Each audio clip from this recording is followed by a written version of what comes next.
Paradise is waiting and we bought the lease. Ooh, getting caught in the mist, there's so many that never get out of. They're feeding the fears and the doubts. Ooh, but we're golden, we run till the end and we run without shame. We own the game.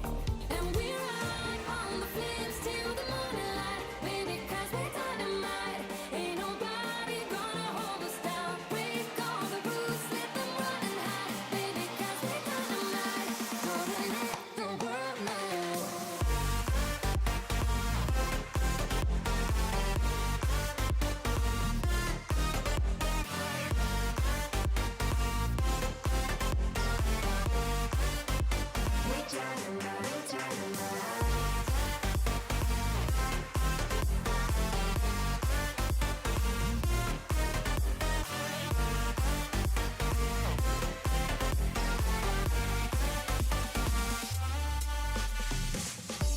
We're from a different time, yeah, we're of a different breed. 'Cause what we got is timeless, we supersede.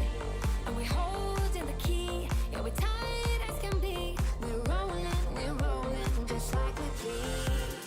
Ooh, getting caught in the mist, there's so many that never get out of. We're feeding the fears and the doubts. Ooh, but we're golden, we run till the end and we run without shame.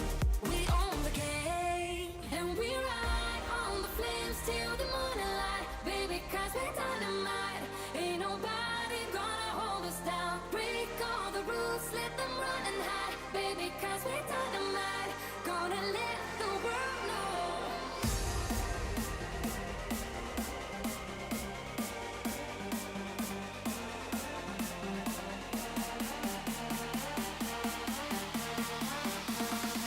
Gonna let the world know.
No, I don't think we.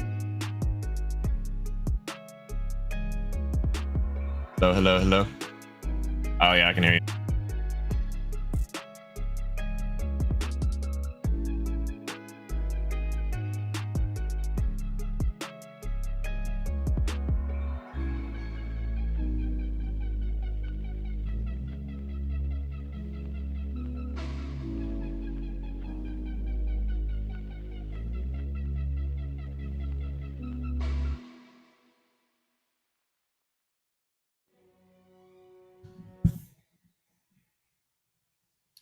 Welcome back to the COD Competitive League. We're on week number 2 here. It's Saturday. We got a bunch of great matches ahead of us. I'm joined today by Deform. How you doing today?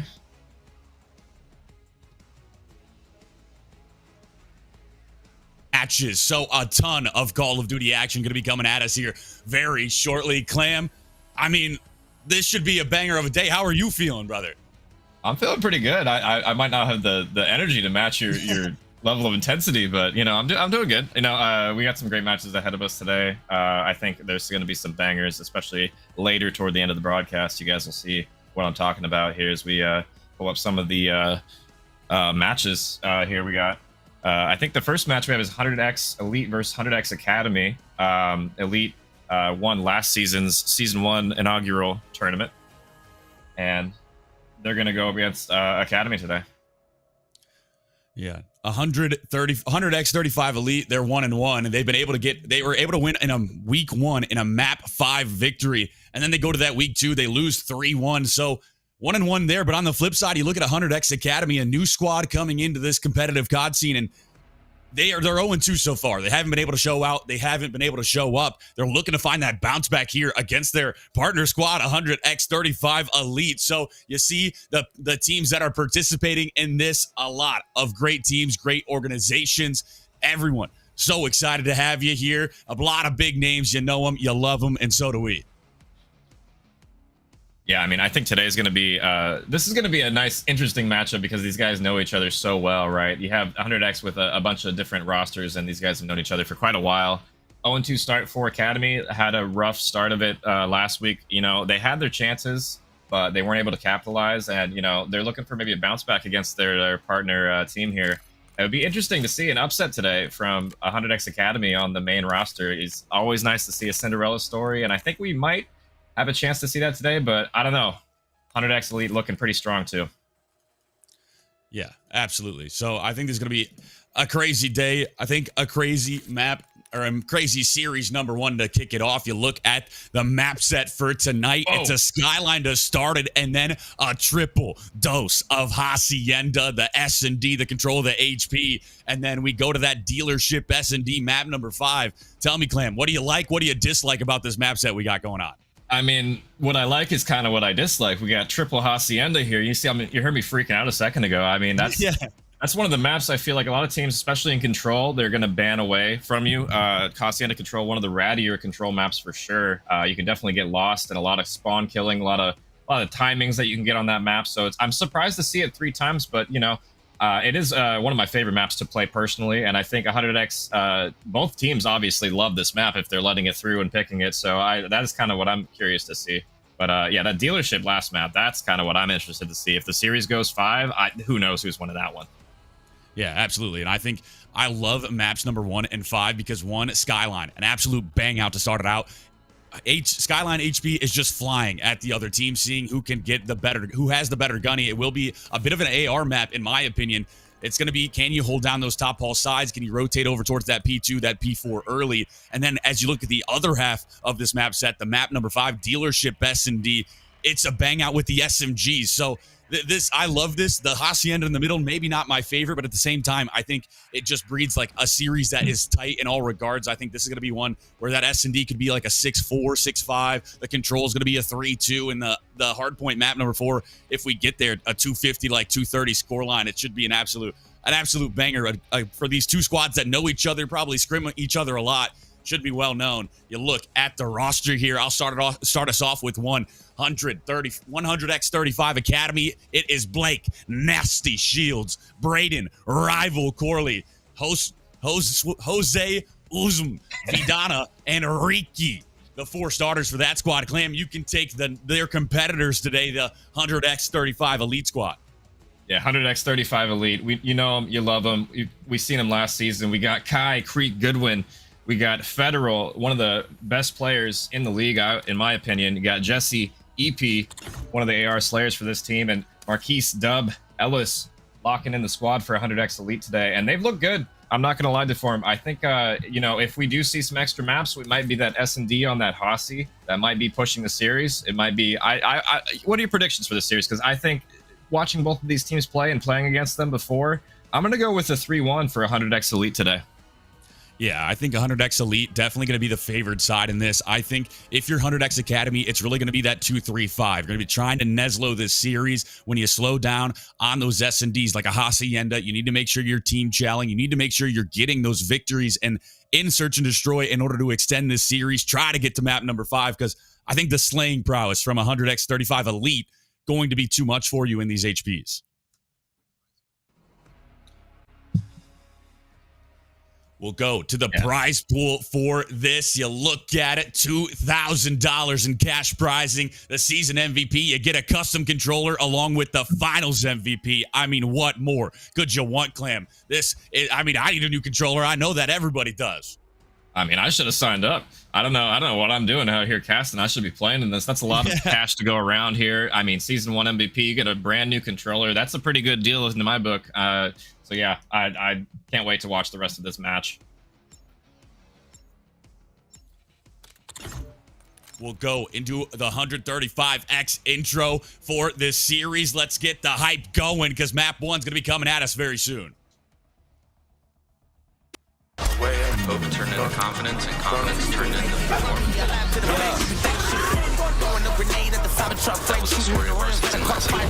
saw us as a threat. That was a mistake they made. I hate when rap niggas shots at me up like I won't wake a nigga down for a mama.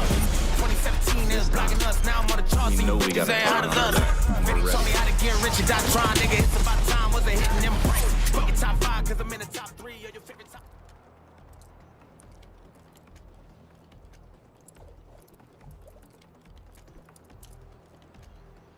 Wow. And if that doesn't get you hype, Clam, I don't know what does. Absolutely ready for this map number 1. Away we will go. It's going to be 135X Elite on top of timer.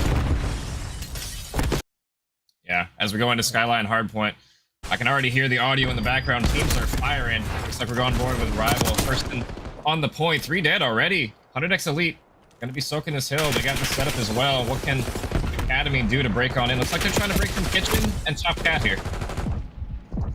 Going to be Federal over towards this top side, just going to be looking for these kills. Able to find one, and you find another. That's going to be a 2-piece from Federal. The kills will go down, but the trade going to be immediate. Now, you look at Nasty over towards this side. He's just going to be trying to hold down those spawns. Toxic Punk towards the top side. Can he find 2 kills?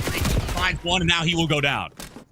And this is a solid setup from 100X Elite here. They have the spawns, and they have the cuts for the map right now. They have somebody that snuck through. It looks like that's Federal, and that Freak warning him as well as they're trying to flip. Fredo doing what he can on the other side of the map to try and break the spawns here, but he's gonna have the world to do here. We'll keep the side of looking like it's going to be 100x35 Academy on top of the time, but the break will come in. Elite able to break in, but how long can they hold? Will be the kills coming in. We'll see what case it's going to be. Fredo chows it out. He's able to find one now. The kills will go back. That's 3 down in the feed, though. All the kills going red. They're going to be on the time. Yeah, 100X Elite doing a good job, but honestly, Academy do a decent job trying to break in and push from the front here. It's not an easy thing to break P2 Skyline from the front, and they're doing a decent job so far, but as I say, that 100X Elite getting a decent amount of time, but Academy, on the other side, absolutely trying their best to break on in.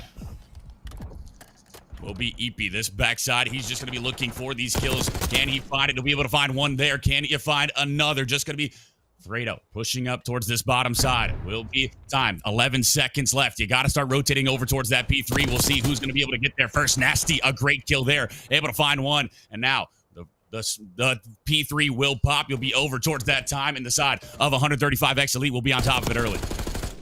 Yeah, 100X Academy doing what they can to try and hold here. They have everybody mid-map trying to watch it. Toxic Punk looking like he's going to try and break from the front here. And he gets help from Creek. Creek's going to get 2 there. And they're going to break in from the front so easily. That shouldn't have been that easy to form.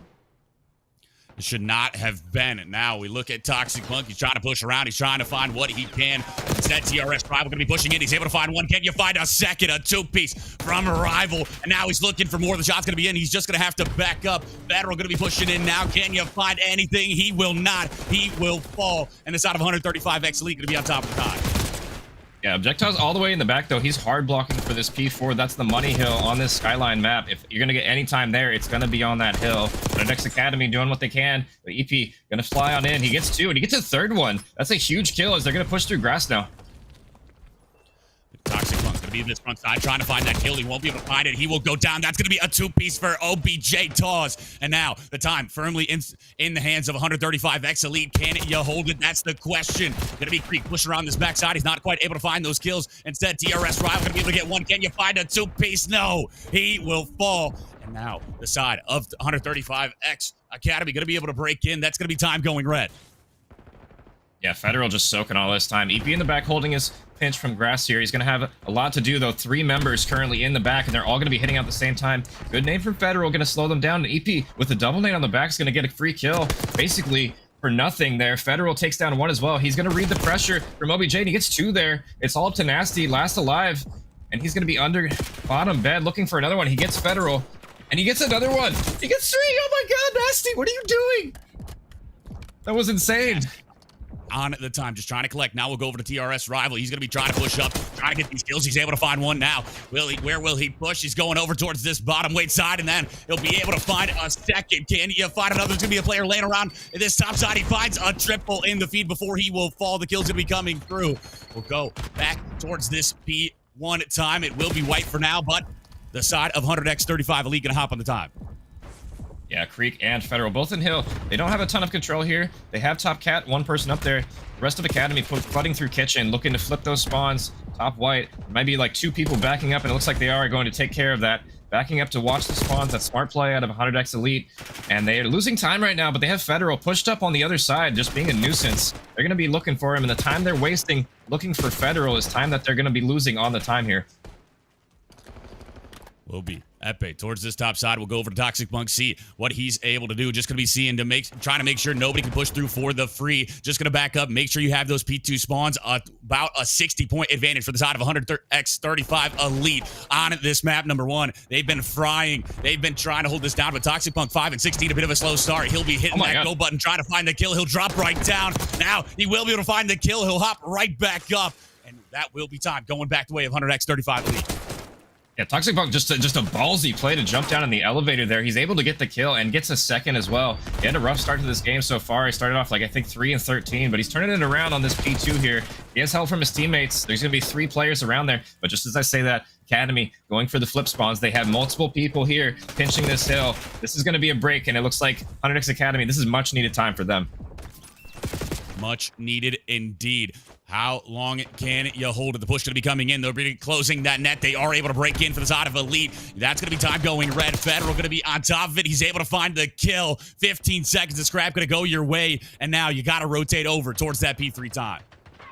Yeah, 10 seconds left. 100x Elite in the back. They're going to try and break out, but just like that, last guy alive is going to be Federal. So they're going to have a pretty late push on this. 100x Academy should have all of the cuts watched here. It's about how many gunfights are they going to be able to win, and are they going to get trades here? And it looks like Nasty falling for free. No real help from him. P1 there. Fredo on Hill's going to take down 1, and they are going to read the push from grass.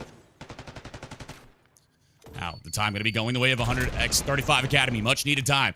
You're able to cross that 100-point threshold. It's just going to be a back-and-forth battle. Epe able to find a big 2-piece. Fredo trying to push it out. What kills can it? You find nothing. Will be shut down immediately. So, time still going to be going blue. OBJ Tawz and Rival able to find the kills, but you're pushing back. You're trying to make sure you have these P4 rotations. A 2-front battle. OBJ Tawz finds one with the kill going to be coming in. A 2-piece. Make it a triple for Federal. Yeah, Federal, great play there. Just slips the gap. Able to turn around. He wins the one important gunfight, and then just as somebody turned around, he shoots the second one in the back. They trusted his teammate to pick up the slack, and they weren't able to, so he gets the entire team wiped there, and they're going to be able to flip the spawns on their head for this P4 rotation. And as we said earlier on this map, P4, the money hill for this map. If you can hold this, you're going to get a lot of time here. Federal just going to be this backside, just trying to see if he can get any kills, just trying to play his life for now. The push will start to mount, will be starting to come in. We'll see if they're able to find anything here. Toxic Punk. No, Creek was able to find Nasty. Now he's looking for the player on the time. The shot's going to be coming in. The wall banks will not connect. He's just going to have to back up for now. Time going to be in the hands of 135X Academy. And if you can collect all of it, that's going to be enough, to bring you almost back in this. Yeah, and they did a good job. After they lost that spawn, Federal makes a huge play. 100X Academy able to instantly just run through the front, and Federal is the last alive in the back, and there's not much he can do when he's just overrun by players there. He does his best to stay alive, but yeah, Academy just breaks on in. They get a decent amount of time out of that, a big 30 that they weren't able to get otherwise. But, 100X Elite off the back end of it, they're going to get the last 20 or so, so they're still in a decent spot heading into this P1.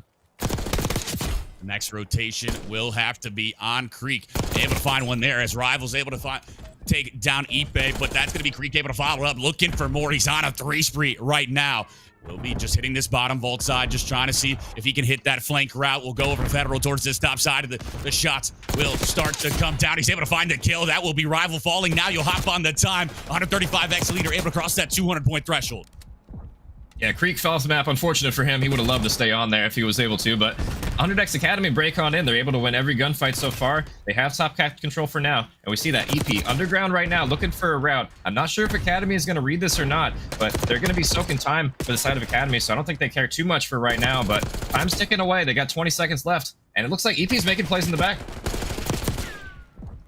Creek, shots down range. Nade going to be coming out. Trying to get him off this P1 time, but he will fall. That's going to be great shots from OBJ Taz instead. The P2 rotation has to be on. Looks like it is the side of 100X 35 Academy on top of it. You're only down about 40 points now, so if you can collect all of this time, you might be able to win this map number 1. You might be able to make them come to fruition. It's going to be Federal on the time. The shots down range, looking for the kills. Can't quite find it yet, but he will be able to find that one. He turns around. The snap, not going to happen. Nasty takes him down. Yeah, 100X Academy, they're going to have maybe 1, possibly 2 good hits at this if they're able to. Just like I say that, they're just on the point. And 100X Elite gets broken instantly. They're going to have a lot of gunfights they're going to be able to win here, but they have the spawns in the back now. Federal last alive, and he's going to have no one to help him. Just as I say that, EP's in the back now. Somehow spawns back there, I believe. Looks like as 100X Elite able to break on in, you're getting split spawns now, and time's dwindling down so that nobody is going to win it off here. But you got to think in next hill if you're 100X Academy. EP a disgusting 2-piece in order to secure this scrap time, but will be the push coming in. Rival able to take him down, and now time going to be going blue. That's going to be Rival able to find the 2-piece on it to Creek. Now the rotation over towards this P3 time. You know how important it is. You need to find it. You've got no margin for error if you're the side of 100X 35 Academy. Will be the side of Elite. Rotated early. They're going to be collecting this time, and you only need 20 seconds in order to get it done. Yeah, looks like 100X Elite, they get a weird spawn green, so they're probably going to read this person. That looks like Fredo, or Rival, excuse me, is going to try and play for that pinch, but he's not able to do so, and that's 4 down for 100X Elite. They have 1 more push at this Academy, and they're going to have to sprint into this hill. They have 5 seconds. They got to touch the time here. I don't know if they're able to do so. 2 go down, make that number 3 as Rival able to get 2 here, and they break on in with 2 seconds left. 2 seconds needed. 28 seconds left to gain on this P3 time. Do you elect to try to hit this from the mid side, or do you try to go from the front side? Where do you go? The push gonna be coming in. The shot's gonna be going down. Will be Rival just trying to play his life, just trying to do as much as he can. Instead, he's able to find one. Can you find a second? Will be a player right around that fire side. He's able to find the kill, but the break will be in. Toxic Punk finds it, and just like that, 100X 35 Elite are able to take this map number 1, 250 to 223. That was a good game overall, Deform, and honestly, even closer than I thought it might have been. 100X Academy coming out strong today, looking like they want to prove a point to their sister org or brother org or family org or whatever it is. But yeah, they look good today. They were shooting, they were doing a good job on rotations, setting up and holding a decent amount. They even were breaking through the front pretty effectively, which is hard to do against some of these more coordinated teams in the league. So I liked what I saw out of them from that game 1. Yeah, absolutely. And you look at Federal, 34 and 19. And then you look at Epe, 35 and 25. Absolutely slamming for the side of 100X 35 Elite, 25, 26 non-traded kills. Those are going to be the players you have to watch out for if you are the side of 100X Academy. You need to find an answer for them into this map number 2 as we go into that Hacienda S&D. Yeah, Hacienda S&D just in general can be a coin flip sometimes. And, I like the energy we're seeing out of Academy today. If they can come out with that same energy they can from that game 1, this is anybody's series still. Yeah, anybody's game, absolutely. S&D going to be one where we slow it down just a bit. Skyline, HP, you're flying, you're slamming, you're trying to find all these kills. Hacienda, you need to play together. The team chow is going to be apparent. And as we've gotten later in this title, I feel like more teams have started to make their way over towards that A bomb site. They've been trying to get that top secret control, get the bomb down towards A, and then make the defense play a retake on a disadvantageous position. But that being said, I mean, B's always been the bread and butter of every team on a Hacienda S&D, so we'll see what they intend to do here. Yeah, and it looks like we're going to be loading right on into this Hacienda S&D. And yeah, like what you're saying, the Hacienda, kind of a map in search and destroy where you can kind of separate the good teams from the great teams. A lot of teamwork is required to play this map in 4v4. You see a lot of team pushes get shut down right away from maybe either bad strats or people not holding crosses properly. So we'll see what can happen here as we're on board with Toxic Punk. Just kidding, it's Rival. Creek will fall. That's going to be the man advantage for the side of 100X Academy. Now, Ipe over towards this side. He will fall as well. Rival's able to take him down, and now going to be a 1. Plays 3 for Toxic Punk. Yeah, Toxic Punk didn't have the best first map. We didn't really touch on it during the map 1, but I don't know. We'll see if he can clutch this 1v3. He's going to have a slow start, some shaky shots there. Maybe an indicator of where his mental's at, but unable to clutch the 1v3 there, and that's a first round for 100X Elite. Or 100X Academy, excuse me. Exactly what you need in order to get this momentum back your way. You see, Rival here, 2-0, able to find this last kill on the round. So you're able to win a defense, but the question going to be, can you win the offensive side? Because defense, I mean, on S&D, it's one of those where you can kind of just sit back, let that pressure come to you. So it's easy to win defenses. It's hard to win offenses. Yeah, and like you were saying before we got into the game, I want to see these teams maybe slow down, take a breath a little bit. It can be a little bit jarring if you go from a Skyline HP, probably the most bang-out map we have in Hardpoint on this game, to go to a slow-paced S&D on a bigger map like Hacienda. It can be a little bit jarring, so I want to see these teams maybe slow down, take a breath a little bit, and recollect themselves. Fredo going to be this front checkered side, just going to be lying in wait, trying to see if he wants to push this side. You see number 6 on your minimap hitting that water route, trying to hit that backside, trying to make the pinch come to fruition. Will be slowly creeping his way forward. That's going to be TRS Rival. The shot's down range. Can you find the kill? No, you will fall. That's going to be 2 down in the feed. And then do nasty to the front side. That's going to be Ipe falling. Now Nasty. 1 plays 4. Yeah, 1v4, and Rival makes the God play go in water. Nobody even holding the pinch there, and he just desk popped. He just shot too early. He had a 2-piece lined up for him, and he just didn't wait. Slowly creeping his way forward. That's going to be TRS.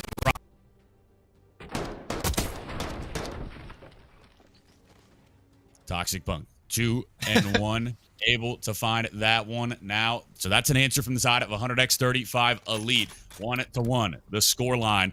Now we go into this round at number 3. We'll see who will be able to get who will be able to get this one, get the advantage. Will defense continue to reign supreme? Yeah, so far it looks like both teams coming out with a strong defensive start to this map. I'm curious if it's going to continue like that the rest of the game. Sometimes we see maps where it's on one side the entire time just winning.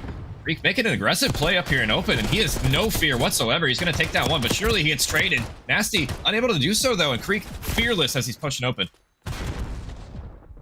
Toxic Punk just going to back up. Now you look over towards number 6. TRS Rival going to be over towards this back P2 side. The pinch might be starting to form for the side of 100X Academy, but the bomb going to be going down over towards that B site. Will be the 3 plays 2 as Federal able to take down OBJ Todd.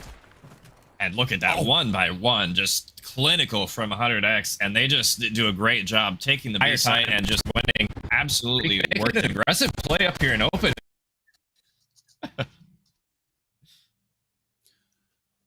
Creek. See the replay of Creek there, just no fear whatsoever. Gets traded out eventually, but yeah, I'm actually amazed that he chowed that. Just 2 people there. He didn't care whatsoever.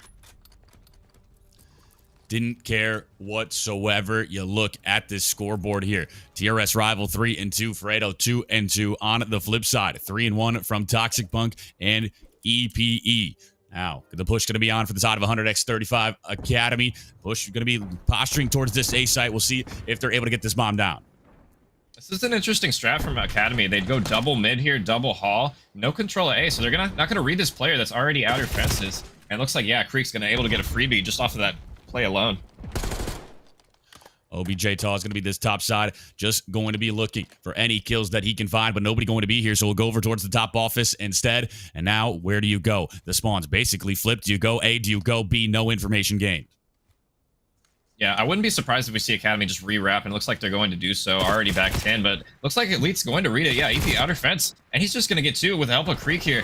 Last alive, Nasty top plat. What can he do? And yeah, not a whole lot, as he's left in a tough situation. Good round. Another one from Elite. They look like they're starting to click here in SND. Looking like they're starting to click. Now take a 2-round advantage for the side of Elite, and this is one you don't want to let get away from you if you are the side of Academy. This is where you need to find this bounce back if you want to try and win this series. So now going to be down 2 rounds, and I believe you're going to be over on to that defensive side. So this is one that you really need to win. Yeah, 100x Elite. They seem to be setting the pace early here, and they're not really slowing down from the skyline. Sometimes you see teams slow down, and I was harping on it a little bit earlier. I wanted them to take a breath, but I don't think 100x Elite has exhaled as of yet. They have just been on the gas. I'm curious if they're going to run out yet, or if they're going to keep this pace the entire time. Going to be Creek over towards the side. He is the bomb carrier. Just going to back up, just try to rethink what he would like to do. You look at number 6. He is so far behind. He is all the way behind on this push. Just going to be the flank route coming in. We'll see if the route man gets paid. Will be starting to slowly creep up. Now the kill going to be coming through. OBJ Tall is able to take down Federal. That's going to be Rival able to take down 1 as well. So now a 2 plays 4. Make it a 1 plays 4 for Creek. Good answer back from Academy. 4-1 down is not a good look. So bouncing back with another round, keeping it within 1 round is a good look from them. And honestly, I see what they're trying to deal with here. They're trying to stack together and play trades, and I think that's a little bit more efficient than what they have been doing. They've been kind of going on some crazy routes here, Academy, and it hasn't really been working out too well for them. It's good to see, and hopefully they can win a round here on offense. That's really going to be the key factor, I think, here.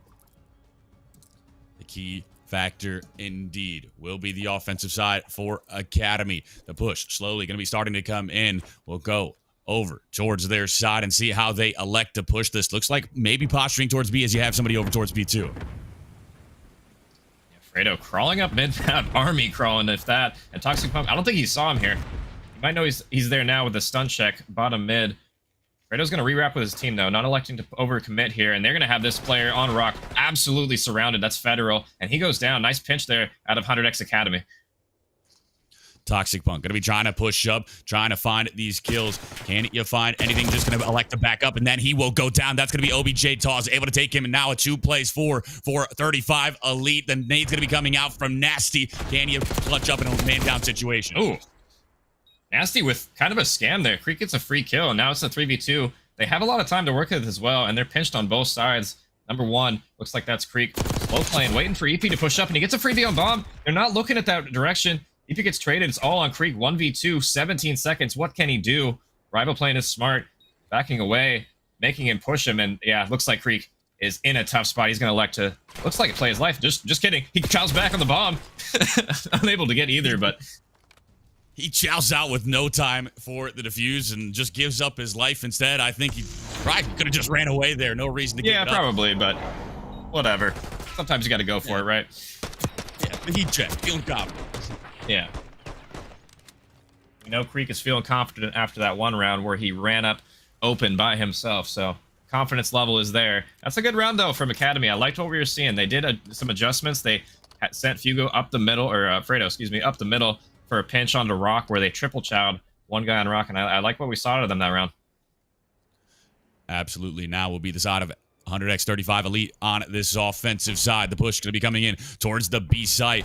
Will be Creek, the stop side, trying to find some shots down range, and that's going to be EP able to take down Nasty. So now going to be the man-up situation for 100x35 Elite. Yeah, Elite. One of the fastest rounds we've seen so far, just instantly chowing on to B. No hesi whatsoever. EP gets a nice kill on the guy top mid, and that just opens the door for them to flood onto B. They're going to have the man advantage here, and time on their side. 100x Academy has to kill them all and defuse here, and it's going to be a tough look when they're all stacked up on Rock here. This is going to be tough to break. The information going to be gained that there are players towards that mid-door side. The shot's going to be coming in. Creek able to find him. That's going to be the man-up situation now. Creek will fall, so now going to be a 3 plays 1. It's going to be all up to OBJ Taws. Yeah, OBJ. not a whole lot he can do. 10 seconds here, and looks like he's just going to be playing exits. That's kind of what I thought Creek was going to do last round, but he's actually going to do it, and I'm not sure exactly. He's only on really a 3 streak, so streak's probably not going to come into play. We're already halfway through this game, unless Obi Chaz can absolutely pop off the next few rounds. He's going to need a lot more kills to get that Hellstorm missile, so I'm curious to see if that is even going to come into effect here in this match. Yeah, absolutely. We'll see if that was the right play. Just play your life. Don't try to overextend or anything like that. You look at the scoreboard there. Here in a second, once we get off this knife, we'll look at it, and it is 8-5 for Creek and 6-4 for Ipe on the flip side. 6-5 from TRS Rival, the only one positive. Yeah, Creek having a good map, and you can tell he's just confident, challenging everything with his team, or even by himself, really, just with the utmost confidence that he's going to win the gunfight, even in 1v2 situations. They're pushing out A. It looks like A is not going to be the bomb site for 100X Academy. Creek going to flank on through. Nasty might pick up on this as 2 kills go down already for 100X Elite. Will be Nasty towards that side. That's going to be Creek able to find one. Can't quite find the second. Nasty's able to take him down, and now just like that, a 1v3 situation for Ipe. And this is going to be a tough battle. This is going to be a mountain to climb for the Elite squad. He gets one there, though. I've seen him win these before, and especially with a freebie like that, 1v2, and he has the back pocket sub in hand. He's going to have to make a little bit, like, quick work of this. He only has 30 seconds, but he knows where both of them are now. Both of them shooting off their guns. He has some nades to work with, but they're unable to connect, and he might read both of them here. 100X Academy both have crossed to Lambo side. He's going to get a timing on one, but he's not able to finish the kill, and he gets traded out. Unfortunate there for EP. I liked the vision he had, but just unable to get the good timing there.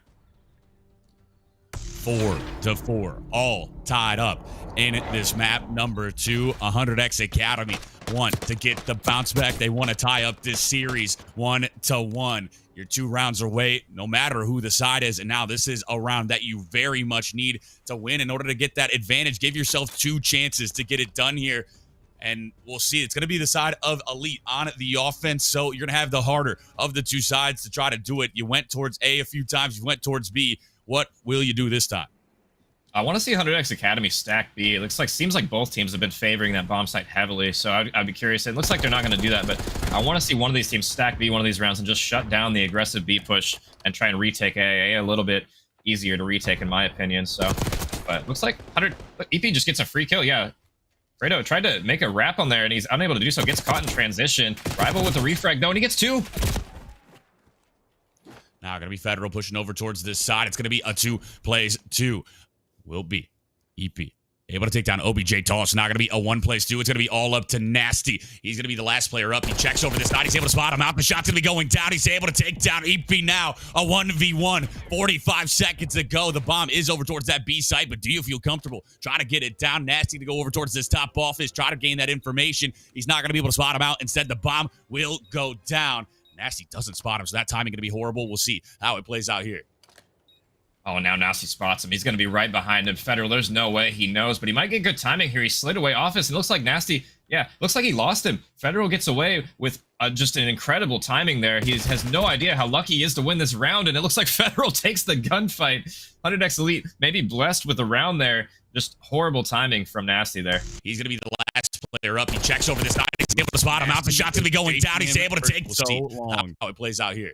But it wasn't enough to get the kill. He's going to be right behind him. Federal, there's no way he knows, but incredible timing there. He has no idea how lucky he is to win this round, and it looks like... Yeah, and Pats me said it perfectly. Crazy timing.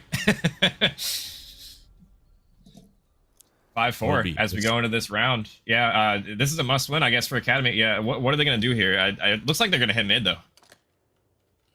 Looks like they will hit mid. There's going to be 4 players here. A bomb site not decided yet. Just trying to figure out what information they can gain. And then they will decide. But the push going to be coming in from number 3. The shots will go down. Toxic Punk able to take down Frito to start.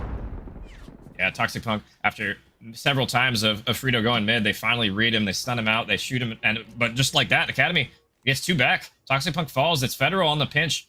And EP all the way in the spawn. They are so far away from each other here, Deform. This is going to be a hard round for them to win. Yeah, split for them. They're just hoping on timings. We'll see if it will play out for them. You do have the side of Academy pushing over towards that B site. No, they'll double back. They decided they are not quite so sure where they want to go instead. So they're just going to try to gain some information, try to get a kill, try to find any island players they can, and they will take down Federal. It's not going to be a 1v3. Yeah, EP gets one, though. Nasty gets caught in transition. I don't like how far he pushed up there away from his team. They had no info in the last player, so he's just going to throw his life away. This should still be a 100x Academy win, barring some miraculous play. EP in this situation before, though, he almost had the clutch. He just got a little bit of a bad timing here. What can he do? This is for the map win here. What is he electing to do? There's two top open, though. Is he going to read them both here? He's going to get them both tagged up. This is smart, though, from 100x Academy. They're both just running away. EP the rock side. Spots out one. The shots are in, but he can't finish off his food. Okay, now he will. He's able to find the kill, and now a do-si-do around the rock side. Who will be able to find it? Only 13 seconds. You gotta go. You gotta chase him down. No ammo in the AR. He pulls the SMG out, and he's got nothing in there either. And the pistol has to come out. Academy able to take the round and send us to a round 11. What EP would have prayed to have extended mag on his guns there that round. Just runs out of ammo with both guns in his magazine. If he would have killed the first guy a little bit quicker, it could have been a round win potentially. He just ran out of bullets. He sprayed them so many times in so many different occasions. Honestly, Academy just doing a great job living there, just able to dodge the ascending onslaught that was EP's guns there. So good job from that. And we go into round 11 before him. Going to around 11. It doesn't get better than this. Academy going to be on this offensive side, going to be posturing over towards B. We'll see if they're able to get the bomb planted down early, but there will be some players here in contention. And this is exactly what I wanted. I wanted the stack from one of these teams on B, but it looks like the stack didn't work out. A team nade, a crucial team nade coming through. That might have been one of those nade blowing up in their hands from another nade nonsense. So I'm not exactly sure, but just like that, Toxic Punk in a 1v4. What was that? That was the fastest round ever. They are just able to find all the kills on the offensive side. They just push up to B, and then the team nade comes in. They capitalize on it. They fly at them, and they just find everything, and they're able to take this round 11. Yeah, Toxic Punk just looking at his team like they're already dead. All three of them just instantly off the rip. And yeah, I called it, but like as the round was going on, I wanted one of the teams to stack B and just have a nice stack going into the B site. But yeah, the unfortunate nade, I'm not sure, that could have been a nade before the trophy came out or a team nade. But yeah, it was just unfortunate they were able to get the team kill and they traded the second guy. Just a good effective B push there. And yeah, they countered the B stack. Now 1-1, the series score elite. Able to take map 1. Academy takes map 2. And we've got a series on our hands, Clam. It's going to be a great one. You look at Hacienda Control map number 3. We're not moving what map it is, just the game mode. And this is going to be another high action one. Yeah, and honestly, all my preconceived notions about this series kind of thrown out the window based on those first two maps. I kind of expected 100x Elite to come out with the fire, but I did not expect Academy to come out as hard swinging as they have, and they've looked pretty good as of late. Control, kind of a fluky game mode. It can be very hit or miss depending on teams teamwork and people ratting in corners and whatnot. So this could be anybody's map here.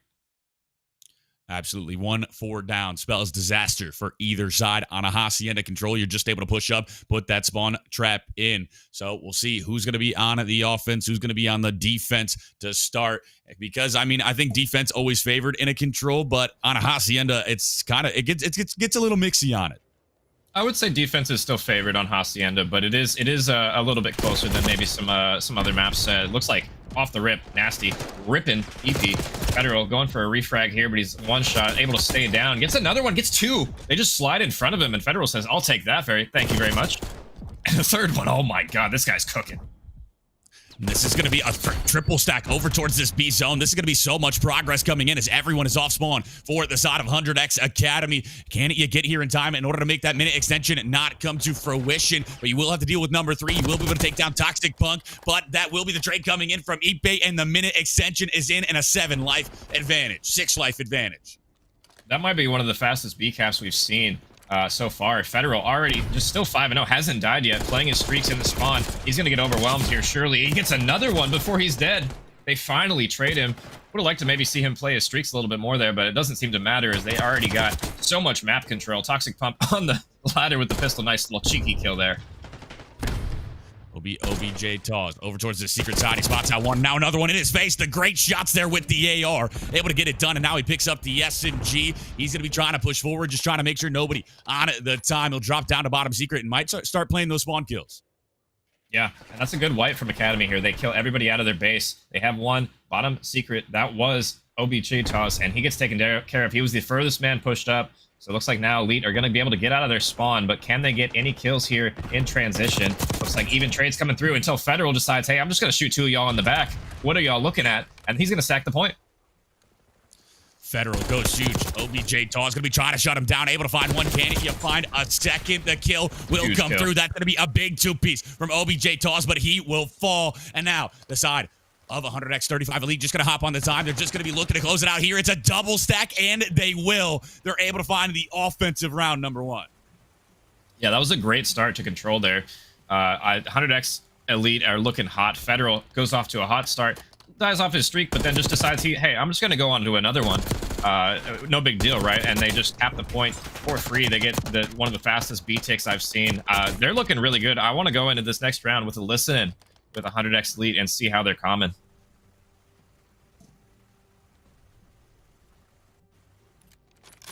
Listening for the side of 100x35 Elite. See how those comms sound. See how they're firing as they're up 1-0 in this Hacienda.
Yeah, not the best listening from 100x Elite there. Not the best time they had in that round, to be honest. It's hard to listen into a team when you're constantly getting funneled and dying, but you know, I'm sure they'll bounce back. Just a rough round from them there. The response in from the side of Academy. You're able to take the offensive round as well. So offense, 2 rounds in a row, able to get it done with the segments. You're just able to find a 4 down, get an early B cap, rotate over towards that A site, find one more, and you're able to find all those kills. So now it's really going to be who can find a defense instead. Yeah, it seems it's usually the defensive side on this map that is more dominant. But yes, 2 offensive wins so far, and not something you typically see. It can happen for sure on a map like this. Like you said, you get map control, and it can be pretty easy to stack the point. 2 down so far, though. 100x Elite off the rip. Mifredo towards this top side, just going to be pushing over towards top secret. Epe able to find a big 2-piece on the rival, and OBJ Tawz. Now, can't you find anything here? Just going to be indecisive on what you want to do. Federal's able to take it down. Nasty goes towards the top side, trying to watch over this, trying to find anything he can, trying to get him off this B zone. Able to spot out one towards that tin side. The shot's going to be in, but he can't quite find the kill. Yeah, a lot of solo chows there from 100x Elite. You look at the minimap, the arrows are kind of just all over the place. Not really super coordinated so far. They're just trying to grab a footing, I guess, on this map. But if they're going to do that, I want to see them play a little bit slower. Maybe guarantee the kills before they decide to push up a little bit too far. But you got number 2, that's Federal, in their office yet again. And it looks like below wine now, just trying to get those spawn kills like he was the first round. Hasn't killed anything so far, but it doesn't seem to matter because his team just getting on the point. Toxic Punk just going to be playing around. You got 2 segments over towards this B zone. You're trying to capture the third. You're trying to make that minute extension come through. Nasty will fall. Now going to be Creek pushing up this outer side. The shots not going to be in yet, but Federal able to find a big 2-piece, and now you got 3 players here. You might be able to capture this B site. Yeah, what can 100X Academy do off spawn? They do get 2. They're going to get the B point, but they do slow them down a little bit. Federal's going to reveal himself. He's able to get the kill with a little help from EP. They still have control of their top office plat side. That's number 6, Rival, going all the way around open. He's going to try and get a pinch on this point. He's going to be the key man and trying to break this setup here. But they've already got 2 more ticks on A. 2 segments secured on that A zone. You only need 1 more, and you got 1:30 to do it. Only a 1 life advantage going your way as well. So everything just looking up for the side of 135X Elite. Can you hold the line? If you are the side of Academy, going to be Federal, able to find 1 kill. Now going to be pushing up towards this top side. He will fall. That's going to be the kill coming in from Fredo instead, and will be great from Fredo. You're not able to get any map pressure, and they will. I thought it was 2 segments secured, but not the case. You only had 1 on that A zone. Yeah, Creek almost getting turned on there, and yeah, you're right. They actually didn't end up getting that second tick, so that's actually kind of important here because the lives, they're coming down to the wire here. 12v10. Time probably won't be a factor here. It's probably going to end up being how many lives each team is going to be having here. Federal gets back on the point, and he is actually able to get the second tick this time. Like Fredo, able to get 2. He almost gets the 3rd one on time, but they're going to be stacking. Can they touch the point in time? They're going to be jumping on, but 100X Elite is here in stride, and they're going to take that point. Federal showing up huge at the end of the round, able to find 4 kills in a row in order to make sure they capture this A zone. 20 and 9 from the man. Absolutely beaming right now out of the Elite. Yeah, he's having a map. He's having a great map to form. Honestly, 100X Academy, they kind of surprised me that previous round. I'm not gonna lie, they came out swinging, and they did a decent job this round, making it close. They were just unable to defend them at the very end there. So yeah, I want to go in and listen in with 100X Academy and see how they're coming. We get dark control and then we're good.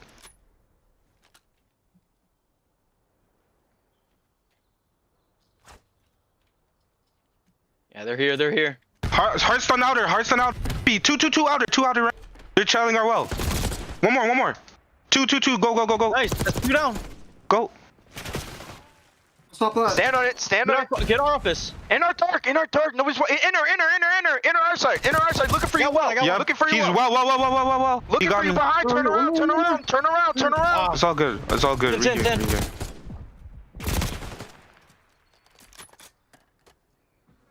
What a need. Outer. On our outer. Outer again. Federal. Still outer. Inner. Behind the shack. Behind the little shack. He's close. What are we doing? No, top dark. Alright. Play it slow, man. We fucking sold the fuck out of that B push, man. I don't know what we're One's doing. on our spawn. Dead. I'm pushing up rock. That's 2. 1. 2 are back up. No, nice. Good trades. No, I didn't. Fuck. He's not dark. I'm literally gonna stop time. Yep, we have to. Gonna be bombing you. Absolute open, dark. Our dark side. Three got me close. Dead. One bottom connect. Secret. He's just sitting there. Good shit. Yeah, Stack. We gotta stop. Point. I'm gonna go dark. Go dark and watch over us. Dead dark. Dead again. Absolute dark. Bottom secret right now. He's just regenning. Sitting down. He's just sitting down our dark. It's cool. Good shit. That was one. It's cool. We got it. Relax. One kid's B on me. Yo, Rival, slow it down. One's going top plat. Absolute our outer secret on the shack. Like well side. Alright, Rival, start pushing through, Rival. They don't know you're back there. He's in office. He's office. Just play back. Good shit, guys. Nice. Yo, whenever you're ready, Rival. Nice. Good shit, Next Rival. 2 kids are in our spawn. He's going play right now. Weak as fuck. Out of 10. Back 10. I'm in their office.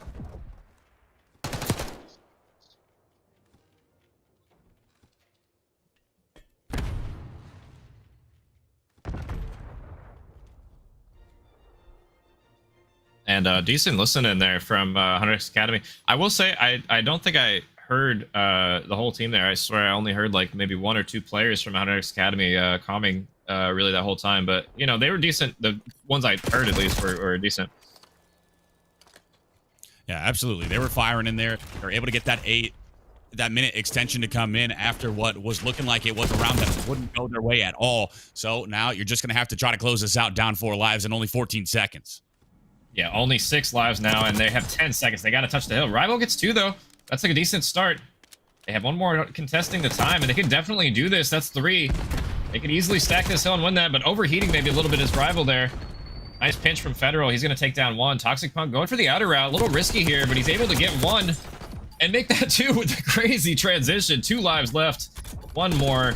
Make that nasty. Nice regain there from Elite. A nice regain indeed. They dropped the map number 2, but they bounce back here in this map number 3. They're able to tie 2 rounds together in order to get it done in a 3-1 fashion. Toxic Punk 12 and 21, but still enough to get it done for the squad. We'll see the scoreboard here in a second. We'll see who was able to outslay for the side, and I believe it was Federal. He was just it had to be Federal on the map. Yeah, 29 and 10 from him, and then Epe 26 and 20. Yeah, Federal had a legacy map there, if I do say so. He basically single-handedly won them that first round. Just went absolutely nuclear in their spawn, just getting every single kill, and then he gets off spawn and does it again. So, you know, Federal having a great series so far, as well as Creek. Shout out to Creek. He's had a good series so far as well. I think Toxic Punk probably needs to step it up if Academy are going to force this. They've done a decent job so far, but they're really going to need him to step up in these next couple of maps. Yeah, absolutely. We'll go to not another Hacienda, this time going to be HP that we go to. So that's going to be one where, you know, it's going to be rotational heavy once again, the side like it was in that Skyline, but this one even more so where you got to make sure you're on top of P2 and P4. Yeah, and honestly, both teams have impressed me so far with their rotations and their map knowledge and their ability to try and play spawns as best as they can. We see some teams that come in here and you look at the mini map and sometimes they just they don't rotate or they don't know what the timing is and stuff like that. Both of these teams, you look at the mini map and you can just tell that they know what they're doing and they've done a good job so far. So I'm curious if it's going to be the Creek and the boys or 100X Academy coming out to take this map number 4.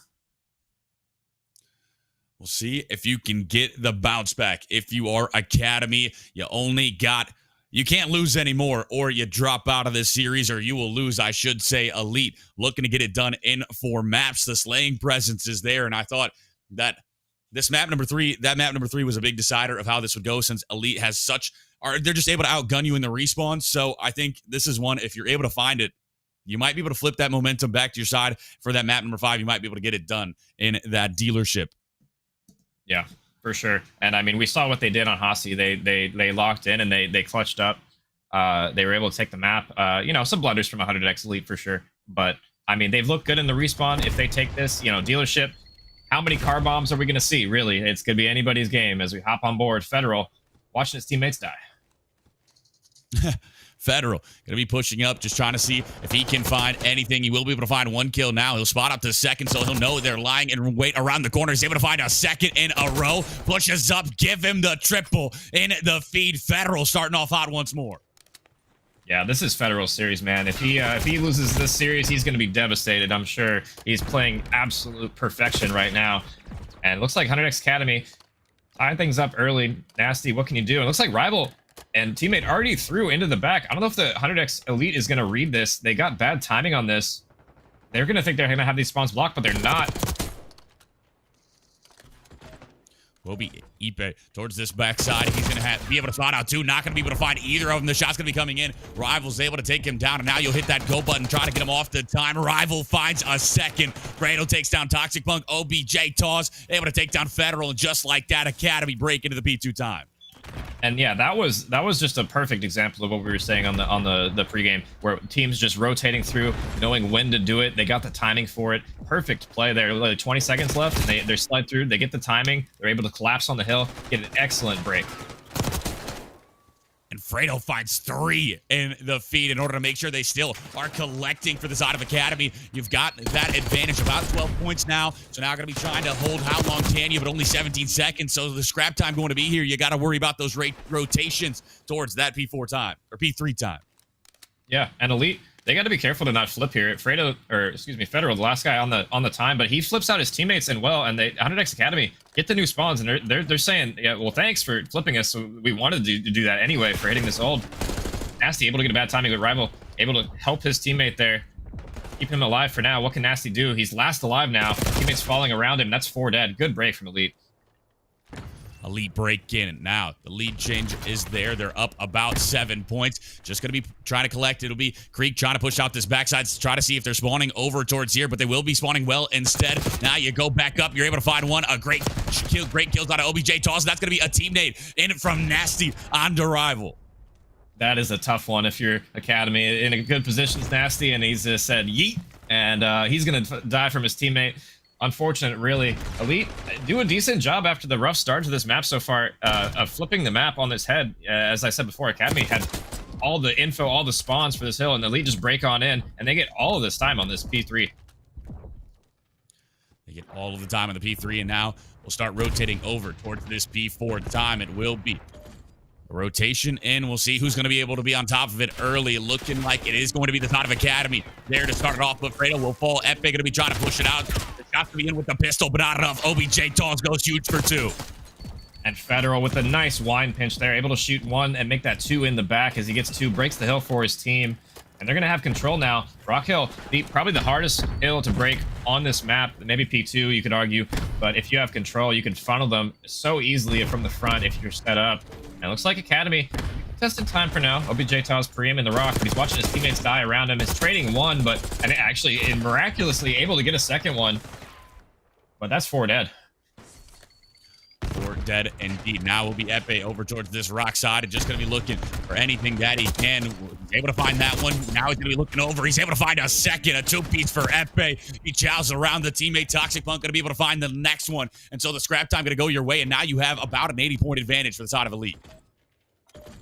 Yeah, and that's a huge start already for Elite. Coming out, guns blazing after that 3-1 victory on Control with the same energy. And they just, absolutely collapsing on them in this first rotation, up 80 points. And even with the slow start that they had from the P1 to P2, are just soaking all of this time for free. Academy, not like they're playing bad or anything, but just getting unfortunate time. It seems like a lot of these pinches and collapses from Elite.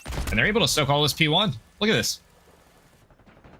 So-called P1 indeed. OBJ Toss trying to find the kill, but that's going to be a great shot from Toxic Punk. Able to snap onto him and find it instead. So he's going to be collecting once more P1 with that usually Mixty. Instead, going away of Elite, just increasing their lead right now. And now it's going to be a 100-point advantage for the squad in red. Yeah, Academy's got to lock in here. They're going to have to play really pretty much flawless COD for the rest of the game if they're going to want their way back into this. And Hacienda, one of those maps, you can definitely funnel some teams and get some 60-second point holds on these money hills, P2 in particular. Federal gets one side door though. Rival will have control of the hard point, but they're getting pushed out in the back, and this is going to be tough for them to hold with no teammates to reinforce. No teammates to reinforce. Toxic Punk's able to find 1. Toxic Punk able to find a 2-piece. Now they'll break it at the time. Make it a triple from Toxic Punk. He's able to find all these kills. Federal going to be watching the backside, and he'll just rip him right off the heady. And now you're broken into this P2. If you collect all of this, you'll almost get to that 200-point margin. You'll be oh so close to closing out this series, closing out this map 4. Yeah, 100x Academy do break back in, so they're going to get the majority of the rest of this time. But yeah, 30 seconds off that P1 if you're Elite. That was a good look from them so far. You'll be happy to trade evenly with this hill as long as you have spawns for new. And just when we called out Toxic Pump to step up, he gets 3 in the feed. Having a great map so far. Not the best KD, but I'll take that over the last couple of maps that he was having. That's a good turnaround from him. A good turnaround indeed. Now the rotation's on towards this P3 time. Just going to be Ipe over towards Rock, able to find 1. We'll flip over to Nasty over towards this, and he's able to find a big kill onto Federal. Now going to be trying to get him off the time. We'll see if he's able to get any of the kills here. No, he will not. The shots will come through, and Nasty will fall. Yeah, Fredo with a pinch on Cap, but he's also getting pinched himself. He's going to get taken out in the side. Freak gets 1, taken down. Rival taken down as well. Nasty, last one alive. He's probably just going to wait for his teammates here as he's just all alone. All alone. Just going to be trying to put shots down range, but And Toxic Punk able to take down Fredo now. Toxic Punk trying to push up. He will fall. OBJ calls him time, trying to snap around towards that top side. Secret not going to be able to find that kill. Instead, we'll be back and forth the pinstripe kill feed. Yeah, 100x Elite got the ironclad grip on this hill. They have gotten every second so far. Every look Academy has tried to throw at them, they have just thwarted off spawn, just getting waves of kills. Nasty trying to contest the last 18, and yeah, this is kind of desperation from him. You can't really give him new rotation, but you can't let him soak the old, and they're in a tough spot for Academy. Tough spot indeed. It's going to take a Herculean effort in order to try and bring this back. You're down 100, and they're almost crossing that 200-point threshold. So Federal going to be sliding in, trying to find the kill. The shot's going to be in. He's able to take down one. That's going to be 3 down in the feed. Toxic Punk last up. What can you find? Nothing. OBJ toss able to take you down with the pistol. Yeah, and this is what they're going to need to do. They're going to need more of this if they're going to come back to this game. This is a good start from them so far. They break the hill without having really a great setup on it to begin with. But they're going to have to hold this for a long time if they're going to get back into this game. DRS rival just going to be on at the time. Just going to be dipping, diving. The shots are in. He's able to find 2. And Federal will fall. DRS rival still just holding down that front line. He's going to be sliding around the corner. He slides it perfectly. He finds a 3rd, make it a 4th. Absolutely beaming. It's DRS rival right now. He heard the call and he is answering. Yeah, Rival doing a great job getting all of the hill time for his team, cross-firing with his teammates and just winning every gunfight. He's going to have to push out of this old hill and get control of top mid, and it doesn't even matter. He's going to win it anyway. Looks like Academy heard me, and they're turning up. Turning up in this map number 4. You're now only down 50. What was a 100-point advantage slowly started to creep its way closer to even. We'll see if they're able to do that. You got to make sure this P1 is mixy and then rotate over towards that P2 time, try to get a full 60 there in order to bounce back. Yeah, it looks like Academy there's like 35 seconds left on this hill, and they're backing all the way up for well there. As you saw on the minimap, they go bottom. Secret looks like they're able to die here. Nasty needs to play his life. His teammates are spawning here still, so that's going to be good news for them, but they got to play very carefully here to not fall in transition. Only 15 seconds left, and they'll happily give them this time, but they're going to need to set up perfectly for this P2. Need to set up perfectly indeed. Nasty doesn't spot out Toxic Punk, so he's going to be able to get through for free. He's going to be able to get onto the time. The shot's going to be coming in. Toxic Punk not able to find that one. The kill's going to be coming through. That's going to be 3 down in the feed for the side of Elite, so will be on at the time. Nasty going to be trying to push it out. Can you find the kill? He will find one onto EP. Can't find the second, though. Yeah, EP able to slow them down, though. He does get 2 by himself in transition there. They don't have the spawns, though, so they're going to have to funnel through the front and side door. It's going to be a tough ask for Elite to break on in. They're going to have somebody in water climbing up, though. I like this pinch. They're not going to read this. Oh, just kidding. They do. OBJ toss rips his head off as he tries to climb up, and that's 4 dead. Now, 4 dead. You got to try to push this from the front side through front checkered, and only 25 seconds left to game. So you try to hit this, you rotate new. I don't know, but this is starting to get close, Clam. Yeah, as you said, like they had to play perfectly, and they're doing that just now. Federal trying to break on in. He's able to get 2. They're going to slow the bleeding here. But yeah, it's probably going to come down to a P3, P4 scramble at the end of the game here. Not a whole lot of time to be gained left here. 5 seconds. Rotations in favor of 100x Elite, though. Rotations favor. They've got the top plat control. Now they're going to hop on the time, start collecting. You only need 25 more seconds in order to get it done. We'll have some contention here, but that's going to be the kills coming through. That's going to be a 2-for-2 exchange. You'll hop on the time. Academy going to break in, and now can you hold? Yeah, can you hold? They're getting pinched from you. They got players on every side of them for 100x Academy. They're going to have to go big here. Fredo not able to win the first one. That was kind of an important gunfight for him to win. Looks like Federal and Creek combined. They're going to get 3 here. Rival last alive for his team gets taken down, and now they're going to be spawning out all the way well with 15 seconds left. 15 seconds left. Creek not able to find that kill. Now going to be Federal calling in the Hellstorm. We'll see what he's able to find. It's going to be flying in, and he will find nothing. Not able to find anybody there, but only need 5 seconds in order to get it done, and you still got the time to do it on this hill. Yeah, they can win off here, so they have to hit this with 2 seconds left. Nasty's going to scramble to get in, but he can't do it. 100x Elite take the W. And that was looking scary there for a minute before. The 100x Academy was down almost 100 points, and they clawed their way back into that one, and it got close.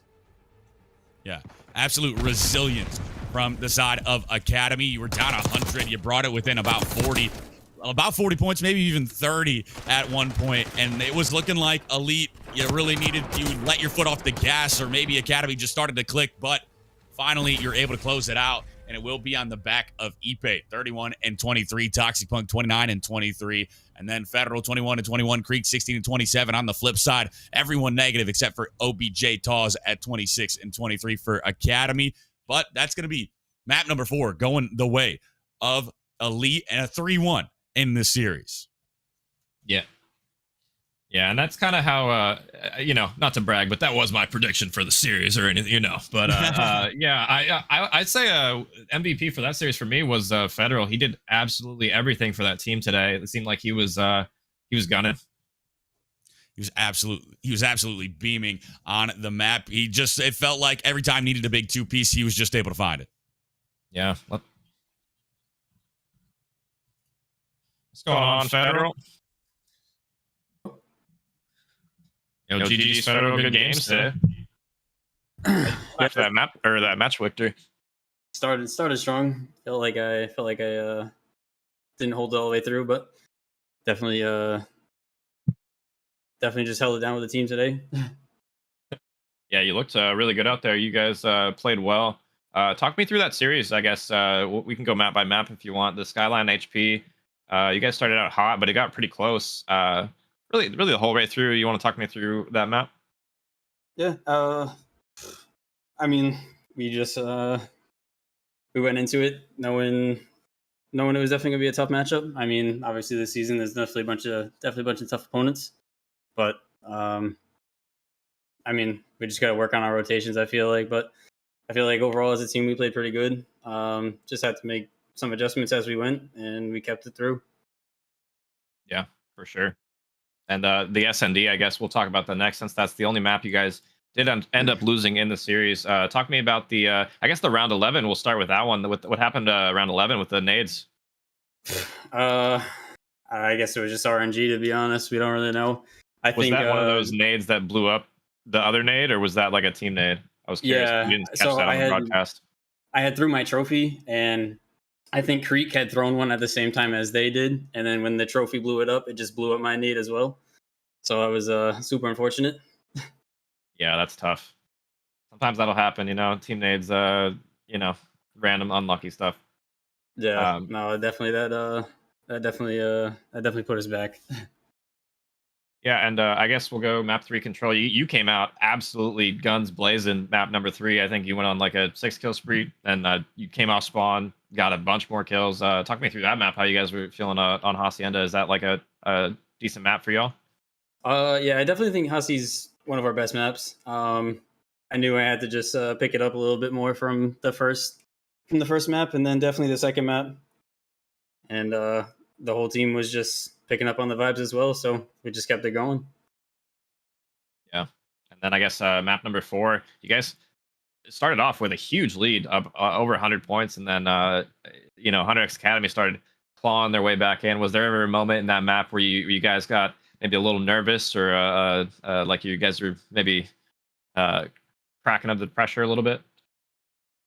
Oh yeah, I would definitely say so. I think our P2, we just couldn't get a spawn in the back, and that was definitely throwing everything off. They definitely know what they're doing on rotations. It's something that we were actually just talking about working on. Yeah, for sure. I don't know, Depp, do you have any questions you want to ask before we let him go? I was just gonna ask, what do you do on S&D in order to practice that, in order to get back? I mean, that's the only one you lost. I feel like the respawns feel great for you guys. You were able to outslay, able to win the HPs and the controls, but it's the S&D where it needs to work. Is it just like watching VOD, or is it more like just more reps? I'm gonna say a little bit of both. I mean, we haven't really watched VODs as a team, which is definitely something we should obviously start doing more often. And just keep practicing the scrims. I mean, we definitely know that our respawns are a lot stronger. So S&D is just something that we definitely have to work on. Yeah, for sure. I got Clem. All right. Yeah. GG's today, Federal. You guys look great out there today. Thank you for providing some entertaining series. I know last week I casted a bunch of 3-0. So, appreciate you for giving us a series. We'll let you go and celebrate with the team. All right. Thank you.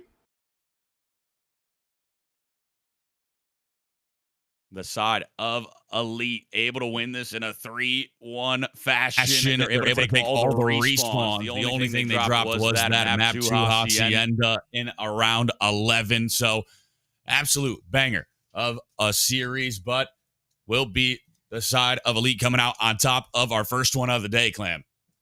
Yeah, that could have been a definitely more of a one-sided victory. I'm glad we actually got a series out of it. Like I was telling Federal a second ago, you know, I predicted 3-1. Not to brag, you know, I said it before. I'll say it again, right? You know, I know ball, but at least they gave us a series. It was very competitive the entire way through. Really, you know, barring maybe a couple rounds of control, but they put on for us today. Yeah, absolutely. It was close indeed. I mean, that scoreline not going to be indicative of how close it really was. I mean, map 3 was really close. It was anybody's game. Map 2 was obviously around 11. And map number 4 was almost a comeback from the side of Academy. But Elite able to hold out, hold strong, hold the line. Clem, anything else you got for us before we send it to a break? No, I think we're good here. The next match we got up next is Prestige Worldwide versus the Herd. And from what I've heard, the Herd is looking good. So we'll see how good that match goes. Well, make sure you stay tuned. We got more great Call of Duty action coming at us here in just a second. But first, we'll go to a short break. Yeah, last winners bracket match of the night between OWG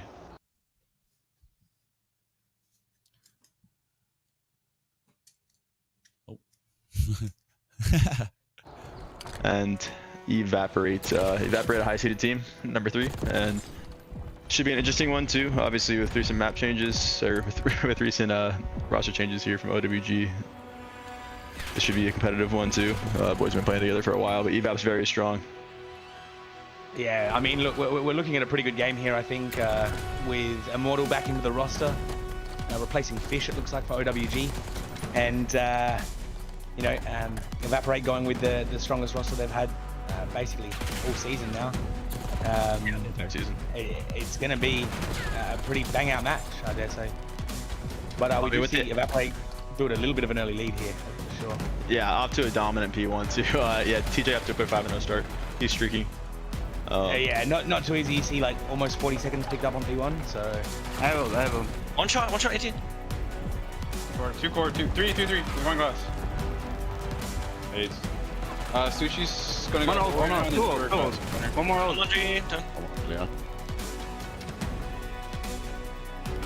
Really? I don't want them to get over 100 points, to be honest. Got streak. I think one ult. One outer. Outer RV.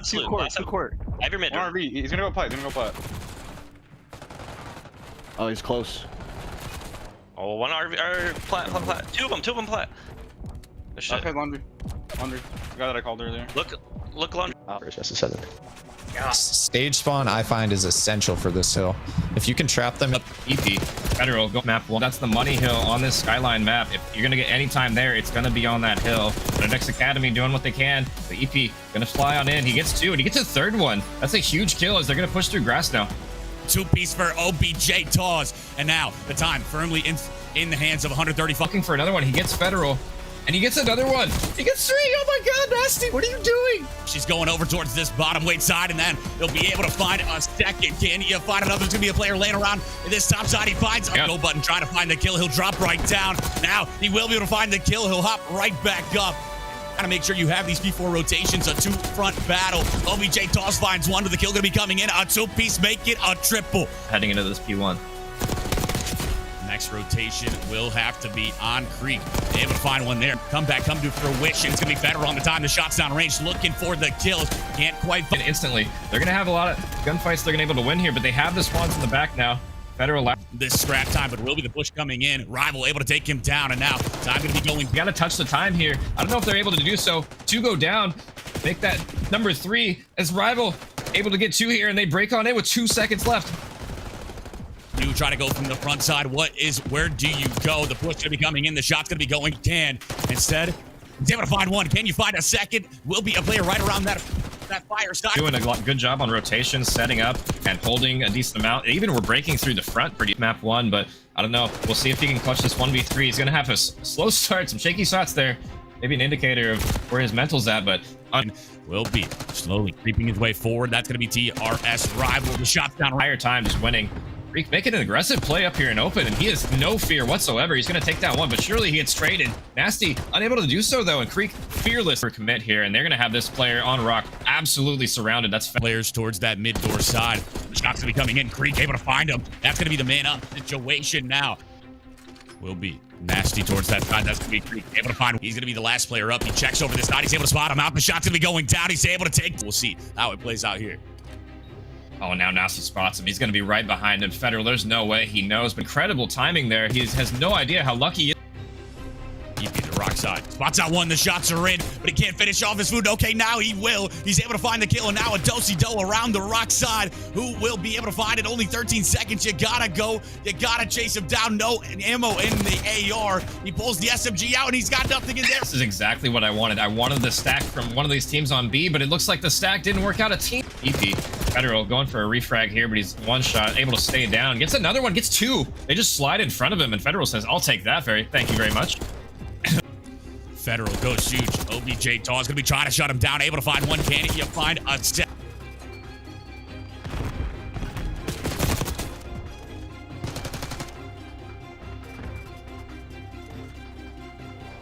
Get the B point, but they do slow them down a little bit. Federal's going to reveal himself.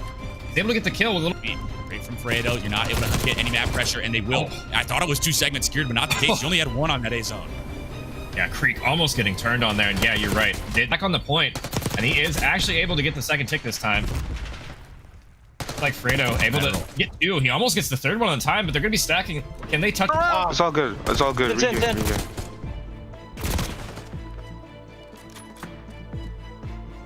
What a need. Close. Dead. One bottom connect. C-crib. He's just sitting there.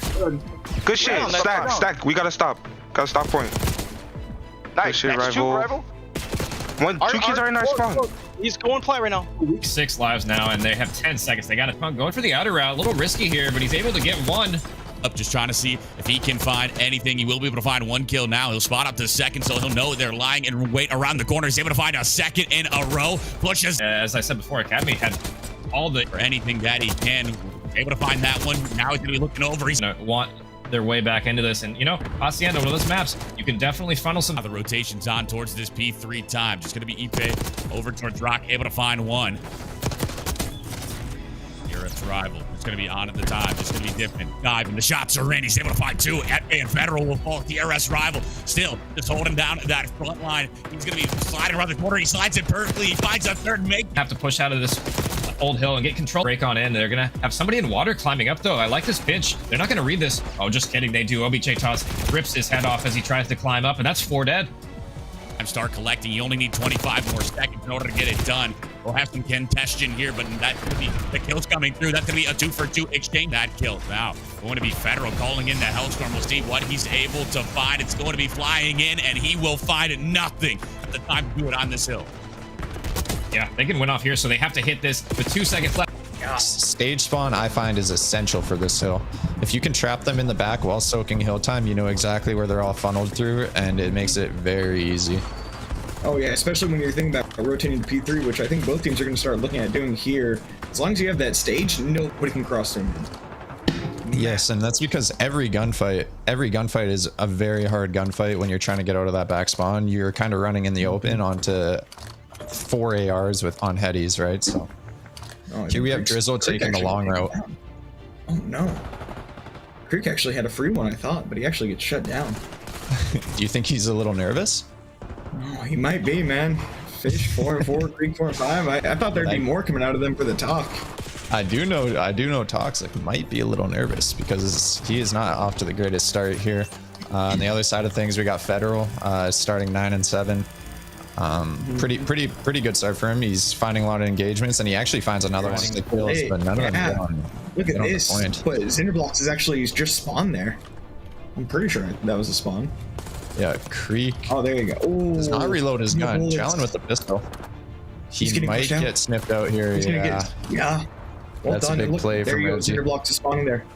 Wow. I'm gonna take it right though. He's actually gonna get 2. Ooh, he actually almost got 3rd. Let's see what blue team can do here. Toxic Punk is still struggling, but yeah, hopefully he's able to find it. His team's still keeping him in it. You know, 20-point game, not the end of the world, and they're finding some of this dead time. It's a big win out of the Federal. Big. And Federal is frying. I'm not gonna lie. He is keeping them in it right now. He is countering Toxic Punk right now. He's him. Dude, oh man, you'd love to see that. Dude, oh man, you'd love to see that. Somebody Also want to keep an eye on Dub heavy here, man. Dub's my guy. I really mess with Dub, man. It's his first game in the league. He was really excited to get on a team, and he deserved it, man. And so it's cool to see. He's on his first map. Hopefully he starts picking it up as well. And there he is. Oh my god, there's he turn on.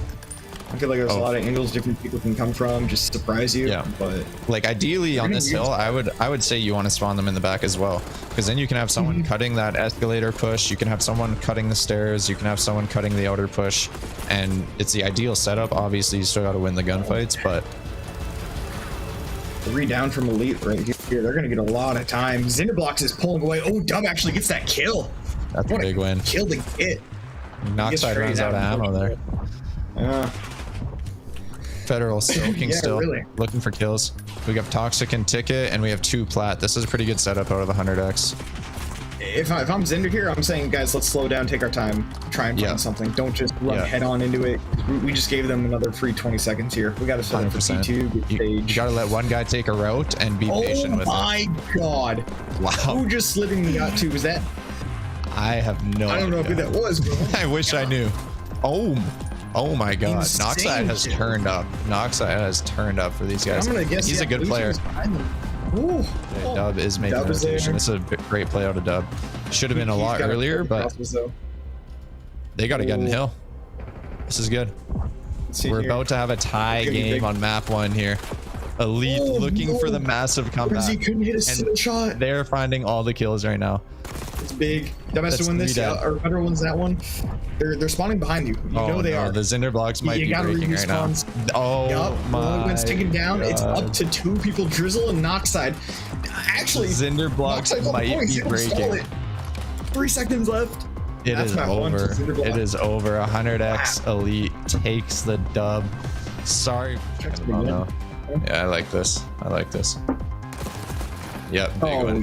Great plays. He's gonna get one more in that corner. I can feel it. Oh wow, crazy timing there from Drizzle and Federal actually. Oh, and Federal just slid right back. Amazing. Federal's gonna get this one here. Yeah. Federal slide. Yep. He's chasing him. There you go. Federal with 3 on the round. Yeah. So we are delayed. Extremely delayed. So that didn't really provide much info at all, but I guess we were here in the passion. It sounded pretty good. That's what I don't know what they were seeing or what they were doing, but they did have the passion. You know, they did it well, I think. It looks like Federal 8-0. I think he's close to a Hellstorm at this point. I think he got a defuse at one point, if I'm not mistaken. No, he didn't. Actually. Yes. He didn't? No? Well, we do have Drizzle again in the 1v2 situation, except he is on offense this time. He's getting bombed down. I feel like you could bait them to over-rotate here, but it's like they're just going right on in. Oh, look at this. All underblock is here now. Every single person. Yeah. 100x is ready for it. I wonder if they still commit to it. They hear the doors open, so they know they're here. You got to make a move. You either got to challenge someone right now. Yeah, this is a massive kill. Yep. 2v2 situation. They have 20 seconds left on the clock. They know at least one window. Fish is taking it around, and it looks like they're actually both flanking or both going. I wonder if they're gonna find him off bomb here, and they don't. He was too slow on the Revsy. Was too slow to hit the pinch. Oh, did he see him? I don't think he did, but it actually. That timing was crazy. Yeah. Now we got a 2v1 retake situation. 4v2 situation for Elite. Toxic is a bad spot. So the crews didn't do anything actually on the map, but it gave out a lot of information, I'm sure. And now they're in a 4v2 situation, which is perfect. They know both the guys are in spawn, and they're just hunting at this point. Yeah, this was Cinderblox's map pick. Like, this is not what you want to see. That's what I'm saying. This might be a quick series for the first one of the year. 5-1 lead. Toxic finds the last two there. Nice 2 little free. What the T stands for? You think 100x Elite's gonna take it this round? I think this is it right here. Yeah. You think it's it? They're going to be as well. Oh, that's actually a pretty good split. They're actually getting really aggro. Wow, and they find first. Wow. 4v2 already. I think that's going to be it right there. I think it might be. They're getting this bomb down. That bomb goes down. Yeah, you needed a pick by then. I think that's it. Full lock. Yeah, it's going to be almost impossible retake, if I'm being honest. I love how Elite is playing as well. Oh, actually, an over peak there from Creek. Ripped Creek. I like how they're playing all safe and together. This is huge. Yeah, nobody got over aggressive. Nobody pushed to the other side. They just sat there. They huddled up. They said, "Let them come to us." Exactly. Beautiful perfect plays and a great map out of 100x Elite. Cinderblox with up a 4 life advantage. 100x Elite does have A captured though, and they lose another life. So no respawns for 100x Elite. Noxide he's 10 and 6, and it looks like Creek is 7-7. Those are the main components right now. Yeah, but Federal's not being Thanos so far in this map, but I'm sure you'll turn it up soon. I don't know why. I don't know why Federal was that Federal or who didn't move, or Revsy didn't move. I think someone. I don't know. Somebody didn't move off the point. They were just. You can't go invisible. Yeah. Oh, look at that! Wow. Look at that from Wow. Revsy. Yeah. Who else is on point? Is that Noxide? That's a great question. I don't know. But they are doing everything they can to capture that B point, which they do, and they're already on to A. This is big. This is looking pretty This is clinical. big for them. Maybe they don't need sushi on this map. Oh, well, hold on. Maybe they all love it. Maybe they all love it. Oh my! Wait. Oh, Drizzle! My goodness. My God! What the hell just happened? Seriously, what just happened? I think you put 10 bullets into that cushion. I tell you. Dove just popped a plate, man. Maybe even 2. Look at this. 100%. 100%. They were looking like they had pretty good control of the map. Damn, look at that. Creek 15-10, Dove 12-11. I mean, these guys are cooking. Boy Toxic 5 and 13. He's getting there. He's warming up. He's about to take over, I promise you. It looks like he is. Okay, why do they gotta do it to him off spawn? Oh, it looks like actually Drizzle gets 2 there. Big kills. Wow, Cinderblox finds a lot of kills. Yeah, they found a lot of kills there, and they should just keep working the spawn. Yeah, Drizzle. They're doing everything they can right now to win this offense. All 4, yeah. Wow, what shots on Creek. Look at that. Legendary. Cinderblock coming back big. 3-1 at the start of the series. I want to see it. Yeah, they're gonna get one. Hey, they gotta get one. Gotta keep them in the league. Gotta keep them motivated, hungry. Oh, and it looks like Noxide's gonna start off 21-11. Oh, and another, and another. Oh, just go off Noxide. Keep getting them. Yeah, well, you know, it's green versus blue for me right now. I'm gonna keep it 100%. You do what I can. I am struggling. This is actually, this is almost it. They're about to get PO'd. I think Cinderblocks are about to rock right now. Here. Wow. Drizzle found him. Drizzle is just not dying. He's doing everything he can right now. Him and Noxide just having masterclass maps. 100x does get on the points. They have 2 on. Wow. Okay. Yeah. Big kill from whoever that was killing Noxide. I think it was Federal. Wow. Actually, wait. Fish just went massive. Yeah. Oh yeah. That was a great little flank out of Fish. Going through bottom secret there. Yeah, fine. He found the whiskey at the bar and just dropped it. Wow. But who was that? Fish with the 2? Revsy with the 2 piece. What did he say? And Fish with the trade. Drizzle goes down. 100x Elite does have these grass spawns though. Obviously the preferred spawn as it heads into the next rotation to P4. But See if they can hold them for the duration of this time, as well as trying to break this hill.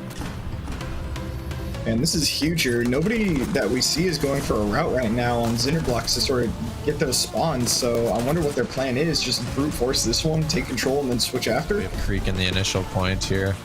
Oh, just trying to soak up some time on P1. Yeah. This P1's, I wouldn't say it's an easy hill to hold because of the catwalk and the top bed, low bed. So any time on it, I feel like is great time for either team. Especially great job first rotation. Exactly. Them having that 20 seconds that they got that first rotation actually has their lead to where it is right now. So I think that's a big point. Oh, and Creek got the worst timing. Oh no. That's the most important thing on Skyline. 1000%. Yeah. And that low route, and I mean, it's in Vault as well, but that low route like really adds something to a map. It was in Protocol as well. Obviously, it's still in for search and control, but something that this game obviously wanted to be a part of it because it's not common, I'd say, but those low routes are extremely hard to track people. Like extremely hard. You really can't. You can make an assumption, but it can really mess up the timings or the flow of the map if people are consistently hitting that. 100%. Zinderblock here is in such a good spot. Up basically a complete hill, a complete 60 right now. I mean, they've taken over. They needed that little bit of a break, and it looks like trades are coming through actually. 100 is going to end up with the point for the last 10 seconds. Keeps them in that 60 range still, but... Yeah, it's all right. It's all right, 10 seconds, but yeah. Like you said, a rotation. 40 and 22 from the young lad. Yeah, impressive map, but unfortunately, it is not gonna matter. It is not gonna matter. That is a massive win for the Zinderblocks, and we have a map 5 for our first series of season 2. Extremely interesting. Did not think this was the way it was gonna go after the first 2 maps, but looks like Zinderblocks might have caught some flow, might have started meshing a little bit. Drizzle's on that window. There's the pop, and Creek's playing on the bomb already. Creek's in that cruddy spot. And this is a huge corner from Creek. Oh my god, is he gonna do Oh my god, he's gonna ninja. Oh. He's gonna ninja. No. Oh my god, I don't... Do I like it? I think I like it. He's gonna get it. I want Federal to make noise here. I want Federal to make so much noise. It's over. Yeah. Oh my Nobody's checking that. That was really no map control. Fish does have a fine form though. You got EP. EP gets a little antsy on their hedge there. 4v2 situation. You just want to go find kills. Oh, Creek. Yeah, Creek plays patient there, finds one.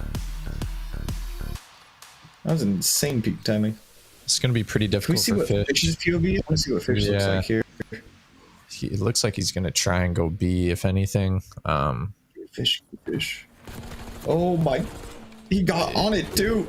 Yeah, it's... He gets one. I mean, you're going for kill it. Yeah. Which Noxide's trying to take advantage of right now. Boom. Yeah, kind of a weird spot out of Federal there, honestly. I'm not going to lie. But see if they can... I mean, this is just clear it, man. Still hold off to three players from Zinderblocks. Oh, no. Oh, what robbing? Is he defusing? Wow. No. He was trying to, but... Oh, he won. He has 7 seconds. He's got to find him. He didn't. Oh, wow. He got it. Wow. Fish. You cannot chow there. You cannot chow there. Wait, okay. I know Federal just threw that stuff. He just gave so much information. Yeah. Revsy knew where the other one is from that stun. Oh, no. If I'm Revsy here, I actually want to crack it. I just want to run through it and then run back into the trophy room. Ooh.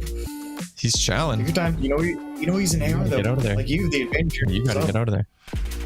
This is great plays so far. This is great plays so far. Don't. Oh, he's trying to watch it. Who's gonna win this gunfight? It's massive. Oh, Noxide. What a glorious kill. Noxide might have just made the kill to win the round. Now they have them trapped. They literally, if you're Zinderblocks, you literally just have to keep this setup. You just have to keep this setup. Yeah. 3v1 scenario. Like they know they have them stuck. It's gonna be 5-4. Oh, what a kill. Oh my god. What did I just see? Well, Creek had all of A as well. He's feeding that information like nothing's here. Literally nothing's here. And he's running through for free. So now they have a natural pinch. They're going to know all of them are stuck on this side. Did he see him? He saw him. Wow. Drizzle gets out. Drizzle still gets out. That would have been bomb. And Noxide gets it. EP gets a trick. Oh, EP gets... Yeah. Oh, yeah. Federal, yeah, there it is. situation. What can we do here? It looks like 100x Elite is going to take the map, and they're going to take the series. Stage spawn, I find, is essential for this hill. If you can trap them in the back while soaking hill time, you know exactly where they're all funneled through, and it makes it very easy. Oh yeah, especially when you're thinking about rotating to P3, which I think both teams are going to start looking at doing here. As long as you have that stage, nobody can cross through. Yes, and that's because every gunfight is a very hard gunfight when you're trying to get out of that back spawn. You're kind of running in the open onto 4 ARs on headies, right? So here we have Drizzle taking the long route. Oh no. Creek actually had a free one, I thought, but he actually gets shut down. Do you think he's a little nervous? Oh, he might be, man. Fish 4 and 4, Creek 4 and 5. I thought there'd be more coming out of them for the talk. I do know Toxic might be a little nervous because he is not off to the greatest start here. On the other side of things, we got Federal starting 9 and 7. Pretty good start for him. He's finding a lot of engagements, and he actually finds another one of the kills, but none of them get on. Look at this. But Cinderblocks is actually just spawned there. I'm pretty sure that was a spawn. Yeah, Creek. Oh, there you go. Ooh, does not reload his gun. Jalen with the pistol. He might get sniffed out here. Yeah. Well That's done. a big play there from you go. Reggie. Cinderblocks is spawning there. Wow. I'm gonna take it right though. He's actually gonna get 2. Ooh, he actually almost got 3rd. Let's see what blue team can do here. Toxic Punk is still struggling, but yeah. Hopefully he's able to find it. His team's still keeping him in it. You know, 20-point game, not the end of the world, and they're finding some of this dead time. It's a big win out of the Federal. And Federal is frying. I'm not gonna lie. He is keeping them in it right now. He is countering Toxic Punk right now. He's him. Dude, oh man, you'd love to see that. Dude, oh man, you'd love to see that. Also want to keep an eye on Dub heavy here, man. Dub's my guy. I really messed with Dub, man. It's his first game in the league. He was really excited to get on a team, and he deserved it, man. And so it's cool to see. He's on his first map. Hopefully he starts picking it up as well. And there he is. Oh my God! He turned on. I feel like there's a lot of angles different people can come from, just surprise you. Yeah, but like ideally on this hill, I would say you want to spawn them in the back as well, because then you can have someone cutting that escalator push, you can have someone cutting the stairs, you can have someone cutting the outer push, and it's the ideal setup. Obviously, you still got to win the gunfights, but 3 down from Elite right here. They're gonna get a lot of time. Cinderblocks is pulling away. Oh, Dub actually gets that kill. That's a big win. Kill to get. Noxide runs out of ammo there. Federal soaking still, looking for kills. We got Toxic and Ticket, and we have 2 plat. This is a pretty good setup out of the 100x.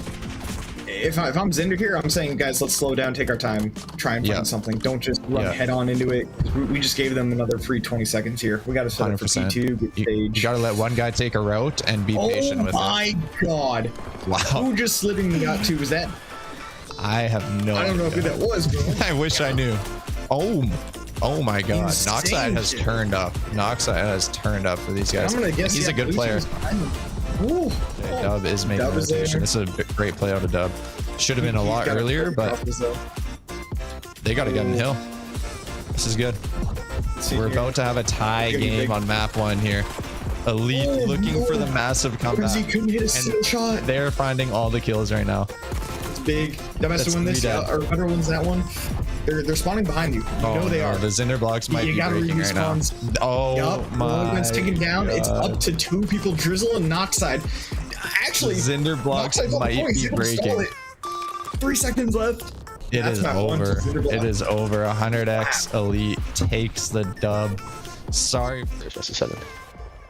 Yeah, and I mean, seeing here Trilly getting 3 on P2, and I mean, so far it seemed like it's just been a back and forth, holding hill and keeping it white. and just no single team, you know, really pulling away so far, at least.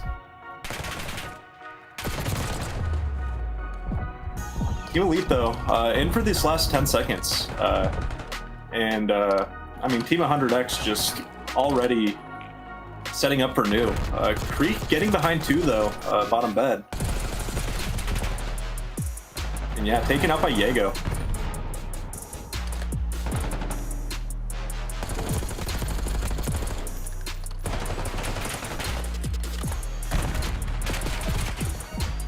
Looks like Team 100X is really holding this P3 very jeez. He picks one off too. He picks up the air, picks one off the back. On back umbrella. He also takes down. Yeah. Takes down Epi, takes down Creek. Man, he takes down Nomad too. That's a 4th. Wow. Zimmy holding green there. They're still holding hill. Flippers on the hill. It's a fit. Oh my gosh. Can anybody kill Manny right now? He's streaking right now. Can we get a listen in here with Elite really quick? Or not with Elite, with 100X. Perfect. P1. No worries. Okay, now. Weak, bottom bed weak. He's P1 quick, absolute. P1 quick, absolute. I got your help. Watch your bed. Oh my god! That's fucking huge, bro. Yo, I'm hitting straight under the bottom bed. We'll get spawned. Bottom bed. He's in there. Yo, if you spawn, pick up P1 straight away. Top head. We spawn next. Top right now. Nothing white inside. Nothing inside. Fucking huge, bro. Yo, I'm hitting straight under the bottom bed. We'll get spawned. Bottom bed. He's in there. Yo, if you spawn, pick up P1 straight away. Top head. We spawn next. Top right now. Nothing white inside. Nothing side white. Picking up cat. One more kitchen. Yo, I'm on point. Heard that. Oh, kitchen. One's kitchen. Pick that up. Kitchen dead. Bedroom dead. On top. Two top T. Alright, 2 top T. One cat white. Yep, heard that. One jumped up. P2 dead. One top now. Just jumped in. Bottom bed and then in time. There's 2 in time. Watch those steps. Grab time. We need that. Steps now. Absolute steps. Federal. Watching it. Dead. Pick that up. Good trade. All day. Is someone on that time? I can't pick it up. P2. There's one bed on time. Heard. Picking up top white now. Yep, heard that. One check point. Creek dead. Weak. Federal, middle. I'm on. Holding. Soaking. Has anyone got top? Back up. Kitchen. We you came away. Nade from back. Front wood. Two. I'm looking. Mute up, Def. Welcome back. We are into some more Call of Duty action. This time, it will be the Herd taking on Prestige Worldwide. It should be an absolute banger. How you feeling, Clam? I'm feeling good. That was a great first match, and I'm excited to get into this next one. Prestige Worldwide, a team I've played against before, and they're a pretty solid squad, but they're going against a tough opponent today in the Herd. I haven't seen them play yet, but I've heard a lot about them. Sorry for the bad pun, but yeah, they're both undefeated so far, and yeah, I'm looking forward to a great matchup today. Yeah, you talk about these two squads, both undefeated so far, and then we'll go to the power rankings. You'll see that on here. You look at Prestige Worldwide, the 1 seed right now throughout this qualifier, have been playing phenomenal, and the 6 seed in the Herd going to be facing off. So a top tier matchup in this competitive CoD series. I mean, undefeated. You look at the Prestige Worldwide, they haven't even dropped a map, Clam. They are looking absolutely phenomenal, and this is going to be the Herd, who is the 6th seed, is an underdog here against this 1 seed, which you're high rated, but the Prestige Worldwide has just been phenomenal. Yeah, and I remember casting them last week. They absolutely slammed the team they played. I can't exactly remember the matchup, but it was not close. It was not close to form. So they look like they're in form. They look like they've got their teamwork. And to be fair, even last season, their teamwork was pretty great. So yeah, I'm looking forward to seeing what they can do today.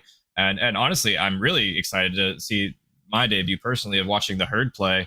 I'm curious to see what they're all about. You know, they haven't lost yet, so that's got to mean something.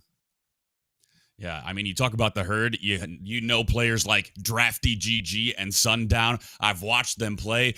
Drafty is just a laser beam on the map. He's going to be the player to watch out for the Herd, in my opinion, but Sundown is no joke either.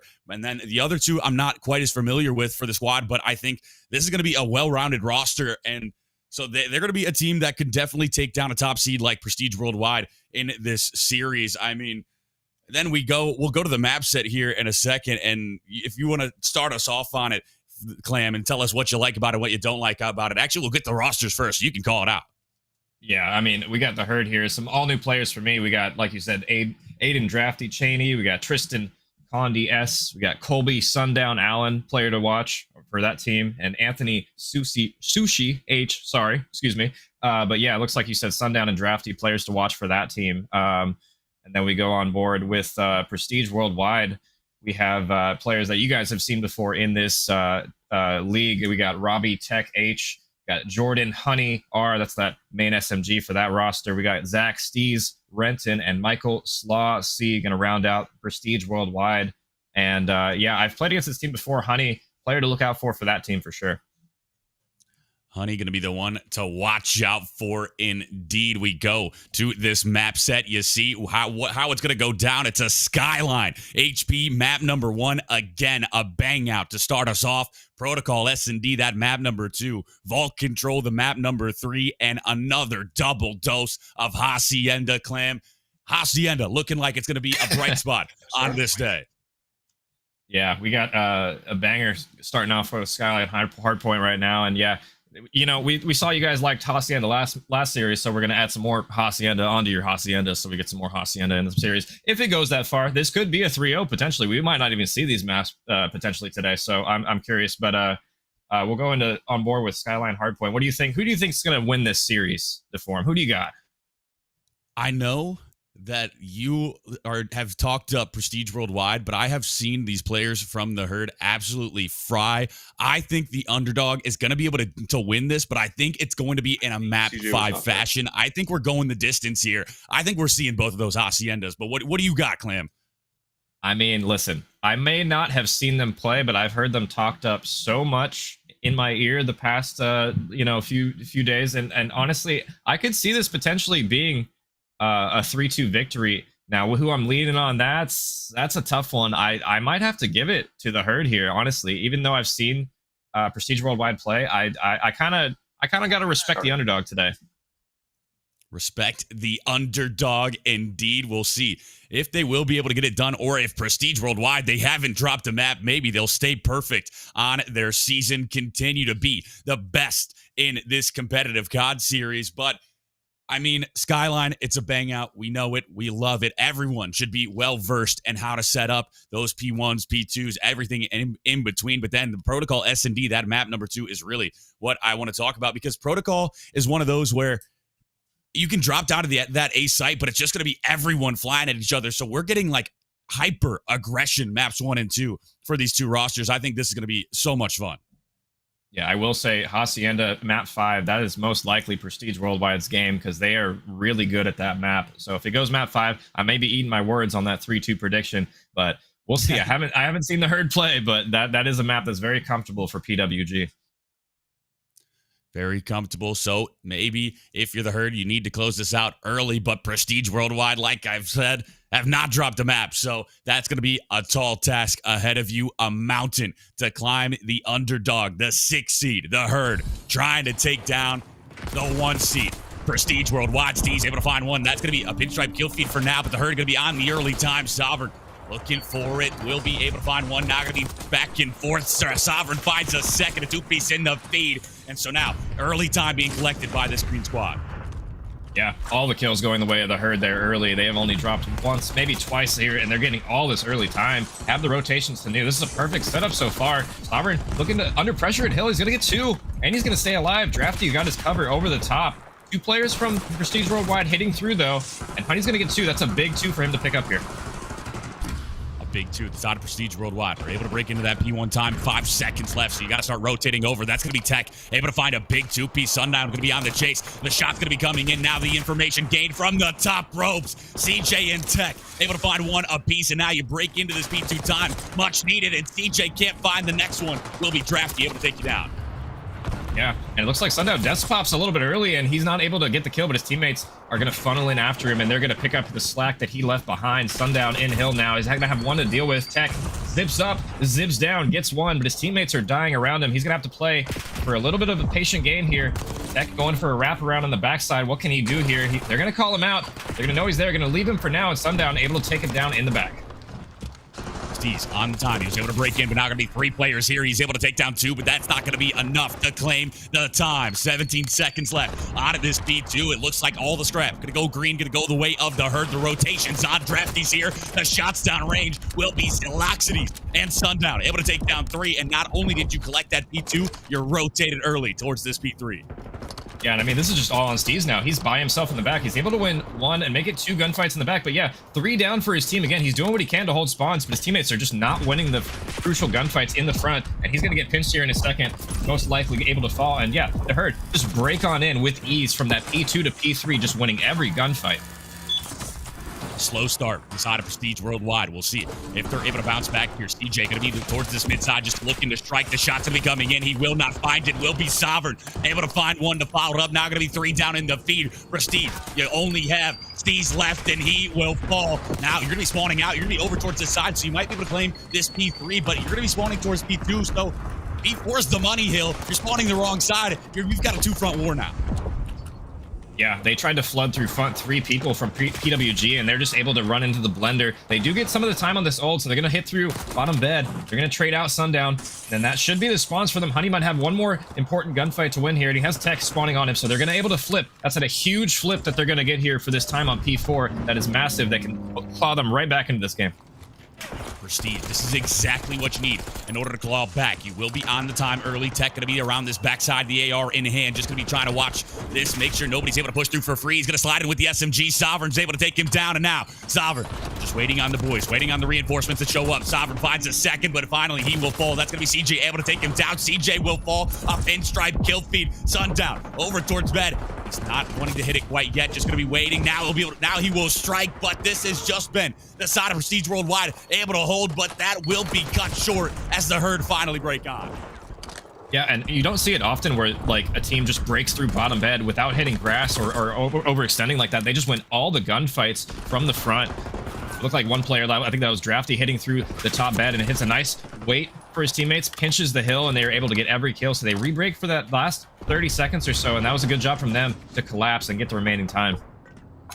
A 55-point advantage for the side of the herd through that first set of rotations. If you're the side of PWG, you need to find the bounce back here. You can't let this run away too far away from you. It will be pinstripe kill feed. That's going to be Zaloxity. He's able to find a 2-piece in the feed. Hop on the time. You're still going to be spawning towards this P2 side. CJ able to find 1. Now going to be trying to push up, try to get him off. The stun will connect. That's going to back you up, and Sovereign's got your back. He's able to find the 2-piece, and CJ now he's going to be left alone, and he will be spotted out. Drafty's able to read him, take him down. The herd continuing to roll here. Yeah, and Honey finally breaks on into this P1, but it might be a little too late on this hill. They're trying to break on through, but every time they've tried to overextend, it looks like the herd just reading it and able to pick up the gunfights. They soak up a lot of that P1 time as well, and they're going to be able to re-pinch on here. CJ doing what he can. He gets 2, and he does reflip the spawn, so that's actually huge for PWG. Can they hold it is really the question now.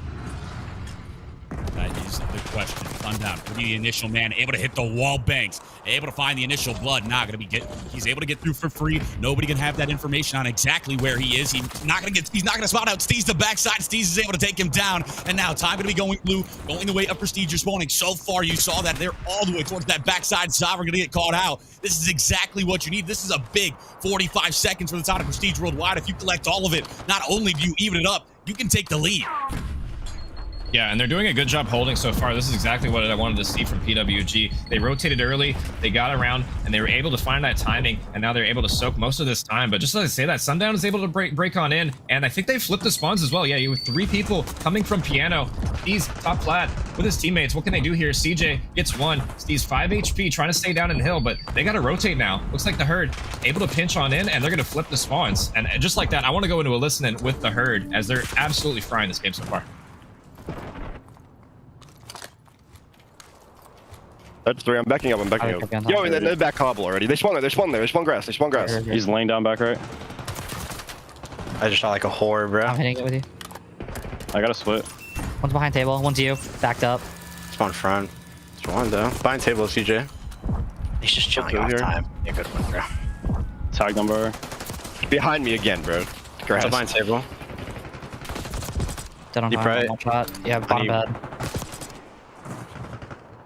One more you. One you. Weak and 1 couches. Counter, tech. I'm in that top. He's right side. Top cat one shot. Top cat one shot. Still right side. Reach out that. What are you? Back right, tech. Dead. Go, Colby. Yeah, I'm going. Front closet on me weak. On top. Front closet weak, bro. He's in secret. He's just chowing old honey, bro. Oh, what the fuck? What is up with these guys chowing so fucking late, bro?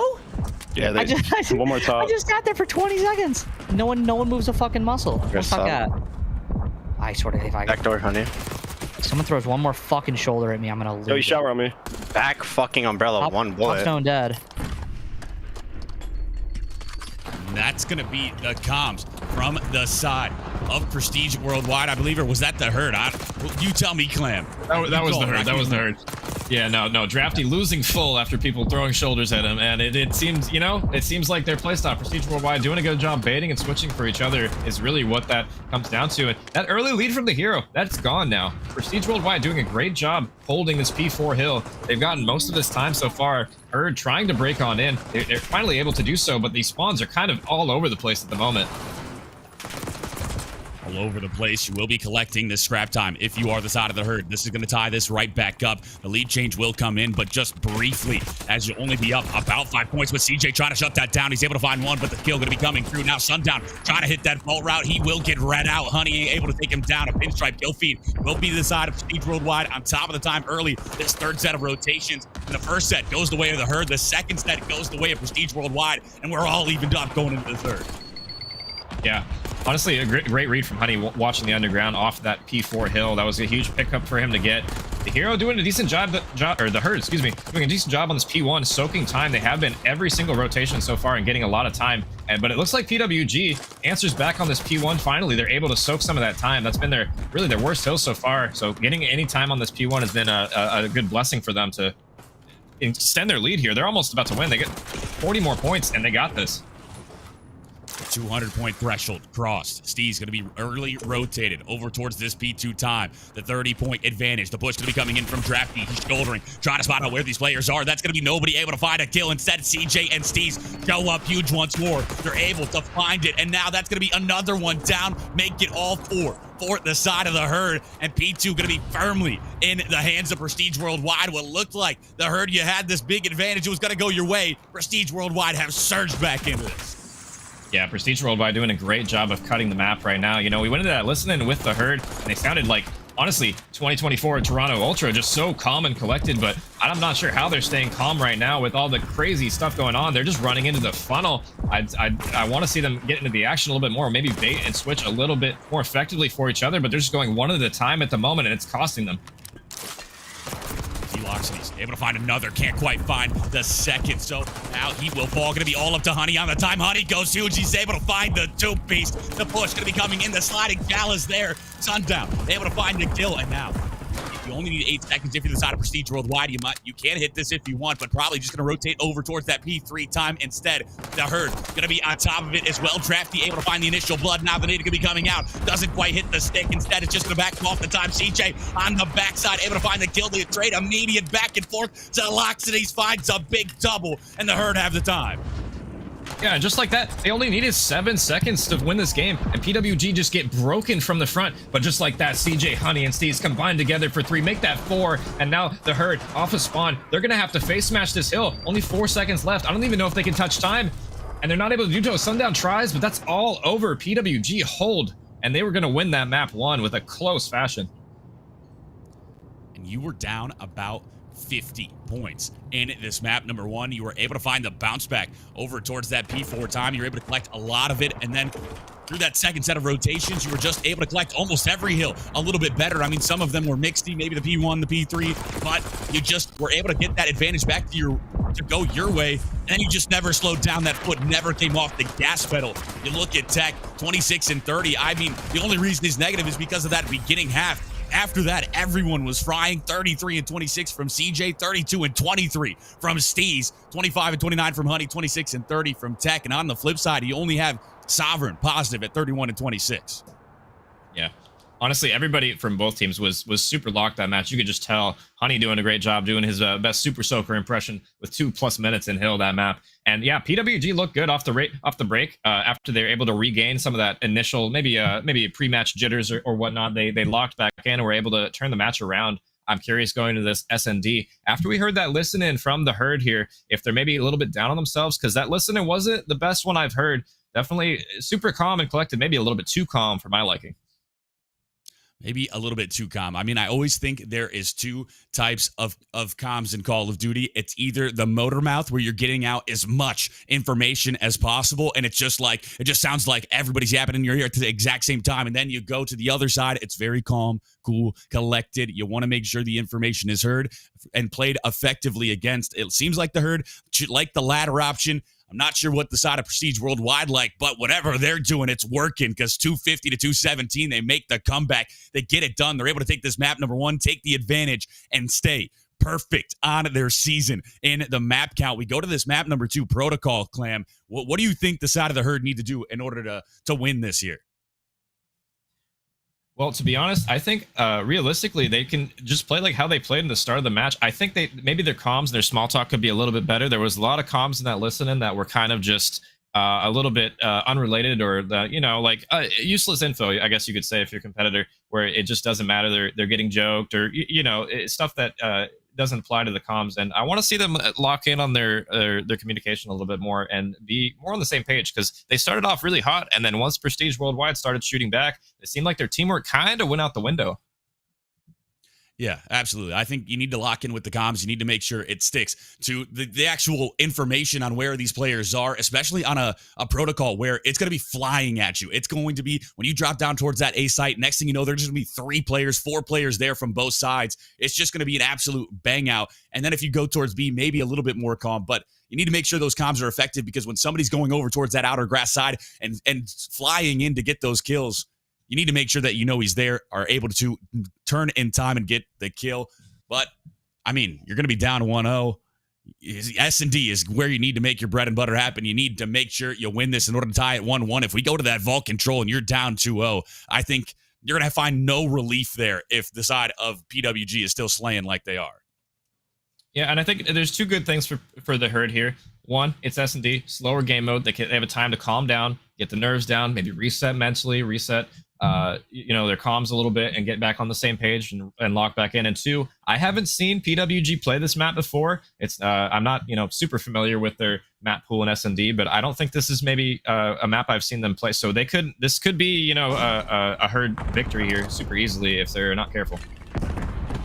Will be the side of Prestige Worldwide on this offense. The bomb going to be over towards that P1 side, so you looking like you're posturing over towards B. That's going to be the first blood coming in. Honey able to take down Sovereign, going to be the man advantage. You're all the way pushed up towards this backside. Honey going to be just pushing around, trying to see if he can spot out any more information, but number 4, Steve's going to be looking to get this bomb down. Yeah, Honey, the entry man here, already gets 2, and I love this play call off the rip, just aggressively running it down B first round, just nuts on the table, as there's 3 dead. Drafty last alive already, only 35 seconds, and he's got a lot of work to do if he's going to clutch this. 1v3. He's able to get Honey. That's going to be a 1v2. A little bit more manageable here, but still going to be 26 seconds. The clock ticking down. You got to hit that go button. You're just going to bang open these doors. That's going to be the information gained. Number 1, attack going to be around this P1 side, but the help is there. Prestige Worldwide played their numbers, and they're able to get this round 1 win. And this is one where they went towards that B site. I feel like that's usually what we see early in Protocol, because you don't have those trophies, so you don't want to drop down towards A, get that util just tossed at you with nothing to catch it. So B pushed for the side of Prestige Worldwide. I think we might see the same from the herd. Yeah, we could potentially see that. That round was so fast, we probably don't even have trophies yet on either side, to be honest. We got we'll see what happens. Oh, should be good.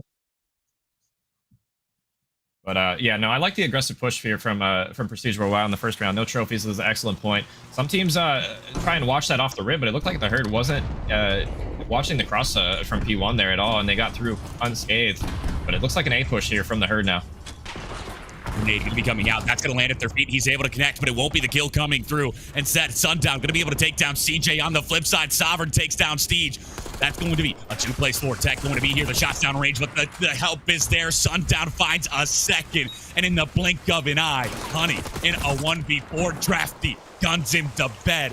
1-1, the score line, and it's seeming like offense going to be favored here in this protocol control. Usually S&D's defense is here, but they're liking their offenses between these two squads. Yeah, honestly, just clean gunfights out of the herd there, and just not able to get any trades on the side of PWG. They all just lost their individual ones around the same time, and yeah, just a good team push from the herd. I like the A push, even though it is a little bit risky to go down there, but yeah, I like the push and the teamwork out of them, and honestly, this could just be an offense back and forth map. We'll see.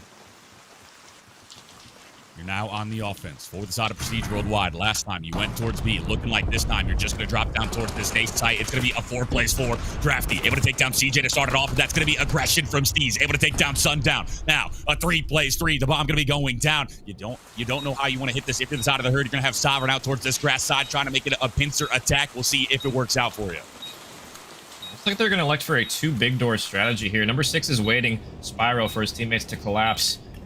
They're running out of time, though. They only have 30 seconds left, but he's going to win a big one. Drafty takes out Honey, and he's not traded. He's got Tech in tow. They got a lot to do here. Tech's going to have to win one, and he does win the one. Steez wins the other one. It's a 1v1. Tech versus Sovereign, and Sovereign climbs up, and he wins it. Sovereign shows up. He shows up clutch. The icy situation, a 1v1, and he just guns him to bed. A 3 spree right now for Sovereign. You start off 0-1, and you have just not slowed down since. I can't believe he won that. He climbs on top of the computers there, and sometimes you get that fast climb, and it looks like he got that there, and he's just able to break Tech's camera somehow. I'm actually amazed that he didn't win that. Maybe hit with a bullet or something there, but yeah, that was just a clutch win from Sovereign there. It puts his team 2-1 up. Flipped on its head. The herd are going to be on the offensive side now. Last time it was aggression towards that A site that worked out for him. Looking like it might be the case again as Sovereign is over towards that outer side. Drafty going to drop down here. They'll be able to spot out the 2 players to the side of Prestige Worldwide. You might just rethink this, go right back up to Zip, but the push going to be coming in from Big Door. Sovereign able to take down one. Honey on the backside able to take down Drafty GG, and now going to be a 3-3. Yeah, the herd looking to collapse on this, but we got Luxy's behind 2 Big Door. He's able to take out 1. He's going to be trapped in the corner now. Honey weak, 13 HP. He's going to get taken out from nade, though. A huge nade takes down Honey. Luxy's, he gets 3! How does he get 3 in that situation, Deformed? That was insane. How does he get 3? A 1v3 situation. He gets done with the gun, then he tosses out the nade, gets it done with that, and then pulls out the pistol and finds the 3rd kill. It doesn't matter what's in his hand. This man can just make do with whatever. He finds the 3-piece right here. You see it. 1 with the AR. He tosses out the nade. It connects. I don't even know if it stuck him. I think he just slid into it. Kills him and then pulls the pistol out against CJ, and he's able to get the toes and takes him down. A masterclass from the herd right now. Yeah, great round there for Zaloxy. CJ, I don't know, he just didn't feel confident in challenging him at the end there. I guess he didn't want to scam, but by doing so, kind of scammed unintentionally. And Zaloxy's keeping that momentum, gets another pick off the rip here. Will be man up situation. CJ gonna be over towards this side. He's gonna be able to get through for free. I don't think he's been spotted, so he might be able to get over towards this top trip side and catch a freebie, but that's gonna be Drafty. Able to take down Honey. Now you're 2-man down. Drafty will fall as CJ finally going to strike Zaloxy's from the top side. The top ropes. Able to take you down, find a 5th in a row. And just like that, it's going to be a 1v3 for Tech. Oh, and he spots him. Yeah, the Shadow's going to give him away, and Tech trying to shoulder, but that's an advantageous angle for Tech to take there. He's going to see him before he slides, and yeah, Velocity's not slowing down. He is on a roll so far. Absolutely rolling. He finds a 5th, and then he goes and finds a 6th. Going to be working on it. That a Hellstorm for the squad. I don't think he has it in his back pocket quite yet, but he will be so close. Maybe 1-2 more kills in order to get it done. Yeah, you see it there. You got a little bit more to do in order to get it, but you're up 3 rounds now. This is desperation time for Prestige Worldwide here, Clam. I mean, if I'm being honest, he might not even need the Hellstorm their way they're looking. They could end this in 2 rounds here before he even gets his streaks. Let's see what they are able to do. They're going to drop down, yeah, elevator, and they're able to pick up 1. But in response, Prestige Worldwide takes down 2. So a lot of time left to play here for Prestige Worldwide. Finally, a man-up situation for the side of Prestige Worldwide. Can you capitalize on it? Mom will be over towards this base site. Drafty, when will you elect to try to get this down? If you wait too long, the push might come in. Now, will be laying it down. You got to worry about a two-pronged attack as you have number 2, Honey, over towards that backside, and you got 1 and 3 towards the front side. So now you're just going to like to go over towards that spiral, make sure nothing goes there. Have number 8, Zaloxy's look towards the bomb, and that's going to be your setup, and just hope you can win some gunnies. Yeah, Honey gets a lot of information here. CJ might have saw one cross spiral, but yeah, Zaloxy just rips him. Just straight headshots from here, and now he's in a tough situation because I think they're both spiral. They're trapped here in a corner, but they do have the bomb control, so Prestige Worldwide are going to have to push him. CJ pushes on in. He gets tags in, but no kills traded. They're both one shot. 15 seconds left, and he's on the defuse. Tech's going to get it. They're not going to stop it.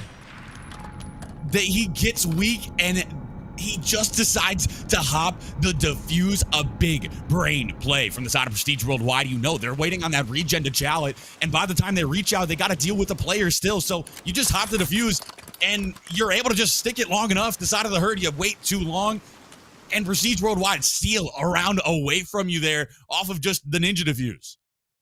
Yeah, nice stretch there out of Tech or CJ. I'm not exactly sure. I guess it was Tech on the bomb. Yeah, he stretches it while CJ pushes him. He gets him weak here, and just because they got him weak, they were unable to chow. I don't know if Drafty couldn't see him stretching it. I guess most likely, right? Because he thought he had the angle covered, but I guess not. Good play out of Tech there to realize that he could pull the bomb out of their view there. As we hop into round number 7, going to be the man advantage for the side of Prestige Worldwide once more. We have seen this before. Drafty going to be trying to get the shots down range, can't quite get the kill. Will be down towards this bottom side and once more. But Bomb going to be over towards B instead. Prestige Worldwide going to be able to get it down. You're going to have a player towards that backside, a player towards Heli. This is a tough setup to break. Drafty and Sundown. This is going to be a tall hill to climb, a tough battle ahead of you. Yeah, 30 seconds left. We got Steve's on bomb, 1 Heli, 1 backside. This is going to be tough, but they rip Tech. That just absolutely ripped from Heli, and Sundown gets a kill on the bomb guy, and it's Honey with no angle on bomb here. He's in a 1v1. He's going to have to chow him. He's on the bomb, and he's going to be able to get him, and he does. Huge play from Honey, making up for his teammates' blunders there. And Prestige Worldwide is going to win that round, and that's a huge one to win. And the difference between hopping the bomb there and what happened the last round is you had him weak. You had the player weak. Honey's not weak. He just doesn't have the information, but he able to spot one out at Heli. He gets the gunfight win. You see him, he just rips Drafty GG in the blink of an eye, and then he's like, he's probably on the bomb. I should probably go check it. He looks it, and he's able to spot the toes. He just rips you right off of it. So Honey's just able to clutch up a 1v2 and without much contention. There wasn't really bullets that flew the other way. Now, starting to surge this Prestige Worldwide once again. The herd, you cannot throw a second map in a row. Yeah, they're not out of it yet, but 2 rounds in a row, they're starting to build some momentum, Prestige Worldwide, and they're going to see them all down in A, and I like this play from Honey. He's all the way through P1 already. They might read him here, but they're not in time. Sundown, he gets traded, though. It's a 3v3 now, and so all that early pressure is kind of gone now, and here, the herd, can do kind of whatever they want. We do have the bomb down towards the A site. This has been their favorite of the 2. CJ going to be hitting that go button, just going to be trying to spot him out. That's going to be Tech able to take down Drafty. Will be Sovereign able to take down CJ, so going to be a 2-1. Tech finds the kill, but on the backside, the herd win the trade battle, and they will take this round number 8. They make it a 5-3. And Clam, I gotta know, do you believe in the 5-3 curse? I am an avid believer of the 5-3 curse. As a player for many years that has been up 5-3, it has happened on me countless times. So I would not wish that on my worst enemy. It is a horrible feeling to be up 5-3, but I do believe in the herd here to close it out. Honey tried to make an aggressive play here off the rip, but fortunately he got traded out, and the herd just able to go down into A site and trade effectively. I believe in them to close this out. Leaving them to close it out. 5-3 curse, a scary thing indeed. The push is going to be coming in towards this A side. It's going to be a 2-2 split for the side of Prestige Worldwide. You got 2 over towards that top P2. You got 2 over towards Grandma. Just going to be trying to spot out any information you can, but it's Zaloxy's able to take down Steez. That's going to be Sundown able to take down Tech. So now a 2-4. The 2-man up situation for the herd, looking like you'll close it out in 9 rounds. Yeah, Honey and CJ both trapped in Grandmas, and honestly, they might both have subs here. I'm not sure what Honey elected to use this round, but yeah, they're in a tough spot here because they have absolutely no map control and really no info on where they could be other than down into A. They're absolutely surrounded right now, and it seems like any play they make is going to be the wrong one, and it looks like that's the case as Sovereign just picks them apart from the back there. A Sovereign 2-piece to end us off in this map number 2. 6-3, the scoreline. The herd able to answer after that map 1 where they were up. They kind of threw it away. The side of Prestige Worldwide, who just started absolutely slaying, able to get it done. now the Herd are able to get it done, even it up 1-1, and we got a series on our hand here, Clam. This looks like we might go the distance. We might see both of those Haciendas 10-3 from Zeloxides. Yeah, he had a great map. He went on that streak during the middle of that game that was just unbelievable. I don't know how he even was able to keep that going. You know, the incredible 1v3 when he was trapped in a corner, basically one shot, and he's able to get a nade kill and then absolutely turn on the guy with the pistol that challenged him from bow and then just continues that streak forward. I say, you know, that's a lot of momentum. When you reset from the first map, going into this vault control, I might have the third take in this one. I'm not going to lie. And this is the statistical advantage. It's one that you really need to get under your belt. You need to be able to find it in order to give yourself 2 chances to try to win this series. Then you have margin for error. You can lose the Hacienda HP, go into that map number 5, and still have a chance to win. But so you will really need to show up in this vault control. Control is one of those that people either love it or hate it, and it's because it changes in a blink of an eye. It's one of those where it's 4 down central. Whoever finds the 4 down wins the round. And right now, the Herd's showing up. They're able to find it. But in that respawn, it was Prestige Worldwide that really showed out. So is it the slaying presence or is it going to be the objective that gets it done? You know, the age-old question here, Clam. Who do you got in this map number 3? You said Herd? Oh, I said Herd, but you're making me second guess myself now because you know we saw them have a comfortable lead in that search and them being on the same page. But you know, it's at this point it's the comms of PWG, which I think are going to be better versus the momentum from that map 2 from the Herd. And what's going to prevail here? I don't know. Let's go on board with the Prestige Worldwide, listen to it, and see how they're common. Okay, top ammo and then on B was hit. Let's go for ammo. Let's go for ammo. Top our ammo. One was just on A. He got off. He might have went vault. Come to help you mid doors. We're going vault. Let's go for ammo. They're top dead and one's cat. Is ammo still alive? Nice, yeah, I think so. I'm naded, and then one's front statue. Yo, help you don't time. Right one shot on vault. What the fuck? Sovereign. Getting out of spawn. One could be pushed over cool still. Nice. Oh, responding good. It's cat. Mid-con, a bullet, and then top cat. Mid-con, top cat. Mid-con still on A somewhere. Weak in front of you, P2 truck. Nice. That's two. Another one towards us. I'm going through P3. One's in A. Yeah, he's their side A. I'm on B. Top cat. Front time weak. I'm just pausing B. I'm naded. I'm dead. What's your cat? There's one front B and then naded on line. They're cat low. One's gonna be our ammo. We're spawning out. One's gonna be ammo. Oh, fuck. One's ammo for sure. Yeah, he's in our lights. Our lobby a bullet. Sundown. I don't know where he went. Cat. Top our truck. Top our mid truck. Oh, yeah. Sundown's out truck. He went through our lobby. He went on to A. We only have 20 seconds, bro. He's in our palms to the right. The right palm. Heard that. Palms on fast. Nice, good one. Here come mid door, maybe. I'm looking mid door. Bottom mark. I'm getting on A. One more on B. On A. Outer pillar. Charlie. We only have 9 seconds, bro. God damn. You got that. Another one. Heard that. Nice, good. And that, the comms from the side of Prestige Worldwide. 5 seconds left on the clock. Going to be Steve trying to get it done. Can you find the kill? No, going to be Sovereign able to take it down just like that. 3 seconds left to go. You got to fly at it. CJ will fall. Sovereign looking for a third. And the Herd able to get this round 1 on the board going their way. Defense looking great for them so far. Yeah, great start from the Herd there. And it looks like momentum is going to prevail over the comms from PWG. You know, I had a feeling that they might start off hot on this third map, after they absolutely just, ran at them on that SND, and it looks like they are. Sovereign having a great first round here, 9-3, and they didn't even really get on the point. If you decide a PWG, they had absolutely no map control. They only had 1 tick on B here, and it's going to be a rough time if you're not getting any ticks on offense here. Yeah, and you look at Honey, a slow start, 0-7 to start it off for the side of Prestige Worldwide. That's one where as soon as he starts getting frying, maybe that's where you'll start to feel that bounce back come in, and maybe it's just the defensive round that you need, but a donut from the first is not what you're looking for. Will be the Herd onto this offensive side. Sundown going to be over towards this time. That's going to be Drafty able to find the kill, but a pinstripe kill feed back and forth. Will you hop on or will you just play for the exits? Will be Honey able to find a big 2-piece, so starting to come alive. Yeah, Drafty pushing through top cat here. The first player pushed up the furthest for his team, but he has the Velocities in tow now, and looks like all of the Herd are top cat right now, patrolling the area, looking to try and do what they can to push onto this A side, but Sovereign shutting them down, gets 2 of his own, is going to hop the point. CJ on the external, going to look for a repinch in this lights area. And I don't know, he sees one top cat. Sovereign shut down. Tech looking for a play here on the B side. Drafty with teammates and a trophy on this B time. He's buying a ton of time for Prestige Worldwide here. You were able to get 1 segment, not quite the second over towards that B zone. Will be the life count, all evened up of 42 seconds. The pressure's there for the side of Prestige Worldwide. They have that whole top side of the minimap covered. They have every angle. It's just whether you can find the kills, but that's going to be Honey and Tech able to take you down. Zaloxities and Sundown will fall. You got to worry about drafting your backside, but it doesn't really matter if you can just put them in the spawn trap. If you can just hold them back, then he's out of the play. But Sovereign able to find one, and now he has to hop on as the time's dwindling away. Time will be stopped. Can you find the kills in order to get on? Number 5 will be Sovereign over towards that B zone. You're gonna have 2 players here, so this is gonna be something you gotta play for if you're Prestige.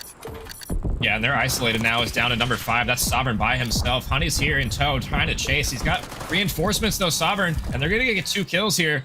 B is not done quite yet. They're about to get 2 ticks on it. CJ with a nice little car bomb here. Trophy's not going to stop that. CJ laying down on point. Not able to get the second one. Sovereign saves it for now. Still 13 seconds left. And Sovereign wins another one. He's 17-5. He has the whole team on him. And during that, meanwhile, his teammates are able to get to the A site and stop the clock.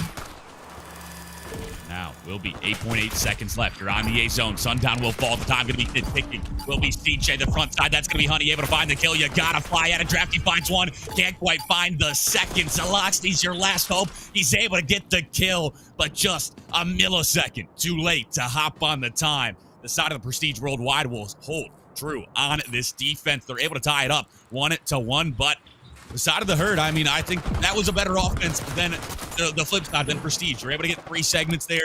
You're able to make some progress. It got a little bit scary, a little bit dicey there for the Prestige for a second. But then Tech was just able to clutch up. He was able to find some big kills, sitting at 17-9 for the side of PWG.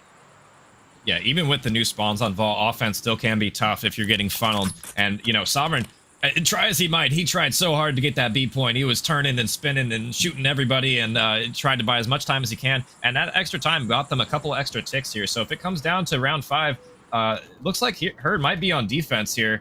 That might not be potentially the side they want. Sometimes offense can be a blessing on this map, round 5 with superpowers and whatnot. The superpowers, indeed. You've seen it time and time again. That's going to be 3 down in the feet. The side of PWG looking to have a better start this time. That's going to be 1 segment already coming through. The nade, the stuns, the util going to be coming out from Sovereign. What can you find? You won't spot this player right around the corner, but you will hear the reload. You're going to be able to find the kill. That's going to be 2 down in the feet. Honey able to answer onto Sovereign. Squeeze going to be looking towards this mid door side. He will be able to hop onto B. That's going to be Honey over there, and he finds a kill. A 4 life advantage for the side of Prestige Worldwide. Yeah, and it looks like Prestige Worldwide just get all the kills here, and they're all pushing B side. I'm not sure if I love this, but it looks like they're stacking the point for now. They're going to get a tick on B. They're going to get 2 kills in tow. Number 7, that's going to be Sundown, trying to buy time, but they're going to read him there. Steez gets another one, and they're all off spawn back art now. They're going to secure this B zone for sure here. Force back on this B zone. This is done. Dusted. Forget about it if you're the side of the herd. Going to be an 8 life advantage. 2 minutes and 6 seconds to play with to get this A zone. So we talked about how that round number 1 wasn't very great of an offense for him. Well, this round has been phenomenal. Honey able to find that kill. It will be 3 down, but Honey looking to show up huge. Sundown not going to, or is going to be able to find that kill instead. So you're back to your spawn. You got time, boys. Slow down, group up, and make sure you find these initial bloods to get out. Yeah, Prestige Worldwide up a lot of time, and they're up 4 lives currently, but they are trapped in their base, so they're going to have to try and get out of this spawn trap and iron up and get these initial kills. Number 4, that's going to be Steez on a wrap here. They're not going to read him. 8's got a bad timing. That's Zaloxity's trying to go street. Number 4 is going to shoot somebody in the back. He's going to get the kill, but they're going to be chasing him now. They're going to know where he's at. This is going to be Zaloxity's last one up. He's the only one pushed up. DJ going to be able to spot him out. He's going to be trying to push it out with 77 HP. He's got to have better shots. He's dipping, diving. Sundown, the reinforcements are here for the side of the herd. They're able to get the kill. Now going to be back and forth on the A zone. It will be Tech able to show up huge, as well as Honey with a 2-piece in the feed. And now you got a double stack towards this time. You got somebody over towards this top cat side. This is looking like Prestige Worldwide might come away with this round win. Will be Tech on the time. No, he will fall. Drafty GG able to make a big one happen. But you only need half a segment in order to get it done. And this is going to be a team kill coming in, but it doesn't matter. Prestige Worldwide win the offense, and they will go up 2-1. Yeah, and you could just tell that momentum shift coming back in from that previous round. Prestige Worldwide, this is a respawn. We're back in their comfortable game mode after that map 1, or that map 2 loss, excuse me. They're going to be coming right back into form. Took them a round to get back on the board, but once Honey started going, he's been going, and they've been able to get as many kills and crossfires as they can, and they've been able to touch time and slow it down. They've been doing a great job with their teamwork once Honey was out of the blender after map 1 or round 1. Yeah, we look at that scoreboard. Honey was 0-7, by the way, and now he is 14-15, almost even after the two rounds following. He has been absolutely beaming ever since. He heard me call him out and said, "Let me show you something." So now he will be the side of Prestige Worldwide onto this defense. You got to win it if you're the Herd. If you want to take this map number 3, he's Loxley. He's able to find the first blood. CJ finds the trade. Need one down from each side. You will have this top cat control, but that's going to be a triple stack on this A zone. It's going so quickly. That's already 1.5 seconds coming through. Can you strike? It will be Tech on the backside. If CJ and Steve's able to find the kills, though. Honey finds another 3 down for the side of the Herd. Yeah, a triple stack from the Herd there onto A. I'm not sure if I love that play, considering they didn't have any cap presence whatsoever, so they were just able to jump on down and kill them for free, basically. But they do end up getting a tick out of it, but if it comes down to time, they might regret doing that play and not playing for more map control.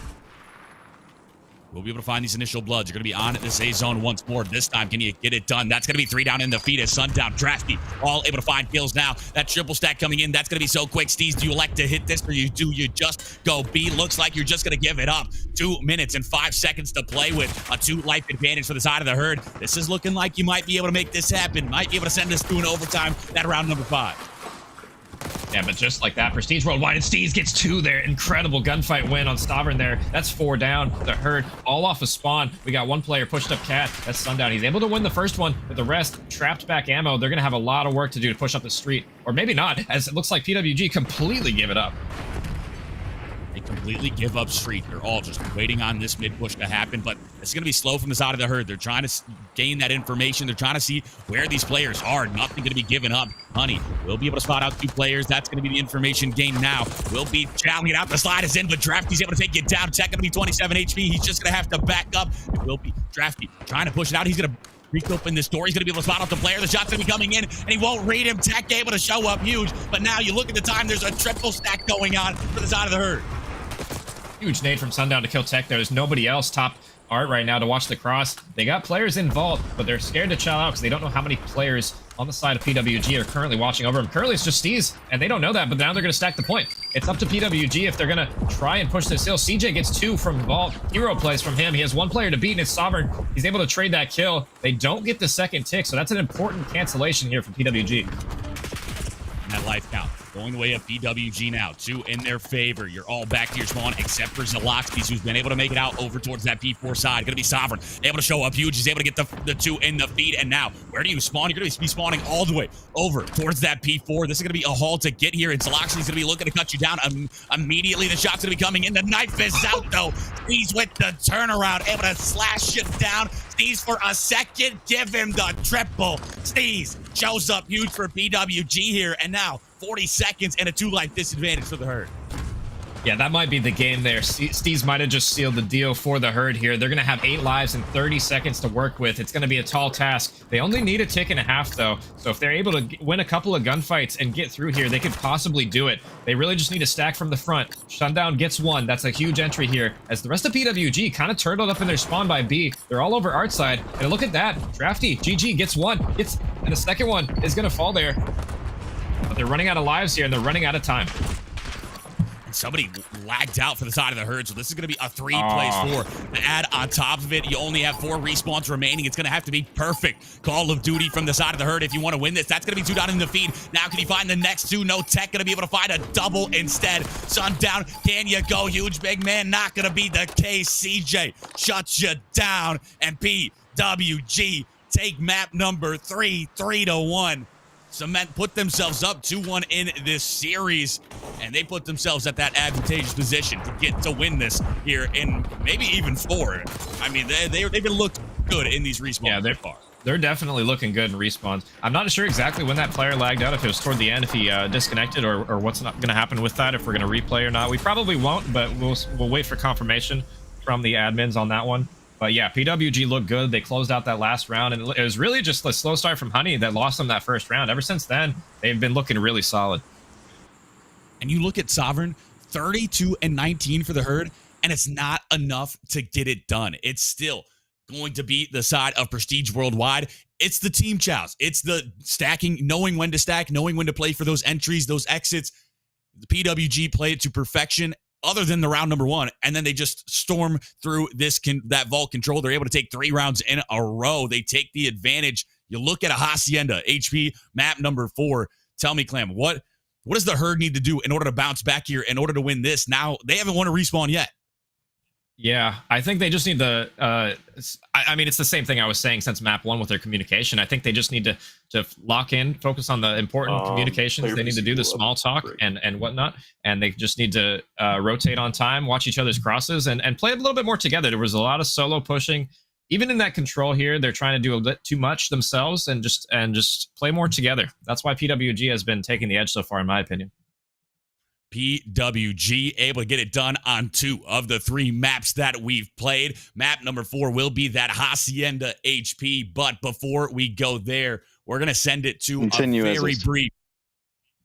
We will continue to go on. This will be Hacienda HP, that map number 4, and I'm excited for it. I think that's going to be one where you got to rotate a lot. I mean, Skyline, you can get away with those late rotations. You can go with 15, 10 seconds and still get away with it. But when you get to that Hacienda HP map, this Hacienda HP, it's really the P2s, the P4s. You need to be on top of it. We saw it the last series. Whoever rotates there early, whoever's able to hold those down, that's the difference maker. Yeah, honestly. And then we kind of saw that in our first series with the Hacienda Hardpoint. It was really the team that was rotating early was able to get all the hills. And it started out with 100x Elite. You know, they were up 100 points. And then slowly but surely, Academy started making these rotations for the important hills and flipping them out when they needed to. And they clawed their way back. Didn't win that map, but they were able to get a lot of time and close that deficit. So, yeah, really just so important to make sure you're rotating for the money hills especially. Hacienda, I need to know, do you think it's an SMG or an AR map? There are mixed reviews on a Hacienda, and I know what I feel. I mean, listen, it's an AR map, but you can definitely do a ton of damage with a sub, depending on your routes you take. I think personally it's an AR map, but that's just me. I would probably say people agree with that. No, I think I would argue that it's an SMG map. I think those top halls are just the ARs are nice, don't get me wrong, but the SMGs just fly through there. You're able to slide those corners. You're able to go through open door. There's so many angles that you can play with the SMG. I think it's really the SMGs that make a big difference. And then it's on the ARs just to lock things down. But the SMGs are like the pivotal points over towards that top office on a P3. On the P4, holding it down, you got to have 3 SMGs in hand. On a P2, the SMGs are watching the lobby. I think SMGs really, really have to show up big in a Hacienda in order to get it done. But ARs, I mean, you have your role. You're big. Yeah, you have to go big as well. So it's either side. It's just whatever you think. I could agree. I could agree with that. You know, at the end of the day, you're a team. You need everybody to do their job in order to win, right? I mean, chat, what do you guys think? Put in the chat, what do you guys think the Hacienda is, an SMG or an AR map? Let us know what you guys think. I know where I stand personally. But while we do that, in the meantime, I guess we're going to take a quick break while we wait for map 4 to load up, or the end of map 3. I'm not sure exactly what's happening here, but we'll be right back with the next map. Flank, I'm looking at the flank. Flank, Charlie, one shot. Charlie weak. In closet. Nice. Back. Just 1 second, boys. We set up. I spawned back P2. I spawned back P2. Catch Manny. Wrapping our side. I spawned back P4, Jesse. Yeah, you're good. Oh, hot tub. One top cat, one hot tub. Weak. Bottom bed. Wow. That's up. There. Jacuzzi? On time. Nice kills. Last on time. One more. Yep, last time. Nading left. Nice. We're on it. Just watch above you. Top. Yes.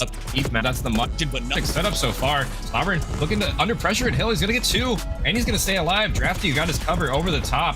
2 players from Prestige Worldwide hitting through, though. And Honey's going to get 2. That's a big 2 for him to pick up here. Big 2. It's not Prestige. You got to start rotating over. That's going to be Tech. Able to find a big 2-piece. Sundown going to be on the chase. The shot's going to be coming in now. For now, it's Sundown able to take him down in the back. Prestige on time. He was able to break in, but now going to be 3 players here. He's worldwide. We'll see if they're able to bounce back here. CJ going to be towards this mid side, just looking to strike. The shots will be coming in. He will not find a feed. Prestige, Sundown over towards bed. He's not wanting to hit it quite yet. Just going to be waiting. Now he'll be able to, now way too far away from you. It will be pinstripe kill feed. That's exactly what you need. This is a big 45 seconds for the side of Prestige Worldwide. If you collect all of it, not only do you even it up, you can take the lead.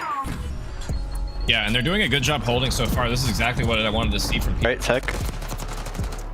Dead. Go, Colby. Yeah, I'm going. Fucking shoulder at me. I'm gonna lose. Yo, you shower on me. Back fucking umbrella, one bullet. Stone dead. Rotated over towards this B2 time. The 30-point advantage. The push to be coming in from Drafty. We went into that listening with the herd, and they sounded like, honestly, 2024 Toronto Ultra, just so calm and collected, but I'm not sure how they're staying calm right now with all the crazy. He locks and he's able to find another. Can't quite find the second, so now he will fall. Gonna be all up to Honey. Get broken from the front, but just like that, CJ, Honey, and Steve's combined together for 3. Make that 4. Oh shit, I don't have minimap off. 1 second.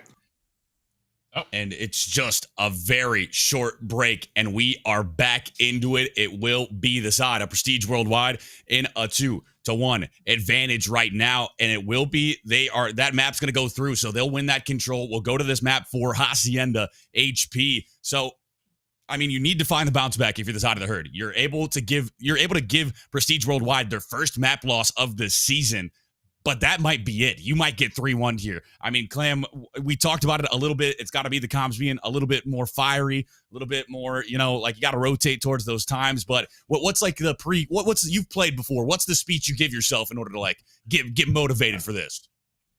I mean, I don't know if there's a speech, but I would just to remind myself that you guys came out hot map 1 and were absolutely cooking them, and just to try and regain and relock those same calm, that same vibe that you had at the start of the match. It can be hard to do, especially after you've gotten beaten a couple of maps in a row.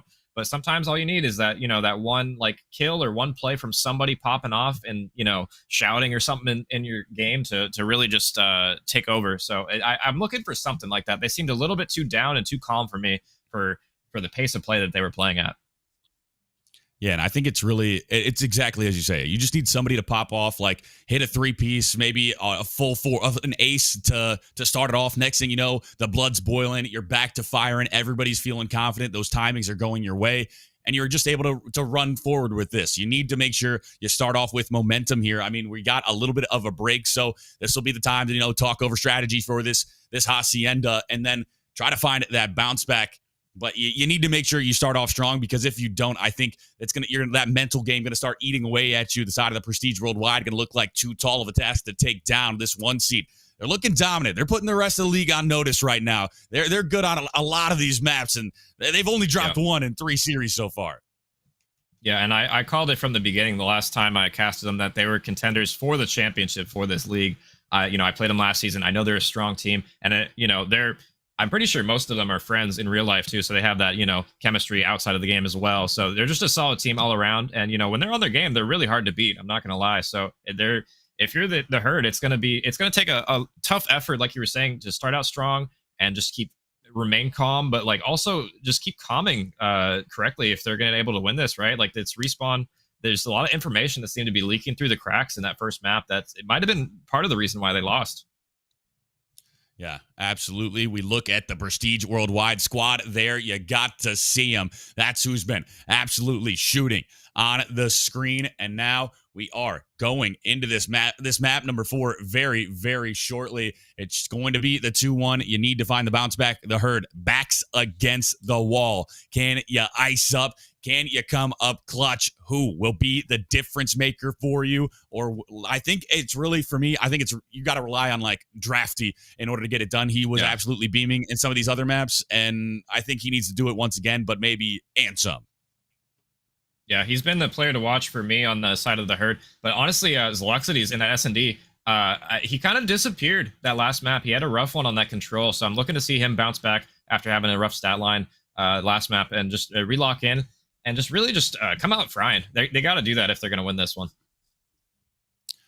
Absolutely. If you can extend it, it's another Hacienda map number 5 going to be coming at us. If you can get past this map number 4, and that's going to be one where you talked about Prestige is pretty good at that one. It seemed like they kind of slammed on it the last time they played. So even if you get this done on map number 4, map number 5 going to be even another daunting task, but you can't look that far ahead. You need to just focus up on this one, focus up on the first set of rotations. You can't even look towards the end of this game. Yeah, one map at a time. That's all you can do. Just play the map in front of you. It's hard to think about as a competitor sometimes when you get in your own head, especially after, if you have a long break in between maps. Sometimes it can be a little daunting to come right back in and fry like this. So, one map at a time. They got to make sure they're on top of the rotations, and just don't even think about that S&D right now. We're not even there yet. And, we saw them beat them in the S&D before, so they might be feeling confident going into map 5. They really just need to win this hard point, and then, map 5, who knows what they can do. All bets are off if we get to the map number 5, but that's a big if. The side of the herd. Can you shut down Prestige Worldwide? On at this map number 4, the push going to be coming in. The initial gunfight's going to be going down. Sovereign shots into him. That's going to be Steez able to take him down. The first blood goes their way, but the time going green. Yeah, Drafty unable to get the second one is a nice pinch from CJ. That's 3 down. Last guy's in times. Lock has a lot to do. 4 dead. Prestige Worldwide. Nice break there. They're able to get all the kills and the time. They're going to have a great setup going for this P1. And P1, a hill where you're not usually able to get a ton of time. This is a prime position for them to do so. Spawning over towards well. If you are the herd, you're able to get the player off the time. Now you're going to be going over towards this top secret. Just going to be trying to find the shot. Saloxities able to find a big double in order to start it off. Now you're going to be trying to push over towards this top Grand Honey. Just going to have to back up, try to run away, try to play his life, make sure those spawns don't flip. CJ over towards this P1 time, able to take him off, and now he's going to be on the hunt, but everyone going to be starting to hit this rotational battle. Drafty GG will be the first one here, but the answer, Prestige Worldwide, right on their heels. Yeah, Drafty's gonna have a lot to do. Honey is still in the back, and Steez as well. But Sundown able to take 2, and a car bomb in the side room, able to take down another one. The Prestige Worldwide is getting well spawns though, so Drafty's still having to slay, and he's gonna slay in D2 off the feed there. Rips 2. They're saying, see you later, brother. Steez goes for the refrag, but Drafty doing what he can to stay alive. Steez needs to do everything here, but he's unable to do so. But they're still spawning well. They're unable to block, and CJ side door with his teammate trying to push in, and it's just all green for the herd right now. CJ absolutely beaming right now. A 3 spree. He is sitting at 7 all in 3 to start it off. He is looking to try to be the difference maker for the side of Prestige Worldwide, but all of this time has gone the way of the herd. We've seen this before, Lamb. We've seen this happen. The side of the herd take an early lead. They get up about 50 points, and then Prestige Worldwide, that's when they play their best Call of Duty. That's when they find the bounce backs. We'll see if that's going to be the case again. We're rotating over towards this P3. Prestige going to be on top of it early. Yeah, Prestige Worldwide are terrifying when they have a 4-man setup hold here. It's going to take a lot from the herd to break, but they do have the positioning to do so. 3 top plat here. Drafty takes 1, but Honey with 2-piece in return. Tech gets the final kill, and it's a 1v1. Tech top plat versus Sundown, but the spawns in the back for the herd are going to be closer, but they know they're spawning there, and they got them locked in the back. CJ just going to push up towards this inside, just try to find this kill. He'll be sliding out. The Jal is there. He finds one. The next shots are good, but he will fall. That's going to be Sundown able to find the kill. Drafty finds a follow-up. That's going to be 2 down in the feed, but now you got to worry about that player, that top side. Honey able to take down 1. A pinstripe kill feed. The side of the herd still going to be on the time. 18 seconds left to fight for here. The scrap time looking like it's going to go green here, go the way of the herd, and now P4 is where you really need to shift your focus. You need to make sure you're on top of those rotations, but the battle's still happening over at P3. And it looks like there's 2 from the side of the herd on this P4. Drafty able to get 1, but Steve slips the gap. He gets 1. There's another 1v1 for him to get. Make that 2. There's open, but they're unable to win it. Drafty gets a nice 3 in transition there. Secures his team the hill for now. And there looks like Prestige Worldwide is all spawning boat. A huge pinch from Sundown. He's able to get 1. Unable to get the second one. His teammates are in tow to trade. Trade's going down in favor of the herd here, and last man alive, front time, needs to stay down and wait for his teammates. Got 3 spawning that front side, but you do have this flanking from Honey. That's going to be a big one. He's able to find 1. Can you find a second? Not going to be the case, but a pinstripe kill feed. Steve's on the time, trying to go huge, but not going to be the case. That's going to be Sundown with the answer. A 3 spree, make it a 4 spree. Sundown looking to be the difference maker. He heard us calling out Drafty and said it. You cannot forget about this name. I am frying right now at 15-8. Yeah, Sundown doing all he can to hold the time for herd there, but it looks like the final 10 will go back to Prestige Worldwide, but they're getting to set up for this P1 again. They're going to have top hall control for now. Sovereign looking to hit this ult for 1 second. I'm not sure if I love this play, especially with an AR, but he is going to get timing. Almost gets turned on. CJ with some crazy shots there. Sovereign doing what he can to stay alive. They're going to pick off on the pinch, though. What can Tech do here? There's 2 in open. He gets the second, and he perfectly reads the second one there. One more bottom line. That's 3 dead again. Zaloxides last alive, and he's having a rough game. A 40-point advantage to the side of the herd coming into this second set of rotations. Prestige Worldwide have been able to collect a decent amount of time here. Drafty going to be early on these rotations. Thinking about it already. That's going to be timing that will not go his way, but he's going to be doubling back, able to find some shots on Honey. He'll be able to take him down. Can't quite find the follow-up. Tech going to be able to get the kill instead. No, Tech over towards this top grand, just going to be playing his life. It's going to be some weird spawns, some parallels coming in. Will be CJ spots out Sovereign, but Sovereign wins the gunny. And now 14 seconds left on it. This P1 Sovereign starting to make his way over, and you don't really have a lot of map presence here. If you're the side of the herd, you might be, Zaloxides might be on the time, but Steez is towards the backside. Yeah, Steez, what timing does he get here? He sees one to his left, but he's not able to look in time. Sovereign, a crazy kill. Timing there for Steez is unreal. He sees him, but he doesn't quite see it. Maybe a spectator glitch or whatnot. CJ is going to be in hill by himself, has a lot to do, is able to get taken down. Clean break from the herd. And it was a foot race to this P4. No team really had control of the spawns. They were back and forth trying to get gunfight kills for the spawns here. Honey got a nice 2, but was unable to really flip anything there. His teammates fall, and yeah, the herd getting good time on this P3 or P2 here. Tech looking to go huge. He's able to find one. Not going to be the case. He will be cut down for the second. The push going to be coming from this outside. That's going to be a pinstripe kill feed, but the herd hold the line. They hold strong. CJ going to be trying to push it one last time. He checks the corner. No, nobody going to be there. Now he'll double back, try it one more time. He's Tech able to take down Sundown. Now the P3 rotations are on. Zaloxides will be still on to this old time. He's going to be sliding it out. He's able to take down Honey. And just like that, the herd, you got a 60-point advantage now. Just need to make sure you keep that foot down on the gas pedal. Nice kill from Sovereign there. That's an important one. He's going to play his life for now, but they're going to know he's back there. He's the lone member from the herd here so far. CJ sniffing him out, but he's not able to win it. Sovereign, huge 2 here, and he's going to buy time for his team. The herd collapse on the hill. PWG still spawning in the back, though. Let's go with the listen in with the herd here after this insane run they've been on.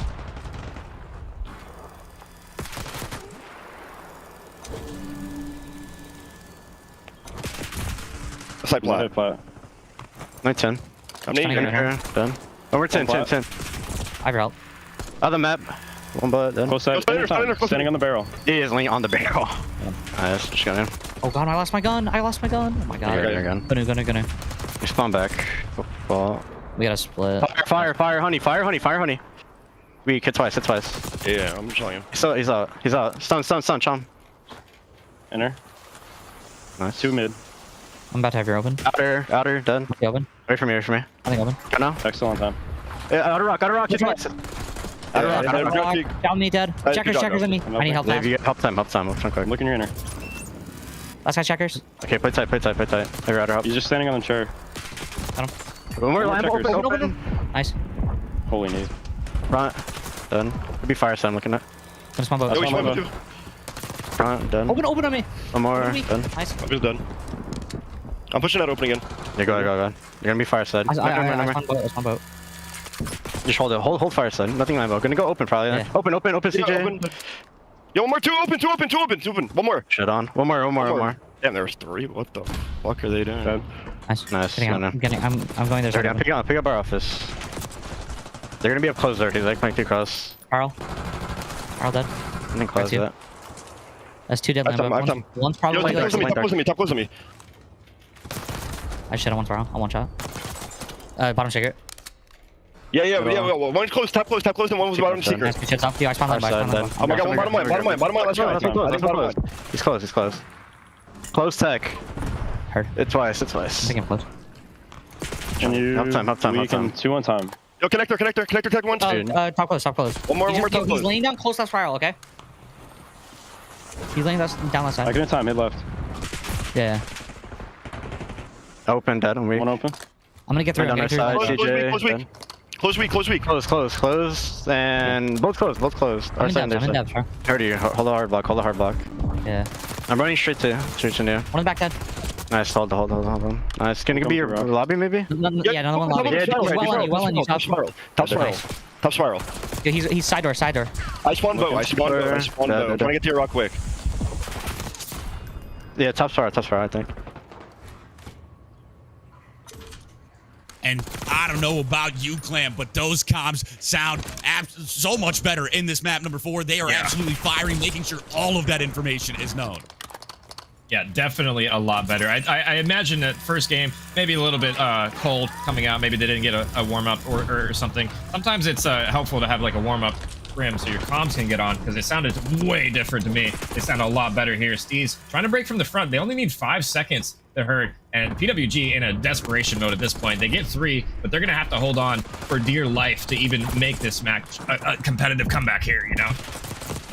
Yeah, absolutely. And the Herd, you've got 3 hills to try to break in, to try to get 5 seconds of time before this becomes a problem. So Sovereign going to be this front side, try to jow it out, but that's going to be the backside. Drafty GG able to find the 2-piece, and just like that, 1 player remaining. CJ taken down, will make it 2. Drafty finds the 4-piece, the ace, in order to get it done here on map number 4. The Herd with a resounding answer on this, and they take us the distance, Clam. We get a map 5.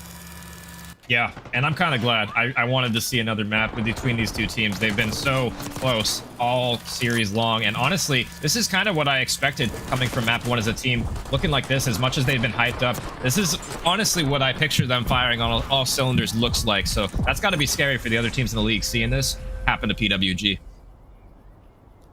Drafty 36 and 18 double positive. Sovereign 35 and 18 double positive. Sundown 21 and 24, 17 and 24 from Zaloxtes. On the flip side, everyone was negative for the side of PWG, almost 100-point club. And you want to talk about momentum? You take that almost 100-point club going into map number 5, a Hacienda. This is anybody's game at this point. I have no idea. You talked about how much or how good the side of Prestige plays on this Hacienda, but the Herd is surging right now.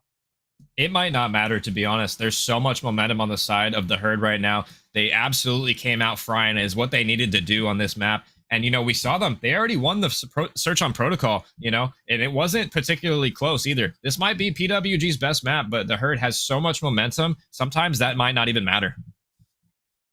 It might not matter. It's now the rest of the maps do no longer matter. The first 4, forget them. Clear them for your mind, because it only matters about this. This is a best of 1 now. The side who can get it done basically in an S&D, I don't know, but this is my favorite part of Call of Duty action. It's all or nothing in one map. Yeah, we'll see what they can do on this Hacienda. You know, last series we saw a lot of B hits here. I'm curious if we're going to see more of the same between these two teams. These are some of the best teams in the league, in my opinion, that I've seen so far, at least. I'm curious what strats they're going to be whipping out here off the rip. Drafty, able to find the initial blood. That's the man up.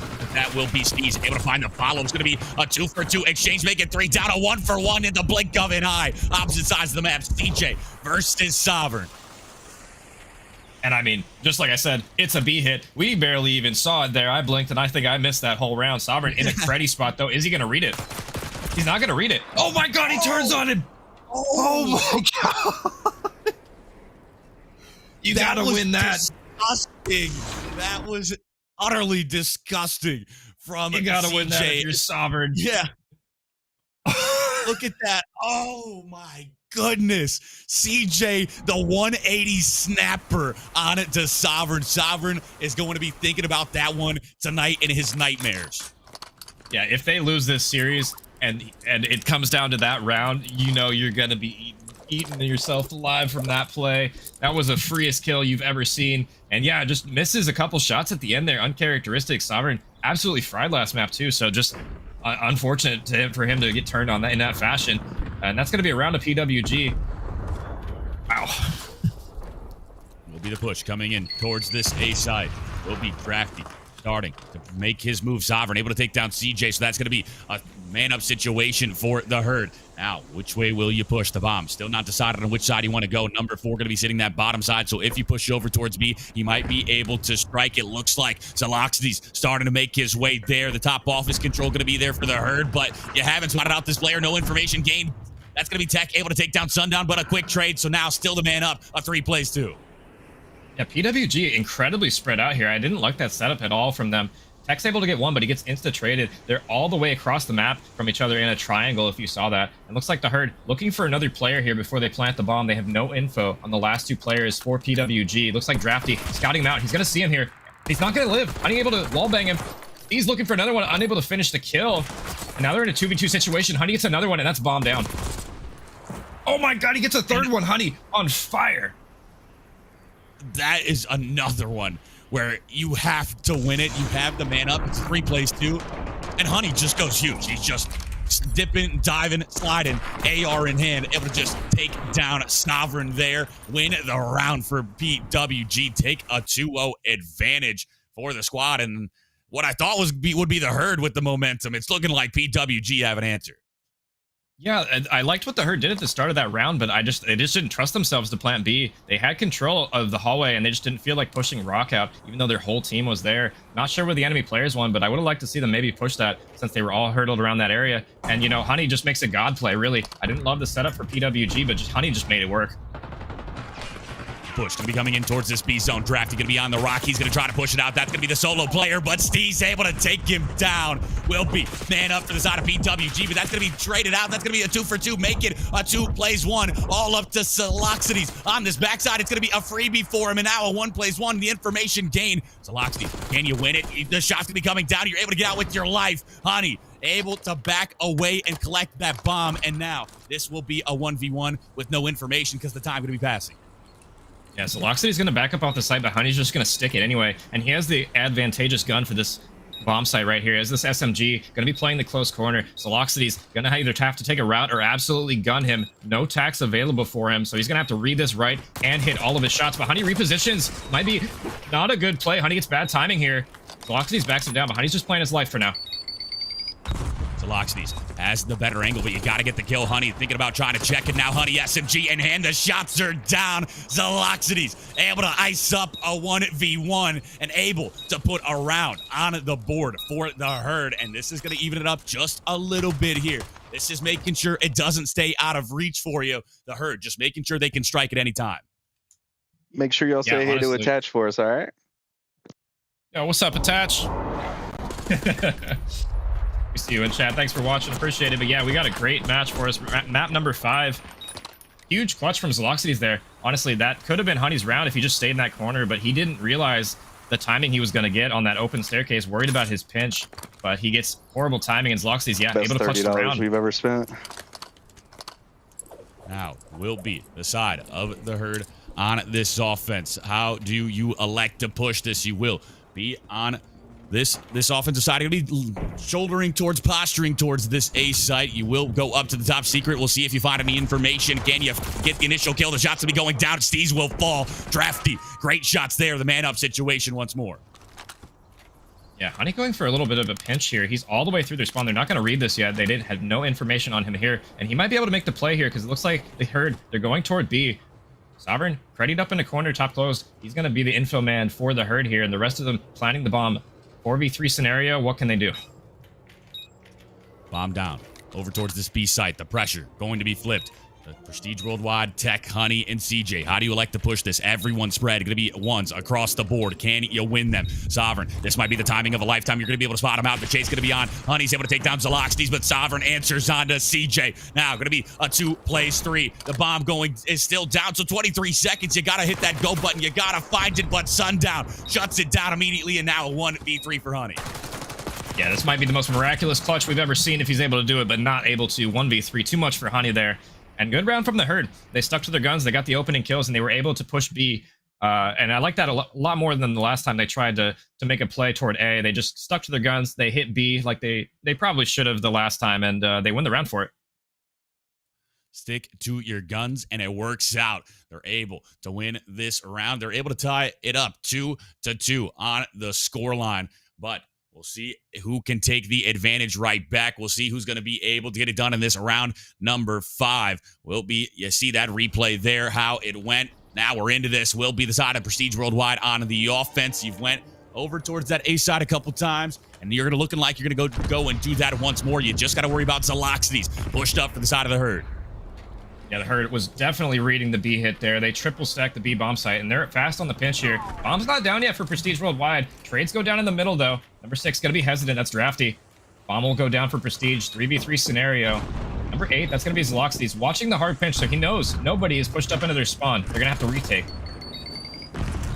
Tech spotted out that player at the bottom of you. That's going to be Drafty. Shots down range, 84 HP. Good shots, but not enough to take anybody down. And now Sovereign going to hit that go button, but there's going to be a player lying in wait, and that is Steez. Able to take him down. Tech finds the shots. A 1v3 for Drafty. He finds the first 21 seconds. What can you do? You're trying to kill. You're trying to go. You're trying to figure out where these players are, but you haven't made a decision. If you hop over the fence, you'll find them. But instead, PWG able to take round number 5 and take that advantage right back. Yeah, and I honestly like that play, even though they lost the round from the herd where they gamble stack B. Sometimes you can catch teams off guard, especially if they've been doing it a lot. It didn't work out for them that time. They got picked apart. But, you know, I like to see strats like that work out sometimes. Sometimes you have to gamble on a strat like that mid-game and just see if it works out. A little bit slow to get that bomb down on that A side for the side of Prestige. I did like that they went over towards that side, but not going to work out for them. Now we'll go over to the side of the herd. They'll be on the offense, posturing over towards B. It's worked out for them, so stick to the bread and butter. We'll see. There will be number 3, CJ. There to challenge it. The stuns, the nades going to be coming out. The U-tail gain. That's going to be CJ just having to back up, so bomb might go down early here for the side of the herd. This might be the advantage, but that's going to be Sovereign able to take down Steez instead, so man up. Yeah, Steez just gets picked for free there. No teammates around him, but CJ gets an answer back through the bomb. That's actually going to be a huge kill. They slow the plant process here. All 3 of the herd still on B. Evan's reading the pinch. That's Sundown. But they're not going to be anywhere near him right now. Now 2 decides. That's Honey. Going to be going for a pinch top mid. I like this route out of him. He might get the bad timing, though. A little bit too slow on that. Not sure if he saw the members from the herd here as they're going to push top office. And they get a pick there, too. Sovereign goes towards that top office. He's able to find another one. So now going to be a 1 plays 2. CJ versus Drafty and Sovereign, and he might have the angle. The gunfire's there. He's able to find one, but maybe a bit premature. If he just would have waited 1 more second, he might have been able to find the 2-piece. Instead, the 2v1, the numbers advantage reigns supreme. Sovereign able to find the last kill as he does a 360, snaps right back around, and able to find the final shot onto him. So all evened up here, 3 plays 3 to map number 5. I mean, Calamity, this is getting pretty close here. Yeah, this is dicey. Honestly, CJ, a little bit more trigger discipline. He could have shot both of those players in the back. Unfortunately, shoots a little bit too early. The player gets around the pillar and he gets collapsed on. But yeah, you might want that round back. But yeah, it probably shouldn't have even been in that situation to begin with. But you know, the herd looking like they're coming back on this SND here. The momentum swinging in their favor a couple rounds in a row now. Pushes in from the side of Prestige Worldwide. You'll have a bit of a stun down. Gonna hit that go button. He's able to find one. He finds the 2-piece. Sundown going huge in round number 7. He's able to spot another one. Will you hit that go button? Will you have the heat check? Not gonna be the OE coming in. Instead, Discipline. DJ able to spot one. He's able to take down Drafty GG. Now gonna be the 2 plays 3. CJ looking to go big. Not gonna be the case. He will be shut down. And just like that, a 1v3 for Honey. Yeah, Honey in a tough spot now. CJ read the play right, but second guessed himself, unable to take down the second player. And Honey has a lot of time to work with, but I'm pretty sure they know bombs down and they are just creddied up in corners. Look at the herd. All 3 arrows in corners, not moving. We're not scamming today is what they say. And they're going to hear him. Sundown gets the final kill. And yeah, Honey not able to do anything there. Finally, an advantage for the side of the herd and at a great time because you only need to win 2 more in order to get it done. You are 1 round away from putting yourself at map point. This is going to be the difference maker here. Can you win this round number 8? Can you go up? We'll see what the case is. CJ tried to go huge for the side of PWG, but the herd, too much for him this time. Now you'll be on this offensive side. B's been their bread and butter. Clam, do you think they go back there, or do you think they're going A this time? I think they might hit a slow bait here, but, you know, it looks like they're just running it down B. So what do I know? It looks like the bread and butter play is what they're going for. See if they can do it. There's only 1 player here, CJ, by himself again, and he's going to skedaddle on out of there. We'll back up toward his team. Wait for the pressure here, and yeah. I'm not going down quite yet, though. I'm not curious what they're waiting for.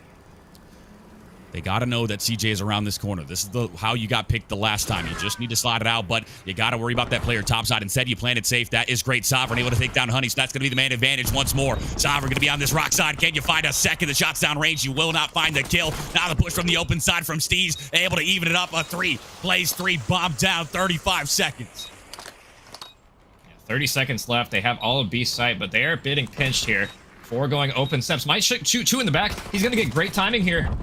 The 1, he's going to play his life. Tech gets the second one on bump. 1v3 and a beautiful collapse from Prestige Worldwide there as they retake the bomb site. A retake to perfection. A 3 plays 3, and they don't even drop a single member. They're able to just go in through that open door, make it a bit of a 2-pronged attack, and they find all the kills.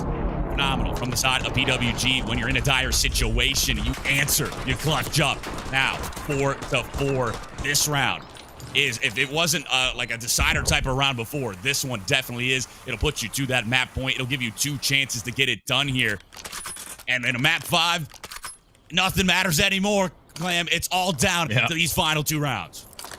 And I can't help but keep thinking back to that very first round where Sovereign got turned on for the round loss. Is that going to come back to bite the Herd in the end? We'll find out here in a second. 4-4, only a few more rounds to play. Looks like PWG electing for a fast A push, and it looks like, 1 player from the Herd by himself here. Zaloxes is going to be surrounded, but no one's cleared this outer fence, so he might be okay here. Are they going to read this is really the question. He might go huge. That information going to be gained. That go button going to be hit. Zaloxy's looking for it. He's able to find one. Can you find a second? The shot's down range. Not going to be enough, but Sovereign will strike. He's able to find the kill. That's going to be a collapse there, but not going to be able to find the final one. But everyone collapses from the side of the Herd. They find it dominantly in the blink of an eye. The Herd take round number 9. And they take the advantage. They are 1 round away from doing this. They are 1 round away from taking this series against the 1 seed. Yeah, and I mean, like, that's a great play from Zaloxes, but kind of a blunder from Prestige Worldwide. If you're going to flood A like that, you got to have somebody going and checking outer fence there. That's like such a common spot that people play. Jump spot, lay down. They do all kinds of pushes, stunned over the fence there. I'm really surprised to see them, a team like PWG, that's played a ton of search on this map, just not clear that, not play for that whatsoever. That was curious to me. Curious indeed. You need to win this defensive round if you're PWG to stay alive. In this map number 5, you were undefeated on your season. You were undefeated on the maps. You were 6-0, and now you've been served 2 map losses. It might be a 3rd lying in wait for you. Steve's going to be this top side, just going to be looking for anything. Will be the push coming in towards the safe side, not electing to go towards B this time for the side of the Herd. We'll see if it comes back to bite them, but they made that adjustment from PWG. They sent 2 that way, so we'll see. The bomb just lying in wait, just very disciplined, very slow push from the side of the Herd. Yeah, this is kind of what I thought Herd was going to do the previous offense, was a strat like this, where they just kind of sit, chill, wait for people to scam, and then slowly push up either mid or to a bomb site here. And this is kind of what they're electing to do. They don't really have any control of either site, but they have all of top mid, and it's really whether they elect to hit A or B here through their spawn. They are starting to go over towards the safe site, but maybe too little too late. Honey and Steve's going to be pushing over. That information going to be gained. Honey just doing the jumping check, and Sundown going to be able to find one. That's going to be Sundown for the 2 piece, showing up big in this round number 10. Bomb going to be going down. A 2 plays 4. Tech and CJ. Can you complete a mountain of a task? Can you find this in order to extend your life? Yeah, CJ and Tech, they're so far out of the play, too, because they were playing B-side. They're going to have no time at all to find all the players here. And just like that, Zaloxes takes down Tech. 1v4 for CJ. They know exactly where he is. 20 seconds, 1v4. A hope, a miracle, a prayer. You're going to need all of it at the same time if you're going to clutch this round. He gets 1, but he's unable to get the second one. Good job from Herd. The final round in the coffin there. They're going to take this series win. And the Herd take down your 1 seed. The undefeated, undisputed number 1 now has 3 map losses to their name and a blemish on their record. The Herd, the 6 seed, making sure that they are known in this league. You look at the scoreboard: 10-6 from Sundown, 9-5 from Sovereign, 7-8 from Drafty, 6-7 from Zaloxides. And on the flip side, CJ 8-7, 6-7 from Steve, 7-9 from Honey and Tech. And now the side of the Herd, you get to celebrate. You were able to do it. You see how it went down. Map number 2, you're able to win that protocol. You're able to extend it to the map 4, and then it was just all green in the feed. You're able to take both haciendas here. Yeah, no, that was a grueler right there. Honestly, the Herd, much resilience after the first couple of maps there, turned their series around. And yeah, honestly, who's your MVP for that, Deform? Like, honestly, I couldn't even tell you on the side of the Herd. I don't know. Truly, it was a team effort between everybody on the herd. I think Drafty had great moments. I think Sundown really showed up, but Sovereign had, like, on that Hacienda, he was going crazy. Both Drafty and Sovereign were double positive. I think it's hard to pick one because it was really just an effort between everybody. But if I had to go with one, I think I'd pick Sovereign on this. Yeah. Let's drag in Sovereign here, the MVP of the match. What's going on, Sovereign? GG's after that victory. It was a hard fought one. Thoughts on the series overall, I guess, off the rip here? Surprising. I don't know anybody in this league. This is like first match in the league, so. Oh, okay. No, I didn't know what to expect, but it was a tougher series than I expected. Yeah, PWG, I've played against them before. They're a pretty solid team. They got good comms. Talk me through, I guess, some of the maps you guys played. That map 1, you guys came out absolutely frying, and then kind of got the other team, PWG, started making a comeback. I guess thoughts on that. Was maybe like a comms thing, or what happened to that map 1? I think in all the respawns, I did feel like nobody really had a lot of pressure presence on the map. I felt like they were just getting away with empty stats. Like, they were frying, but it felt like they weren't doing much, if you know what I mean. Like, you're talking about PWG or your team? Like, PWG? our team was getting farmed because we were just throwing our lives away. Like, they had really, like, I would say not inflated, but like they had a lot more kills than I expected, like elims and stuff. Yeah. Just because we kept throwing our lives away. But map 4, we cleaned it up. Like, I played a lot more disciplined than I did. Yeah, definitely. We did a listening with you. Oh, go ahead. On the back of that, I want to ask, going into that map number 4, you're down 1-2, your life on the line. What was like the comms between everybody? I mean, you had somebody lag out in that map number 3. Like, what was the comms between everybody to be like, all right, let's lock back in, let's get this dub? Honestly, after map 1, I knew we were chilling. Because we should have won it. We just started playing like idiots. So after that, when we go to map 4, I take a step back, but I up my comms a little bit more. That map's a little bit easier to play than Skyline. Skyline's a very bang out map. Like, if you have a smart player on your team, I think Hasi is an easier map on you and your whole team. Yeah, we could definitely tell in the broadcast from map 1 to map 4. We did listen-ins on both of them, and it was night and day difference between your guys' comms between the two maps. So, it was good to see you guys lock back in. I guess thoughts on the map 5 then, the last map there, after you got turned on by CJ. What were you thinking? Yeah, I was mind blown, but you guys ended up pulling out. What thoughts on that S&D, I guess, at the end there? We could have won it like 6-2, 6-3. It was a little scammy, but no, that round 1 was bad. It's because I'm on a different controller right now. I don't have my scuff, so that's different sticks. It feels weird, so that's my excuse. But yeah, you hear that chat? Controller cheese is what it is. It's controller cheese. Yeah. No, Sundown definitely turned up too. Sundown's pop take. So yeah, no, he went nuclear that map 5. He definitely was frying for sure. He goes through it. If you have any more questions, I'm out. I think that is it for me. I mean, GG's to you guys. An absolute Herculean effort in order to get it done on this series. You were down 1-2, and you find maps 4 and 5. Just an absolute masterclass, a turnaround for the ages. Yes, sir. Yeah, GG's. Sovereign, we'll let you chill and vibe with your team after that victory and, some celebration and stuff like that. And yeah, good luck on your next match. All right, appreciate it. Have a good night. Yeah, you too.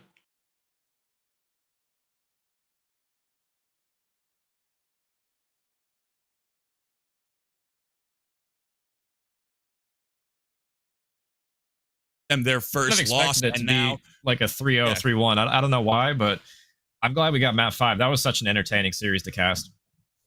Yeah, absolutely entertaining. It was so much fun, and it was one where we kind of called it from the beginning. We knew it was going to be one of those top tier matchups. We kind of said that Prestige Worldwide could like run away with this, but if the herd can extend it later down the line, it would get mixy like this, and that's exactly what happened. We got to that map number 4, the herd really show up, they start to fry, then we get to the map number 5, and it's just a free-for-all. You've got no idea who's going to be able to get it done.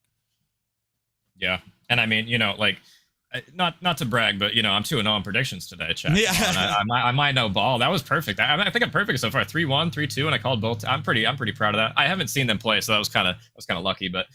Yeah, that was a good series. Our next series will be the Old Bay Outlaws, and B3 AS Clan, which I casted both these teams last week. So this should be a good series. We'll be right back after some messages here with the next series. Stay tuned. Or over PWG hold, and they were going to win that map 1 with a close fashion. Yo, Hope, see you on time. One shot ball. You have 20 seconds, bro. He's in our palm to the right. The right palm. That. That the comms from the side of Prestige Worldwide. 5 seconds left on the clock. Gonna be Steve trying to get it done. You gotta fly at it. CJ will fall. Sovereign looking for a third. And point. CJ on the external. Gonna look for a repinch in this lights area. And Sundown will fall. You gotta worry about drafting your backside, but it doesn't really matter if you can just put him in this one. The second one. Sovereign saves it for now. Still 13 seconds left. And Sovereign wins another one. He's 17-5. He has the whole team on him. And during that, meanwhile, his teammates are able to get to the A site. And talked about how that round number 1 wasn't very great of an offense for him. Well, this round has been the reinforcements are here for the side of the hurdy. They're able to get the kill. Now going to be back and forth on the A zone. Somebody over towards this top cat side. This is looking like Prestige Worldwide might come away with this round win. Will be Tech on the time. Matter. Prestige Worldwide win the offense and 5. Yeah, but just like that, Prestige Worldwide and Steez gets 2 there. Incredible gunfight win on Sovereign there. That's 4 down. The herd all off a spawn. We got one. Going to be looking to cut you down immediately. The shot's going to be coming in. The knife is out, though.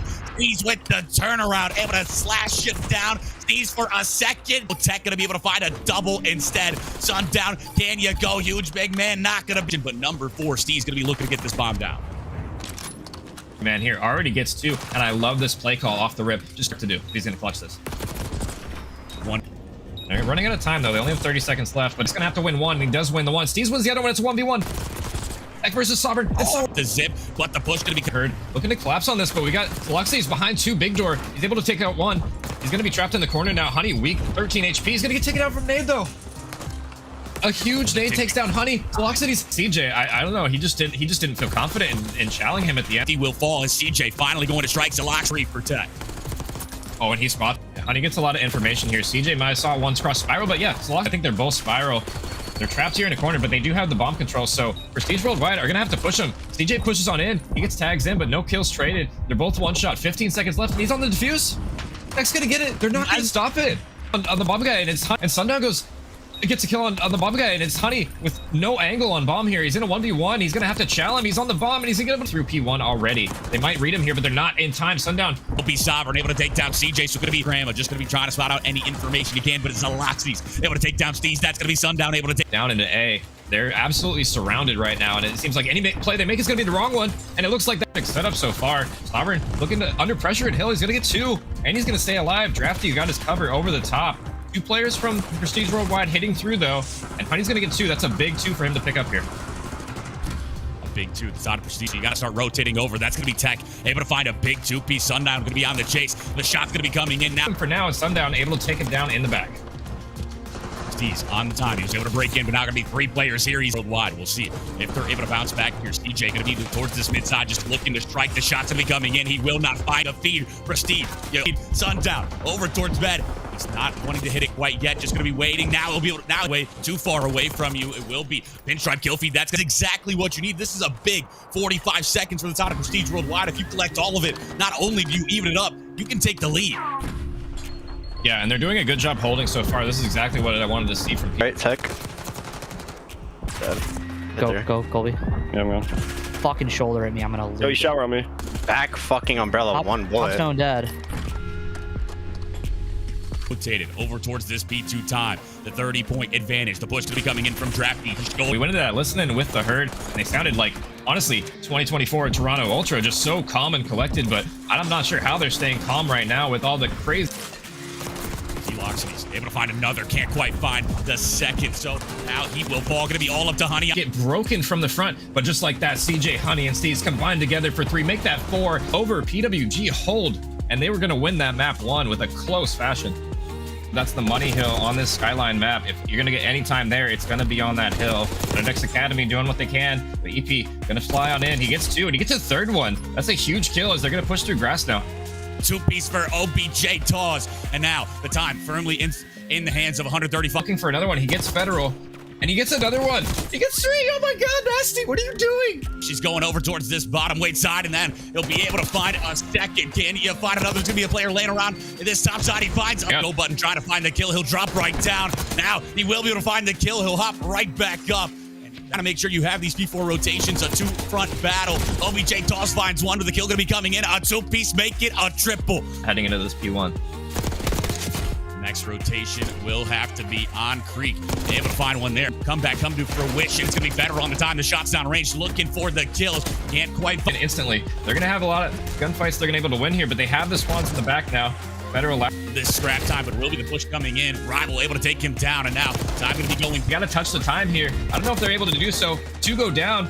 Make that number 3 as Rival able to get 2 here, and they break on in with 2 seconds left. You try to go from the front side. Where do you go? The push gonna be coming in. The shot's gonna be going. Instead, he's able to find one. Can you find a second? Will be a player right around that fire side. Doing a good job on rotation, setting up and holding a decent amount. Even we're breaking through the front pretty map 1, but I don't know. We'll see if he can clutch this 1v3. He's gonna have a slow start, some shaky shots there. Nothing set up. But no, gonna be going down. Sovereign shots into him. That's gonna be Steez able to take him down. The first blood goes their way, but the time going green. Right on their heels. Yeah, Drafty's gonna have a lot to do. Honey is still in the back, and Steez as well. Yo, hope you don't touch. Be going down. Sovereign shots into him. That's gonna be Steez able to take him down. The first blood goes their way, but the time going green. Right on their heels. Yeah, Drafty's gonna have a lot to do. Honey is still in the back, and Steez as well. But Sundown able to take 2, and a car bomb in the side room. See you later, brother. Steez goes for the refrag, but Drafty doing what he can to stay alive. Steez needs to do everything here. Teammate trying to push in, and it's just all green for the herd right now. DJ absolutely beaming. Positioning to do so. 3 looks like Prestige Worldwide is all spawning boat. A huge pinch from Sundown. He's able to get 1. Unable to get the second one. His teammates are out. Looking to be the difference maker. He heard us calling out Drafty instead. You cannot forget about this name. Sovereign looking to hit this ult for 1 second. I'm not sure if I love this play, especially when they are, but he is going to get timing. Almost gets turned on CJ. Towards the backside. Yes, Steez, what timing does he get here? He sees one to his left, but he's not able to look in time. Sovereign, a kick from the herd. And it was a foot race to this P4. No, he's able to take down Honey. And just like that, the herd, you got a 60-point advantage now. Just need to make sure you keep that foot down on the gas pedal. Down me, dead. Checkers on me. I need help. Help time. Look in your inner. Okay, play tight. I got her up. He's just standing on the chair. One more line, open. Nice. Holy knees. Front. Done. Could be fire side I'm looking at. Front, done. Open. I just hit on one throw. On one shot. Bottom shaker. Hold the hard block. Yeah. I'm running straight to You're gonna have to hold on for dear life to even make this match a competitive comeback here, you know?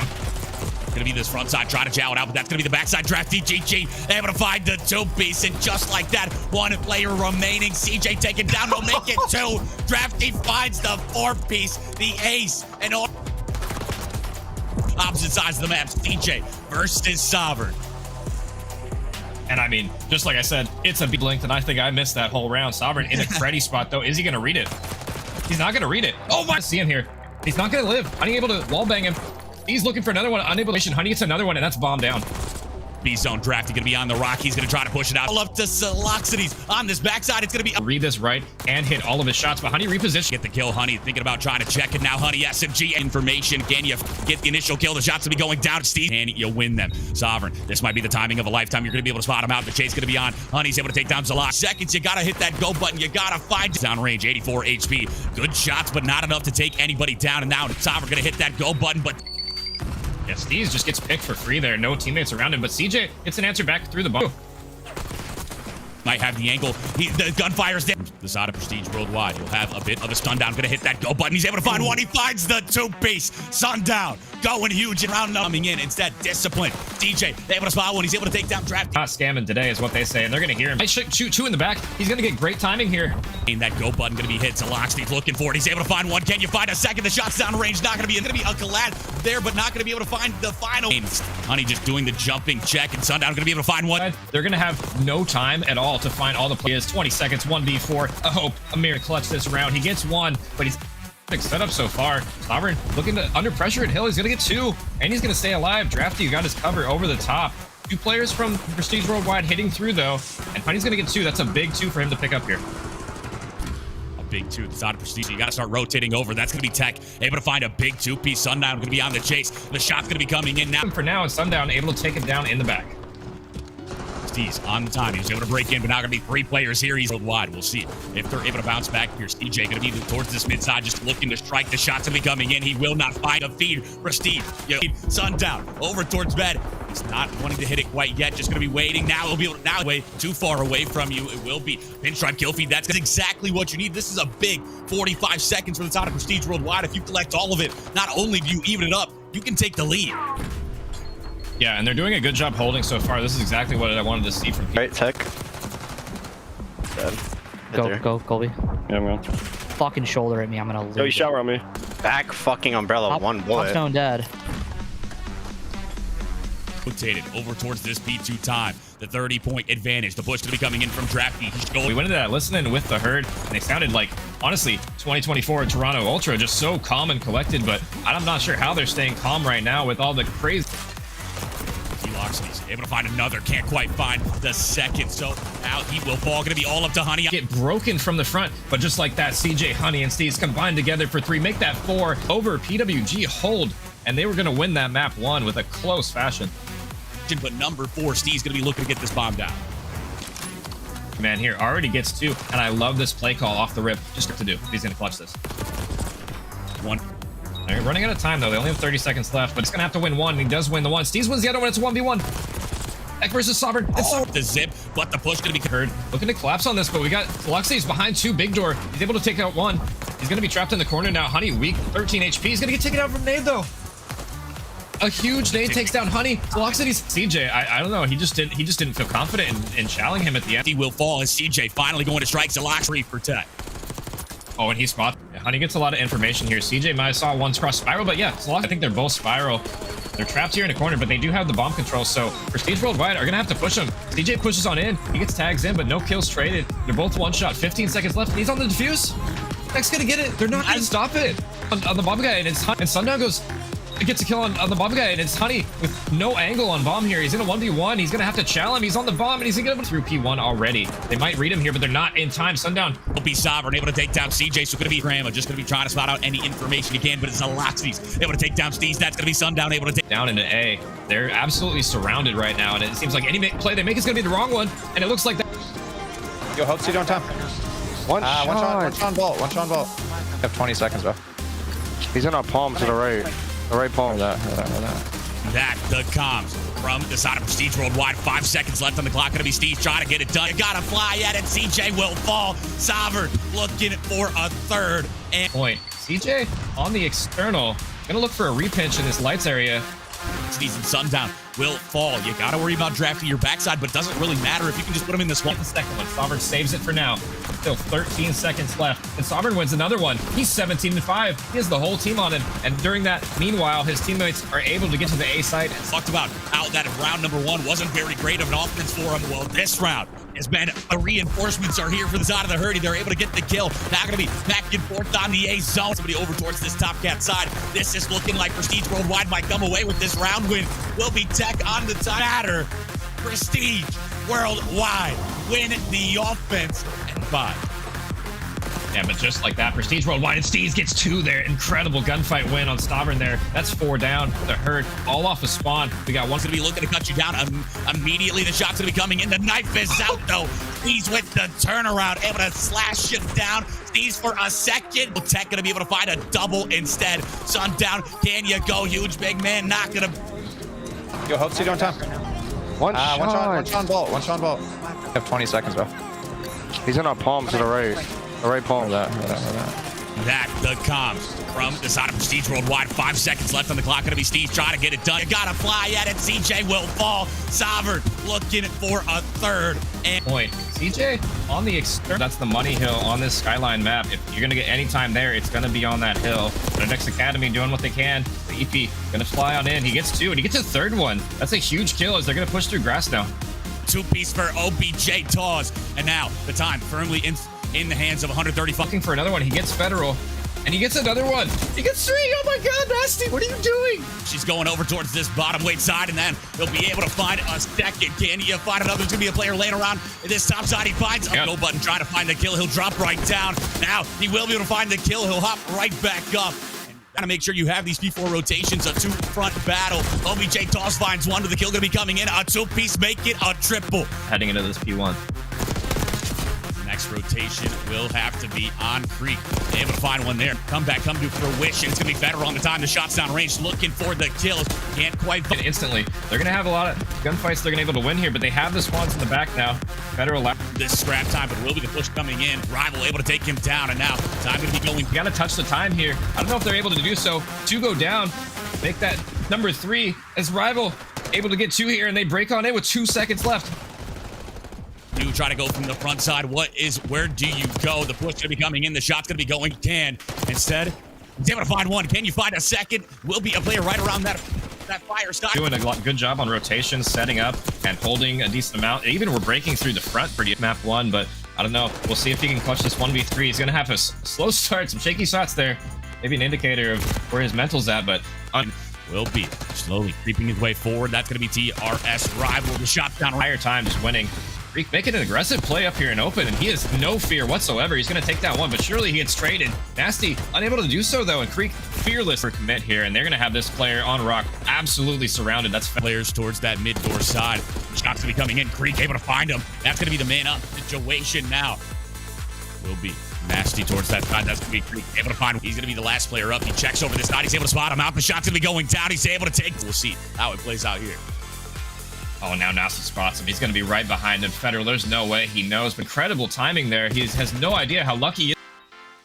EP the rock side. Spots out one. The shots are in, but he can't finish off his food. Okay, now he will. He's able to find the kill, and now a do-si-do around the rock side. Who will be able to find it? Only 13 seconds. You gotta go. You gotta...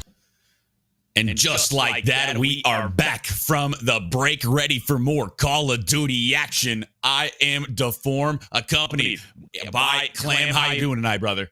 I'm doing great. Those first 2 series were actually just peak COD, especially after last week, a bunch of 3-0s. It was nice to see some close matches, you know? Like, I strive to cast games like that. So, yeah, I'm having a great time. How you doing? Doing well. I'm excited for it. We got 2 more bangers coming at us. This is going to be the Bay Outlaws versus the B3 clan, and we are ready to hop into it. We are ready to get underway on this Hacienda map number 1. So this is going to be that's so valid. She goes, maybe if you wanted to play a game, you could be like, hey, if you want to play a game, with the side of the Bay or B3, whoever wants to come out on top here.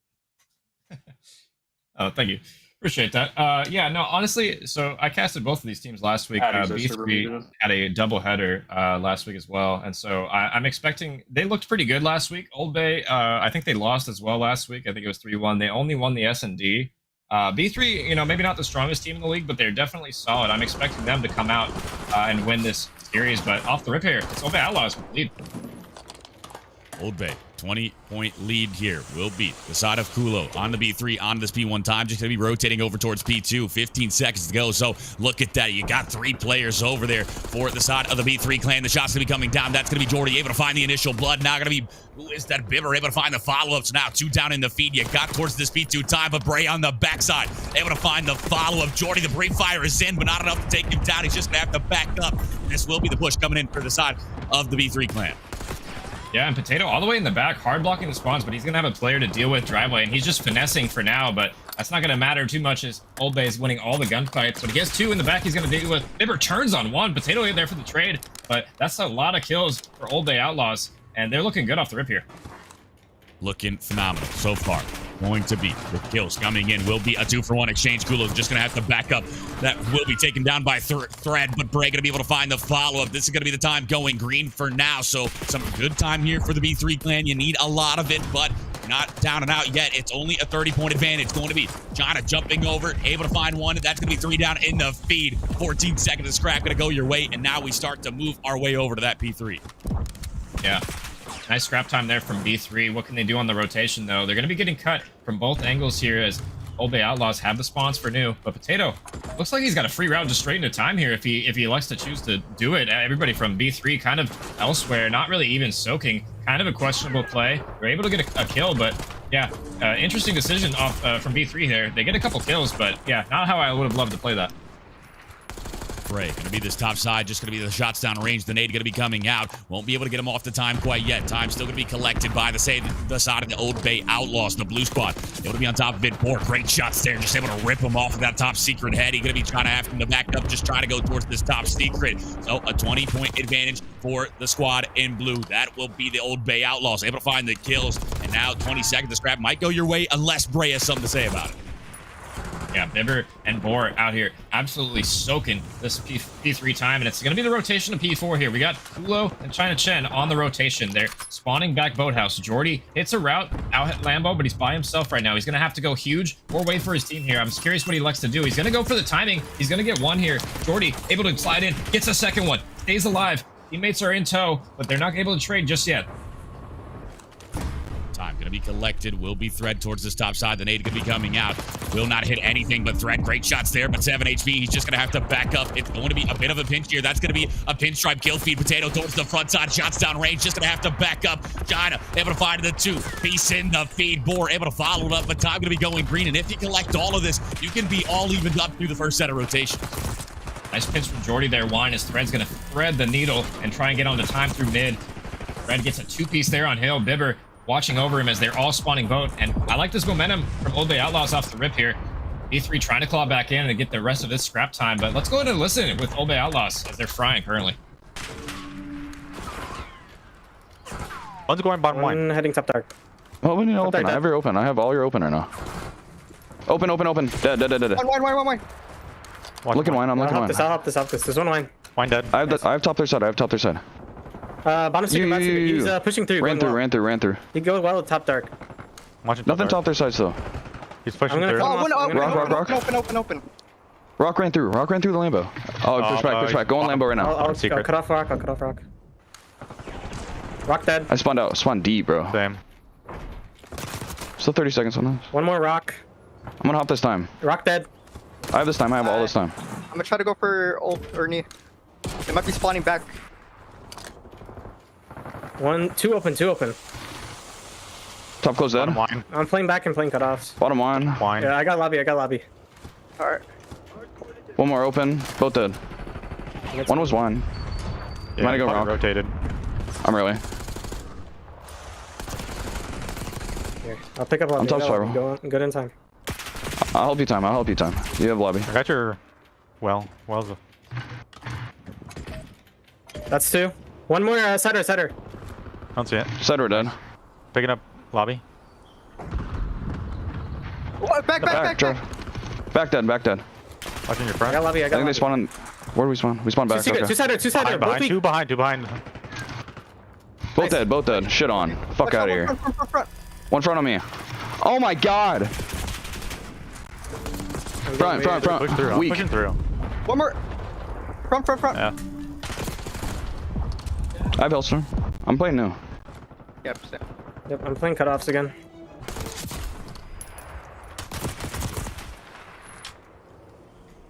Weak at old. I'm pushing this way out. Playing cutoffs. I spawn wine. Yeah, I'm watching gate right now. They might come through my bottom U.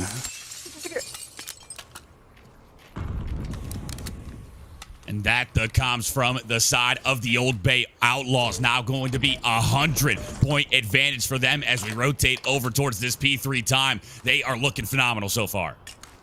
Yeah, that was a great listen. And honestly, I didn't touch on it before the broadcast, but it seems like B3 have 2 new players that they didn't have last week. It looks like Boar and Thread are on the roster. Not the same roster as before. And it looks like they're going to be up over 100 points here. I'm pretty sure that's not the same team, but they're looking really great here off the rip in this hardpoint. Will be the shots coming in. The time going to be going blue. The side of Boar, Thread, and Jordy going to be on this time. Kulo going to be the top side. What can you find? Can you cut them down at all? But Jordy over towards this. Just going to be the shots down range. Able to find one. That's going to be 3 down in the feed. Potato going to be able to find the follow-up. Potato looking for more than 2-piece in the feed. Bibber able to follow up, and now we rotate over towards this P4 time. Yeah, it looks like China Chen on the P4 rotation, 5 seconds left, but he doesn't really have teammate support, and there's 3 members of B3 pushing through with Thread. It's 1, second member down, Thread takes down 2, and that's 4 dead. And all control for B3 here as they are looking comfortable on this Hacienda.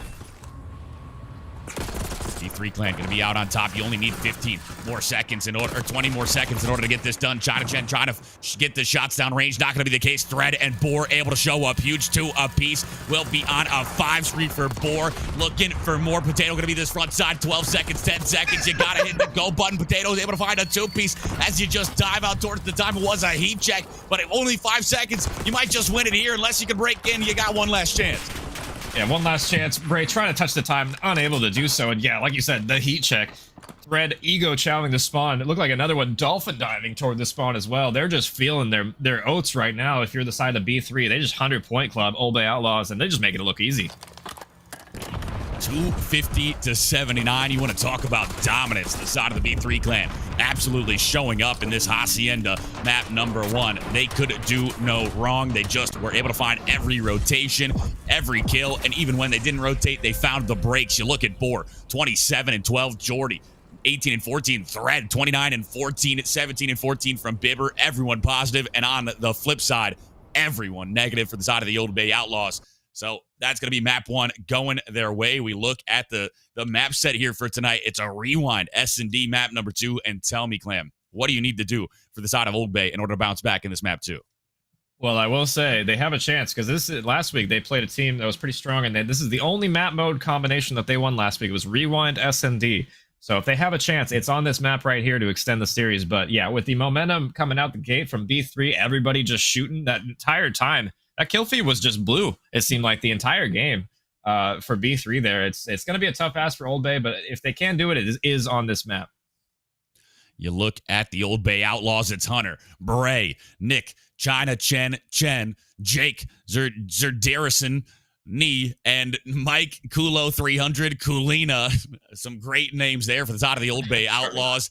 And on the flip side, we'll see what the B3 clan has. It is Nolan, Jordy, Jordan, James, Bibber, Abner, Michael, Madur, R, and Lou Bad Toast Davis for the side of the B3 clan. And B3, I mean, it's going to take a tall task to slow this team down. They were absolutely frying. It was 2-piece after 2-piece for those guys. Yeah, that might be Seth Abner's brother there, James Abner, doing it the most to win the first map there for his teammates. And yeah, a bunch of different players in this match than on the graphic there. Like for both teams, it seems like substitutions coming in or maybe possible roster changes. Not really too sure, but whatever B3 did, it seems like they upgraded because they are absolutely shooting right now. Can they carry this momentum into the SMD is really what I'm curious about. It's a rewind, and Old Bay, I watched this series last time. They played a really good rewind here. I'm not going to lie. They did a good job playing off each other and playing info correctly. So can they do the same this week? Round 1 going to be underway. Will be Bibber able to find the first kill on Takulo. So that's going to be the man advantage. The bomb going to be trying to go down over towards this B site. You will have to worry about number 5, Potato, towards that backside. Bomb going to be going down. Potato shots down range. Boar able to get him down to 7 HP. You're just going to have to back up. Now going to be Bray looking to strike. He's able to find one, but the trade is there. Bibber finds it. Chata Jet on the backside. Able to find the follow-up. And now going to be a 1-2 for Bibber. He finds the first.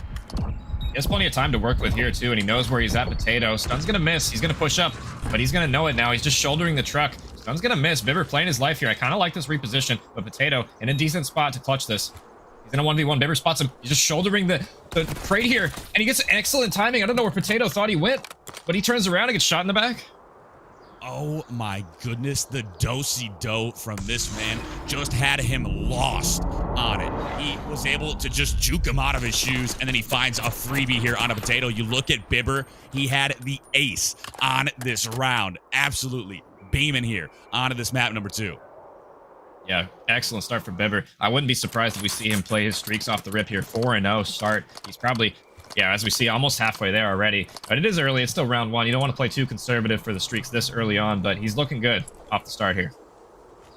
will be the side of the Old Bay Outlaws on this offense. The side of B3 went towards B. This time, a bit more of a split push for the side of the Old Bay. You will have 2 players in electrical. You'll get stopped up here. You got 2 over towards that street side. Will be Thread able to spot out 1. The shot's going to be coming in. You're not able to find them, though, so he's just going to have to back up. Nobody going to fall, but the push going to be coming on. Bray able to take down Board. That's going to be the man up for the side of the Old Bay, but the trade immediate from Thread. Yeah, Thread maybe shoots a little bit too early there, but he's able to get the trade. Still in Burger, too, so they have information. Tato's going to have to lock in here. He's going to hit some shots, but Thread absolutely destroys him. Sub at range, and he had first shot disadvantage there. Trying to slits the gap, though, and he almost turns on him. Thread with 3 in this round so far.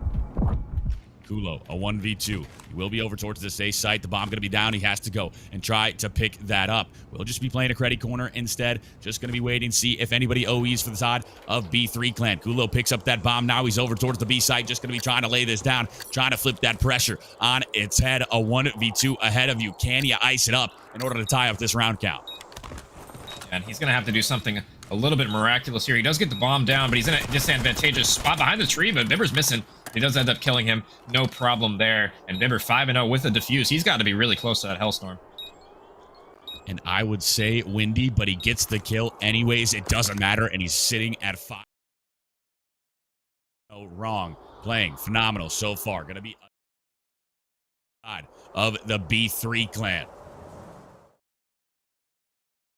B3 clan here, as they're able to take the first 2 rounds pretty easily. Did come down to a 1v1 the first round, but that round pretty clean so far. And Bibber on a 5, close to that Hellstorm. Thread on a 3 that round. He's getting up there too. And it really is just those 2 so far, just carrying the weight for the B3 clan.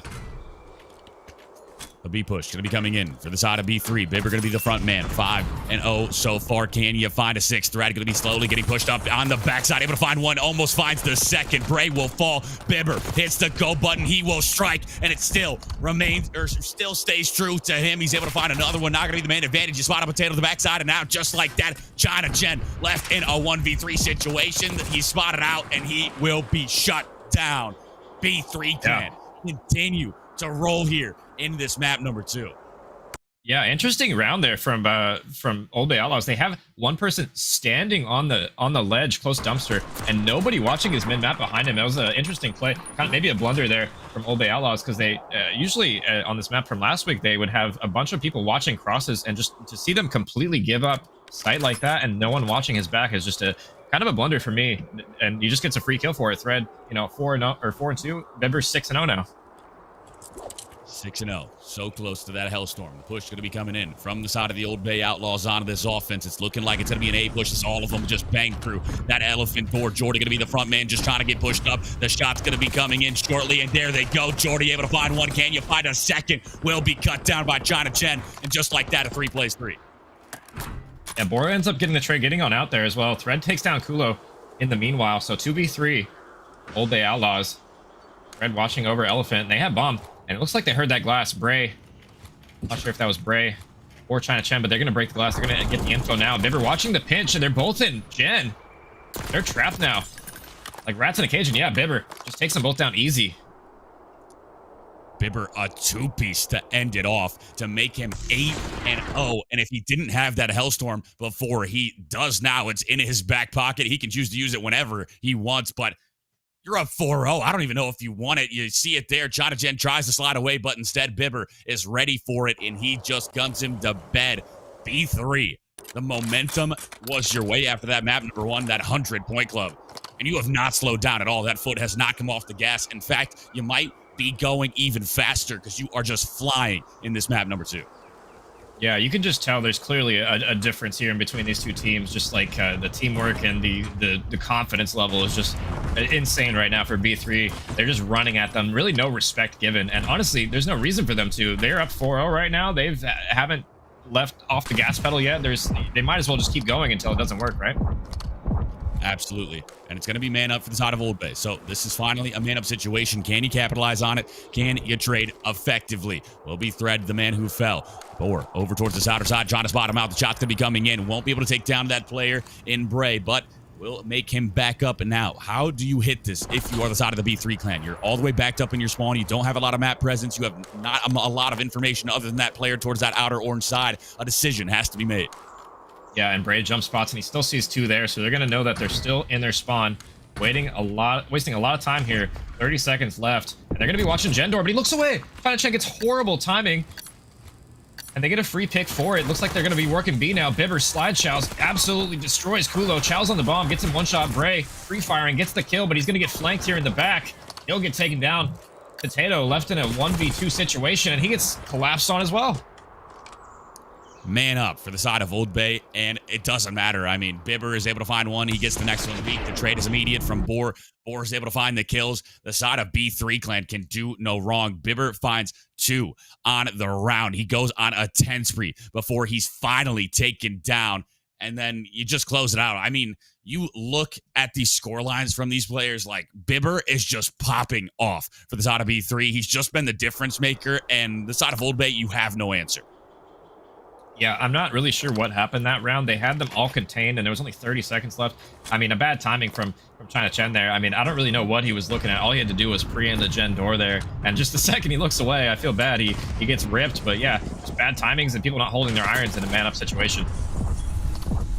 Red just going to have to back up 54 HP. The bush going to be coming in towards this B side. That's going to be Bibber able to take down one before he will fall. China Chen going to be over towards this B side. Bomb will be going down. Now the bush going to be over towards the top wall. That's going to be Boar able to find the initial blood. Now going to be a 3-2. Boar looking for more. Smelling blood in the water. Kulo pushes it out, but Boar's able to take you down. Thread finds one onto Bray as well, and this will be the defuse coming in. This will be a 6-0 in this S&D, and this might be a DoorDash clam. I mean, 100-point club, a 6-0. I mean, we didn't do predictions beforehand, but this is kind of the expectation I had before the match started. B3 looked pretty good last week. They did lose, I believe, to Evaporate, but it was definitely not a one-sided affair when they lost. It was close, and you know, Old Bay definitely not a terrible team, but they definitely can show some signs of improvement. Excuse me. In some of these game modes, and yeah, we see it right here. 6-0, 100-point club and hardpoint. There's some things that they got to work on. You talk about the B3 clan. They're the 9 seed. Old Bay is the 8 seed. Both sitting at 1-1. A disparity here in this series. Maybe it's just because they showed up today. I don't know what the case is, but B3 looking dominant throughout. And we go to a protocol control map number 3, and you will find no relief there. You're getting outslayed like this. You go to a protocol control, those spawn traps are just going to be gnarly. I mean, talk about walking into the frying pan. You know, probably the most annoying control to play if you're on the receiving end of the spawn trap. You literally have no room to breathe, nowhere to go, and the enemy team can just watch you spawn over and over if they are set up properly. So, you know, it's really on Old Bay Outlaws. If they're going to claw back, it has to start now, but I just can't see a world in where they do that the way they look right now, Deform. Do you believe in Magic Clam? Do you believe? Because that's what they need right now in order to find this reverse sweep. In order to get it done, it's going to have to be like a Cold War rocker situation. Yeah, I don't know if I would believe in Magic for this series, but, you know, crazier things have happened. I've seen some crazy comebacks before, but I don't know if I have the faith for the boys this time. You think B3 closes out in 3? Yeah, I do. That would be my prediction going into the match, and I think that's what's going to happen here. Do you think? Okay, yeah, I think that's going to be the case. I think this could be a dominant. It's tough to root against them.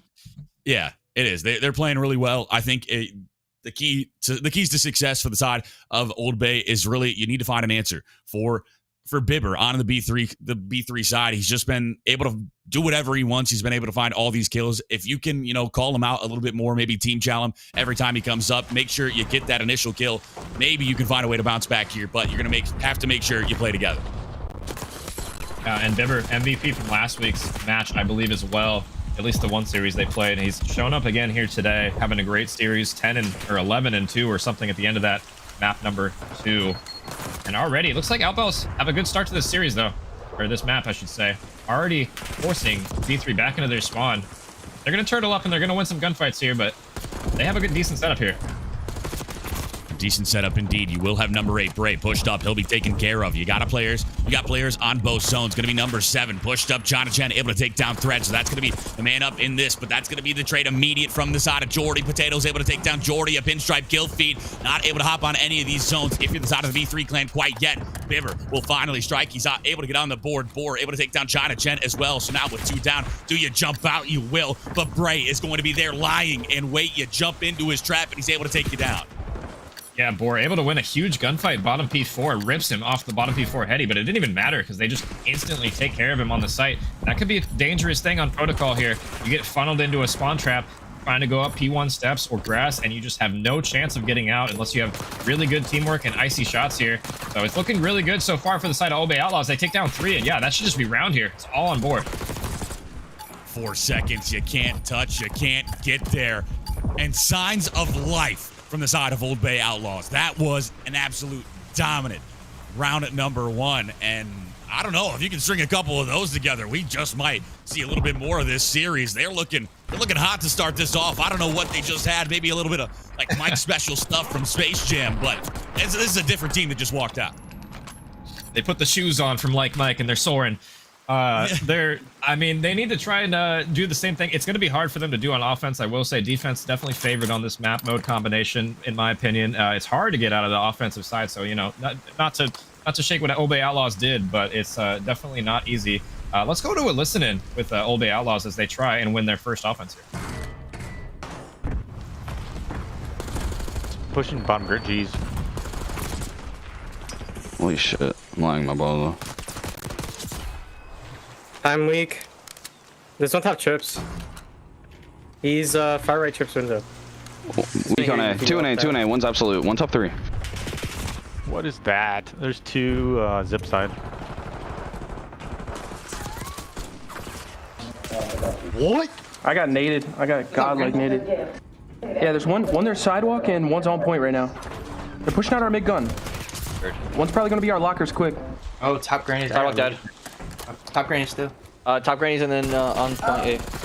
That's Yeah, point a little hurt. Nice. Oh, I thought it. Sorry. Trip. 8 point hurt. 8 hurt.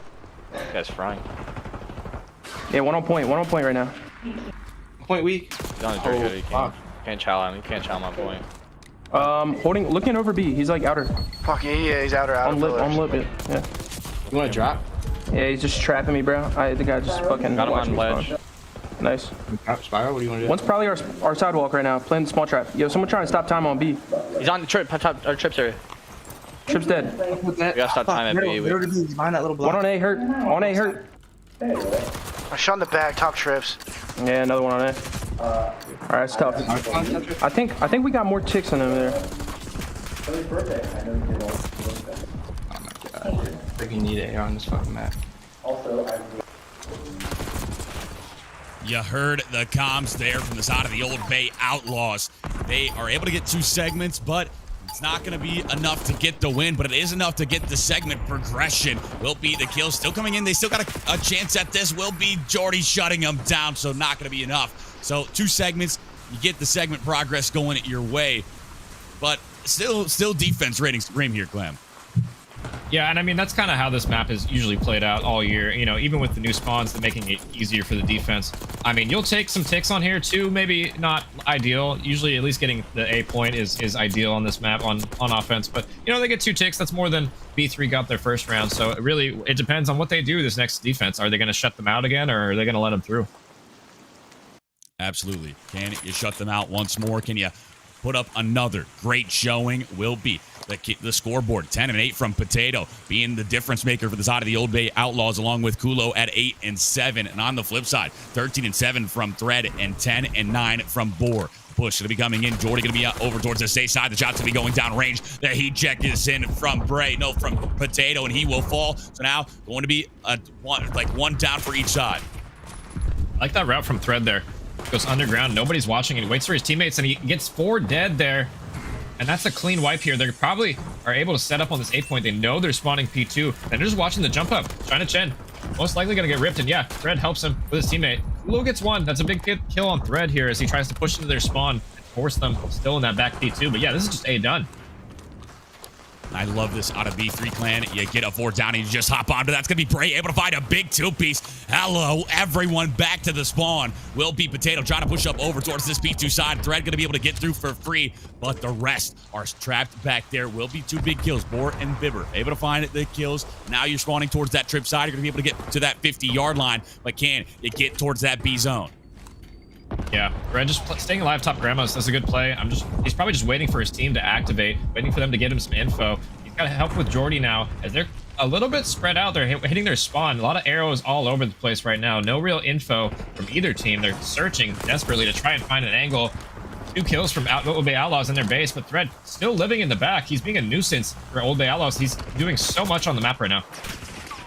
China Chen able to find one. Now he's going to be pushing out the time, but that's going to be Thread able to take him down. Now going to be a triple stack once more on this B zone. The push going to be coming in. Potato able to find one. Can't quite find the second, but there will be more players here. That's going to be Kulo able to go huge. Able to find the 2-piece in the feed. Bibber is able to find the answer, but that will be that push thwarted the side of Old Bay Outlaws holding strong. Yeah, 4 ticks on the side of B3 Clan. Definitely a successful round so far. They're looking to take the win, though, as Thread rips 2 on point. 4 with the 3rd. Last guy top lip, and they know it. He's going to get another kill, though. Good live out of Kulo there to stop the bleeding for a second. 50 seconds left. Lives are starting to whittle down here, and it's Old Bay Outlaws on the receiving end. They're going to run out first. 12 plays 8, the life count, a 4-life advantage for the side of the B3 Clan. 42 seconds, so you got a decent bit of time, but it will start to dwindle away. You need to make sure you hop on that B zone at some point. Bray going to be pushing up towards this side, just going to get into trips, just going to be trying to play the flank, but Thread going to read him out perfectly. That's going to be Bibber able to find one as well, and now a 12 plays 5. China Chen just trying to play his life, trying to get him off of this. Bibber the top side, the shots are in. Will be Thread able to find one, able to find a double. Jordy follows it up, and that's going to be all 4 down once more. Just stack the point, and you'll win this round for the B3 Clan. Yeah, Obey, no time to even touch the point here as Thread gets another one off spawn. He's having an absolutely insane map. I think he's like 30-9 right now. He's going absolutely nuclear for B3, and yeah, it shows. They just win that round. That's an offensive win too. That's not easy to do on this map. He's just pushed up, playing his timings well, and you know, control, life-based game mode. The more pressure you have on the map, the easier it is to spawn trap, and he's just excelling at that right now. You look at the bottom left of your screen, Thread is 29-9 right now. That is triple positive. Absolutely going berserk in this map number 3. He said, I don't want to see another map. We're closing it out right here, right now. The B3 Clan, you just got to win a defense, and you will do exactly that. Can you hold strong once more? Yeah, the ball's in Old Bay Outlaws court now. You know, they won the first round defense, and B3, you know, they struggled with the offense the first time, but they said, hey, we're going to win this one this time. The ball's in your court now. What are you going to do? Are you going to step up? And it looks like Bray is trying to. He gets 2 here. He's going to go bottom boat to B, and this lane is completely open. That's going to be a 4 down in the feed. Potato going to be over towards the safe side. This is going to be about a 2-2 split, basically. And so you're not going to have a lot of progress. This is going to be slowly going your way. You need to find these initial kills once more. You need to find a 4 down since you went for this split, but that's going to be the Hellstorm coming in. Thread finds a team kill onto Boar instead, but Jordy will be able to answer onto Bray. The time still not going to be ticking as you have a player onto this A zone. The shot's going to be in China. Chen finds it. Potato looking to close out this A zone and get the minute extension.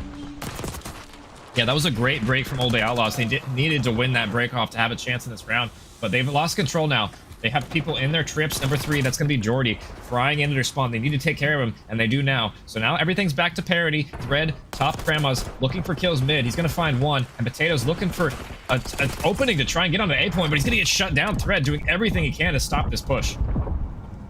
What was a great initial push from the side of the Old Bay Outlaws. Now you have found it no presence for the last 25 seconds. All the kills going blue in the feed. The life count now favors the side of the B3 Clan. Will be a 1 life advantage. Kulo going to be this top side, just trying to spot out any information he can. Just trying to find any of these kills. That's going to be Bibber and Boar able to find one apiece. Boar finds a second. Kulo will fall. That's going to be 4 down. And guess what? The spawn trap is in. Good luck, boys.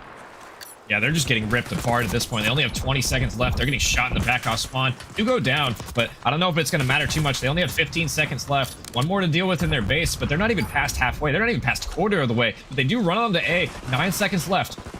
They only need one more tick, though, to extend this time, but they're running out of lives to do so. And time. Bibber and Borgo, huge, able to get him off that A zone. Now it's all up to Kulo. Kulo, the shots are in, able to find the kill. Now you just got to play your life, but they will just collapse on you. 2 seconds. You can't get there in time. The two-piece with the pistol from Thread. The icing on top, the cherry on top of that. A 3-1 victory for the side of the B3 clan and a 3-0 in the series. This map number 3 was all Thread in the kill feed. Yeah, he went absolutely crazy this map, and honestly, like that was just such a one-sided series in general, just dominance from B3 from start to finish. It was started out with Bibber in the hard point in the S&D, and then we ended with Thread going triple positive with this crazy 2-piece with the pistol at the end of the game to seal the deal. That was a great play, and great series from B3 overall. 23 and 16 from Boar as well. The dynamic duo. I mean, Bibber, that was probably your worst map, and you went -1. The rest of them, you just fried out. You see how the series went.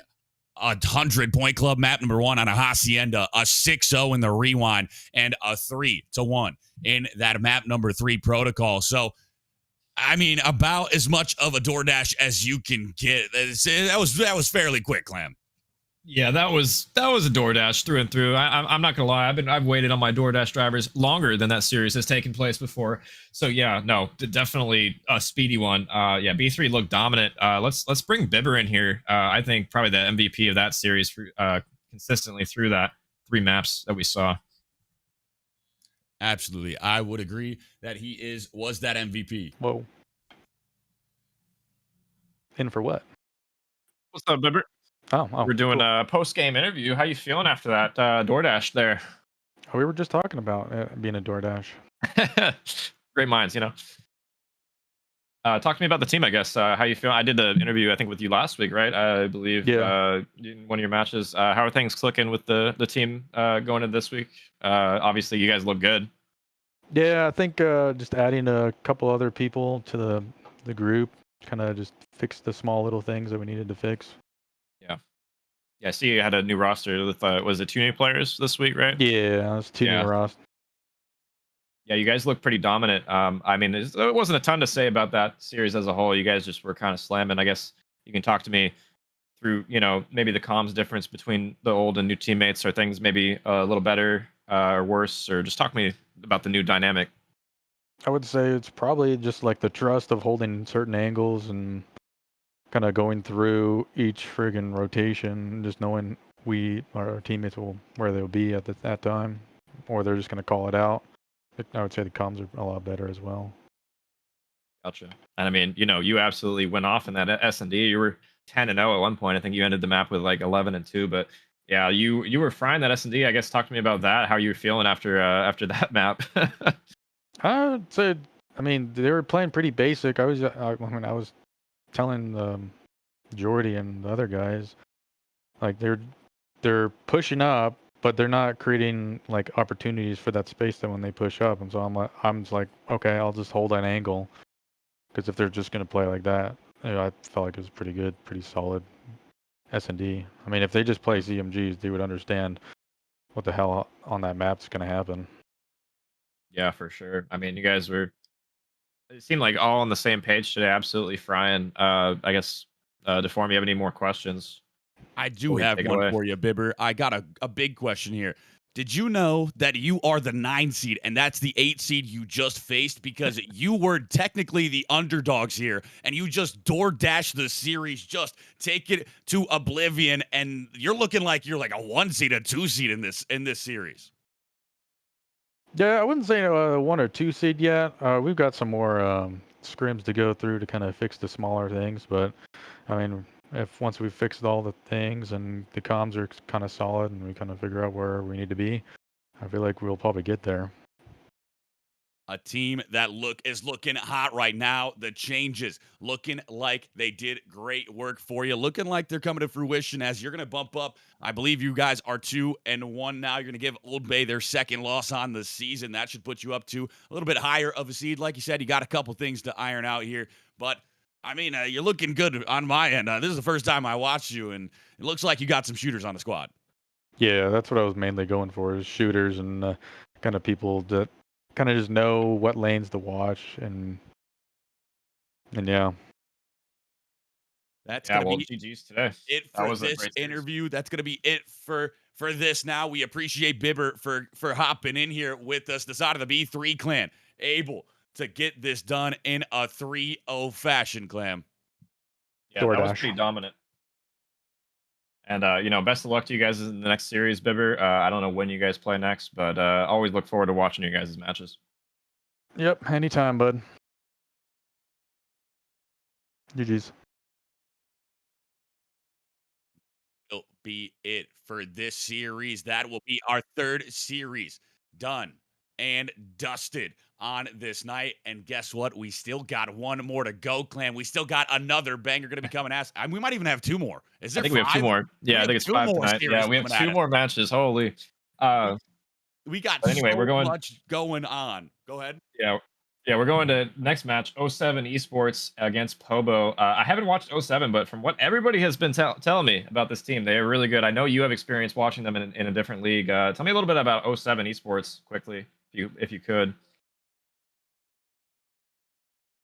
07 has a teams. They're a phenomenal organization. I've casted them a bunch of times, so they're one that you have to watch out for. You see the roster here. That's going to be Elian, Mexi, WC, Vasquez, Arturo, Art, Soto, Matthew, Proximine, and Forms, the 4 starters for the side of 07 Esports. And they're going to be looking to make a splash here. We'll see the other side of the 4 starters. They're competitors for the other squad. And you can take us off there, Clam. You can tell us who's going to be starting there. Yeah, Pobo Esports. I casted their games last week. They looked decent. We got Luke, Eternals, Greer. We got Zay, No Name. We got Elias, Chino, Pedraza, and Logan Zuni rounding out the Pobo Esports. And they looked good last week. Honestly, Zay last week was the standout for that team for me, alongside with Chino. They both were doing a good job getting kills, slaying, and pushing out. But Zay, yeah, definitely the player to watch on that team for me. Really talented SMG. A talented SMG indeed. It will be an absolute banger of a series. This is one that I expect to go the distance once more. I expect it to go towards a map 5 like we saw, but we look at the power rankings here. You see it, PWG, that 1 seed falling to the 6 seed earlier. Then the 100x35 Elite was able to take down 100x Academy, that 13 seed. Now this past series, we were able to see the 9 seed 3-0.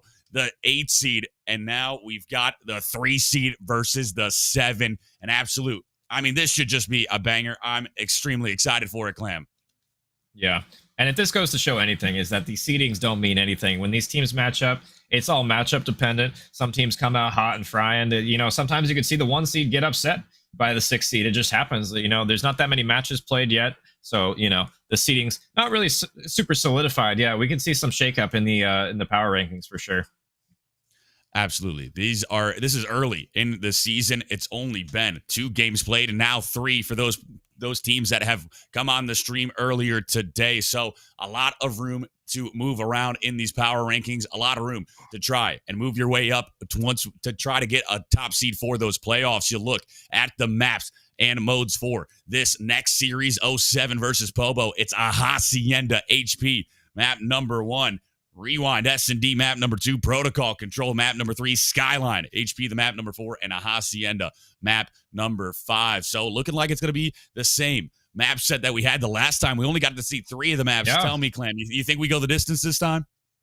I think we do. I don't think this is going to be a 3-0 by any means. It could be. It very well could be, but I'm expecting at least to see 4 here. If 07 is as good as people are saying they are, you know, I've seen Pobo play, but I haven't seen 07. So I might predict a 3-1 here for 07 Esports, taking him in 4 on that Skyline HP. Yeah, I've also seen Pobo play, and they bring out top competitors every single time. So this is one that I think that at least goes 4. I mean, I think 4 is a minimum here. I think we might see that map 5 Hacienda, but this is going to be a bang-out series. I mean, you look at all these maps, Hacienda's a bang-out with those SMGs, the ARs, the top balls. I mean, P2, P4, always just flying at each other. We go to that Rewind S&D map number 2 on the offensive side. You just got to run at the bomb sites. You go to Protocol Control. You know how big those spawn traps are. It's just constantly trying to fly at each other. Then a Skyline map number 4, another just absolute bang-out. We get to the map number 5, Hacienda. That might be the tamest of all these maps. Yeah, definitely for sure. The tamest going from protocol control to Skyline HP, you're just kind of gas, and then we get to the SND and Hossie. We're definitely going to be slowing it down. Oh, maybe we've seen some of these teams just keep gas pedaling on Hossie anyway. They don't care at all. We've seen Creek do that earlier. We've seen some of the players on PWG do that as well. Yeah, it's been an interesting day, but yeah, we'll start off on Hacienda. Really, just the team who rotates first. Tried and true Hacienda, the most fundamental hard point that we have on BO6, in my opinion, at least. We'll see which team can take it, who's more disciplined, and who's coming out frying off the rip here. The name of the game is rotations in an HP. We need to see who's going to be able to get it done, who's going to be able to take the early advantage in this. And it's one of those where you just got to, the gun skill is there, but on HPs, you can win on just collecting the time. You can play fundamental Call of Duty. You can go on top of those rotations, make sure you collect 30, 40 seconds. And then even if you get broken into, you just rotate next, you collect the time. So we'll see. It's going to be, I don't know who's going to be able to win out here with all of the kills and who's going to be able to collect more of the time, but should be an absolute banger. But before we get into that, I just want to say the Competitive Series thanks you for all of the follows, all of the subscribers, all of the love that you have shown this organization or this league. They've been phenomenal having us. We are so excited. I know they're happy for it. We're happy for it. And we're happy to be had here. Clam, you got anything to say about that? Yeah, W Attach Raid in the chat. Shout out Dylan Attach for helping support the COD community and the competitive COD scene in the off season. Now that EWC and champs are over, there's not a whole lot of things to watch. So the fact that he's rating our channel is a huge W. So W Attach in chat if you guys can. That's a great look from him. A great look indeed. A stand-up guy, a stand-up player, one of my favorites in the league. So happy that he was able to tune in here today. And so we thank you for also tuning in. Like we said, we've got an absolute masterclass going to be put on today. We've already had 3 great matches of Call of Duty. We still have 2 more to go. The next one being this 07 Esports versus the Pobo Esports squads. Two top tier orgs, and I think they're going to be able to show out today. I think it's going to be some high levels. Yeah. No, for sure. After what I saw from Pobo last week, I think this is going to be a good series. We had a really good series match before this as well, and I wasn't even really expecting it. So, I'm expecting them to come out firing. And honestly, this could be one of those series where I'm wrong, and Pobo just comes out and they fry them. To be honest, they looked good last week. They did have some stuff to work on for sure, but I'm curious to see who comes out firing first. Yeah, absolutely. And you look here, these are the participating teams for this season. It is Evaporate, No New Friends, Cosmic Esports, HSM Esports, Zinderblocks, B3 Clan, Off Meta, Old Bay Outlaws, Pink Mist, Prestige Worldwide, 07 Esports, 100x35, 100x35 Academy, 100x35 Elite. They got 3 teams in here, Pobo Esports, and the Herd. All teams that are participating here. We've seen a lot of them come onto the stream already, 6 of them to be exact, and we've got 4 more to see tonight. So I don't know. I'm excited to get into this. I'm ready to get this underway. I'm ready to get this map 1 firing here because it's just going to be a lot of great stuff here. Clam? Yeah, and this league, not only do we have a great prize with 2K in prize winnings and earnings the players can get, the MVP does get a cinch controller courtesy of the league, and the finals MVP also gets a cinch controller. Some great rewards for the players participating in this league. Shout out Competitive Series for all the hard work they do and the people behind the scenes and the camera and the casters and everything that everybody's been doing here. A $2,000 in cash prizing, season MVP, finals MVP. You get the controller. What more could you want out of it? Absolutely phenomenal. I know I need a new controller. Mine's broken. That's why I cast. That's why I'm not on the sticks. But there's tons of great prizes here. You need to make sure you hop in, see if you can compete, see if you can keep up with the big dogs here in the Competitive Series. Win yourself a controller.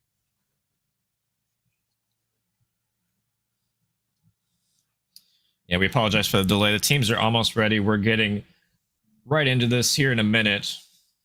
We're going to have Hossie HP starting up here in a minute.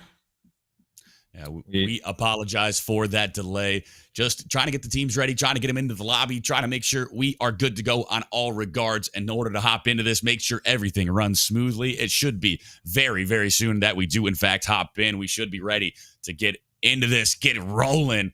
But you look at that map set one more time. This is going to be the updated one. It's going to be a Hacienda to start, so that is the case, but going to be a double dose of Protocol instead for that map number 2 and 3. Skyline, map number 4, and Dealership S&D, map number 5. Tell me, Clam, what do you like? What do you dislike about this one? You know, I do like Protocol Search in replace of the other map, but yeah, Dealership map 5 scares me just in general because that's such a weird map with the car explosions and trophy systems, and you need to be playing very well on offense to win rounds. So it's one of those maps that I'm not super fond of, but I know other teams do like. You got to be careful on that map. I do like the protocol change though. I love seeing protocol S&D, so I'm keen on that one. And you know, earlier we were talking about predictions. I don't even know if you gave me your prediction. Who do you think is going to win this series? I'm going to take 07 Esports in a 3-2 fashion. I think they're going to go to this dealership. Ooh. I think they're going to be able to get it done, but I think it's going to be one of those where they're going to go down 2-0, and we're going to see a reverse sweep happen. I think the Sada Pobo are going to come out firing early. They're going to be able to take that Hacienda, that Protocol S&D, and then maps 3, 4, and 5 is where the Sada 07 is going to be able to find the bounce back. That's my prediction. You heard it here first. I hope I'm right, but we'll see what the case is. I like that. That's a bold prediction. I mean, if that's true, you're on it. I mean, I can't argue with that. I'm still sticking with my guns. I'm going 3-1 for 07. I think if any of the maps that 07 are going to lose, it's probably going to be the search or the control here. I'd probably go with the control though. I think protocol control is one of those maps that you can definitely let slip away if you're not on your game. You can get spawn trapped super easily. So I would go with that one, but I could be wrong as we are loading into this Hacienda hardpoint map 1. We'll see who comes out frying. Finally, going to be getting underway here. We appreciate your patience. We're ready to kick it off with some more Call of Duty action in the competitive series. Hacienda HP to start us off. 07 Esports versus Pobo. The matchup of a lifetime. This should be a great one. Cinch Gaming, you see it there. We appreciate you sponsoring the league. And now map number 1 should be coming at us. I mean, we said that this is going to be 07 taking it. You said map number 3 is what you think is going to be the one that gets dropped, not this map 1? Probably not. Probably either the search or the control. I don't think 07 is going to lose this map. I haven't seen them play. This is all speculation. This is all speculation. Don't come at me. As we're on board with Chino, he's going to go top secret here, looking for a kill. He's going to get one. Eternals follows him up on the other side. Bad timing for Zay on Rock, though. He gets shot in the back. Mexi looking to wrap here on P1.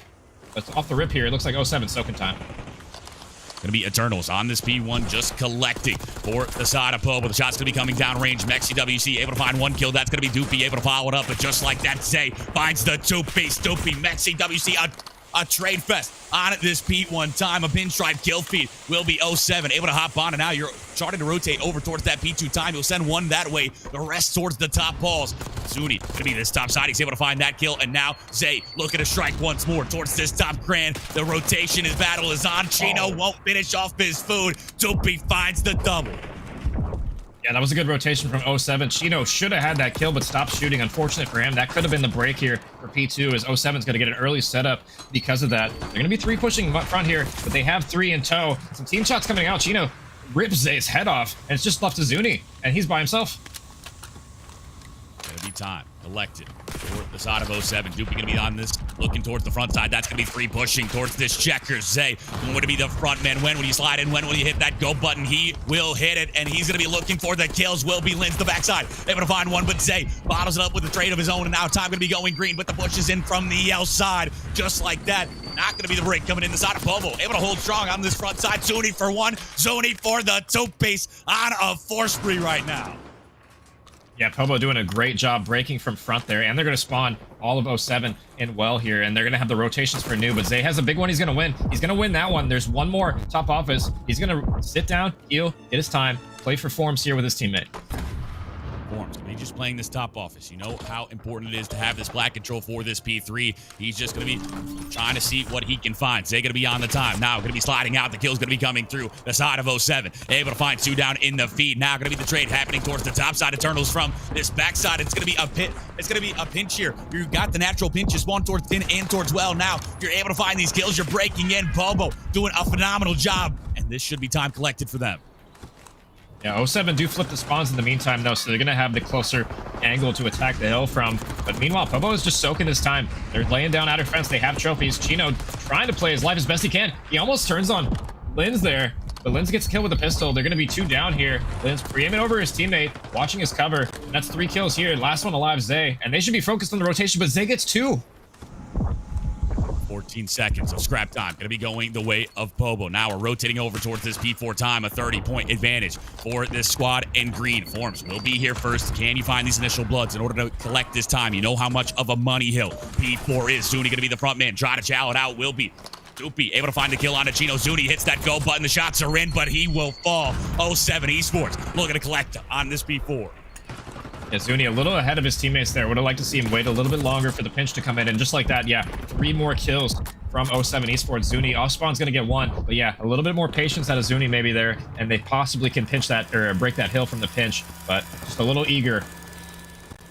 Will be all tied up here as you got 30 seconds left to game. Zay and Zuni able to find the initial kills. Chino going to be sliding in. He's able to find 1. Zay follows it up on the second, and the side, and Pobo able to break in from that mid door. Forms follows it up with 1 of his own, but that's not going to be enough to break into the time. That's going to be all of the strap going the way of Pobo. Should cross that 100-point threshold going into this second set of rotations. Now you're going to be down about 30 to the side of 07. You lose the first set. Can you bounce back in the second set?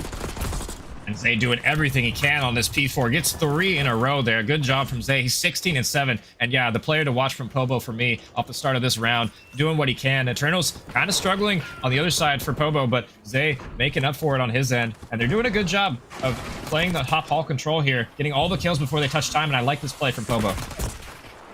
Will be Mexi WC able to find the initial kill. Now going to be playing towards this bottom side. He's going to be spotted out. Eternal's going to be trying to chase the kill. The shots are in. Mexi able to find a second in the feed. Able to be on this 3 spree. And now just trying to be a nuisance towards this bottom side. Time going to be going blue for the squad. Zay going to be over towards this top side trying to cut them down. Zay going to be 25 HP, but Eternals will finally strike. The reinforcements show up for the side of Pobo. Doopy trying to break in alone. He will be able to find the kill. That's going to be time going blue. 15 seconds. The second set. You need to start rotating over towards this P2, and Zuni finds the 2-piece to shut you down on the P1. And make it 3 as Zuni just eliminates the whole team single-handedly, and they have the spawns for new. This is a great position to be in if you're Pobo. Chino in the back with a sub. Maybe hopefully his teammate off spawn can replace him there with an AR as he pushes up. Zay gets 1 in lobby. He's going to need some help, though, as he's getting shot out in the bottom. Playing his life for now. It's a good live out of Zay as his teammates locate the next player. Meanwhile, Mexi trying to hit the front hill. He's going to have help, but his teammates are falling around him. I just want to look at the scoreboard for a second. Eternals is 6 and 10. Chino is 6 and 13. And you have a 40-point advantage for the side of Pobo, Zay, and Zuni going crazy. Onto this map number 1. On the flip side, Mexi WC going to be 18 and 8. He's able to find 1. Looking for the second. Not going to be the case, but the push is through the cell side. That's going to be Doopy able to follow it up. Will be a pinstripe kill feed, but the benefactors will be 07 Esports. Going to be 20 seconds left to gain here out of this P2 time. The push going to be coming in from Pobo once more. They will not give up any of the scrap time. And so 12 seconds will go green. We rotate over towards P3. Yeah, Pobo Esports looking good. They soak that time and they're out rock. Let's go into a listen in with Pobo Esports as they continue to climb with this lead. Alright, fight still. Yeah. He's gonna hit you off. I can get him. Nice. One more. Come up steps. On the stairs, on the plat stairs. I spawned one outer, one play. You're by yourself on time. Yeah, I'm really weak. I'm just standing. Yeah, in the back. Shit on. What the fuck? There's another guy 10. Another guy 10. Yeah, 10. One inner. He went plat stairs. Alright. Go ahead. Outer one shot and then he jumped in. 2 outer and 1 inner. Yeah. Work new here. Yeah, Chino, just keep him trapped in there. Yep. Kill 2. 30. Hey, that's good scrap. You can have that. One more office. Get that. He's pushing you right now. He's gonna hit 3 metal. You're open. Yeah, he's gonna be open on you. Open. He's by yourself, new. Good job. We good. Bro. Do we have any Big streaks? break here. Big break here. Big break. No, we don't. Close. Go. That's one. I got one. Middle weak. Two. They did it. Middle weak. Nice. Nice. Come on. Where you spawn? It could be any side. Limbo, I'm limbo. open. Keep open. Limbo. One cross. One cross. I have open. One's close. One's close. There. We're now blocking this side, so be careful. Yeah, they're gonna bully Got me one out open. front. Yeah, front of me. Front of me. I'm coming back to time. I'm coming back to time. Lambo still. Lambo still. He's on Lambo heavy. Call her spawn, please. Call her. Dead. I just Flip, spawned out. flip. I have olive open. One more. Two their side. Two their side. Yeah, I need help, Tom. I need help. I'm helping. He's weak. I have your mid. I right. pick up your mid. Right, outer. Two more. Yeah, just make sure we color. Alright, good hill. One up open. One up open. Wait, I need help open. I got nothing open. I'm going their side dark. He's open. Help you open. One shot open. He's on the wood thing. This is the guy. He's going back to waterfall. Fire. He's gonna go open. I got one. Yep, you good. That gonna be the comms from the side of Popo Esports. During that listening, we saw the comeback from 07 Esports, now only down 20. Popo was able to collect a lot of time on the P4, but 07 have responded. Now 20-point differential going into the third set. Who can win it?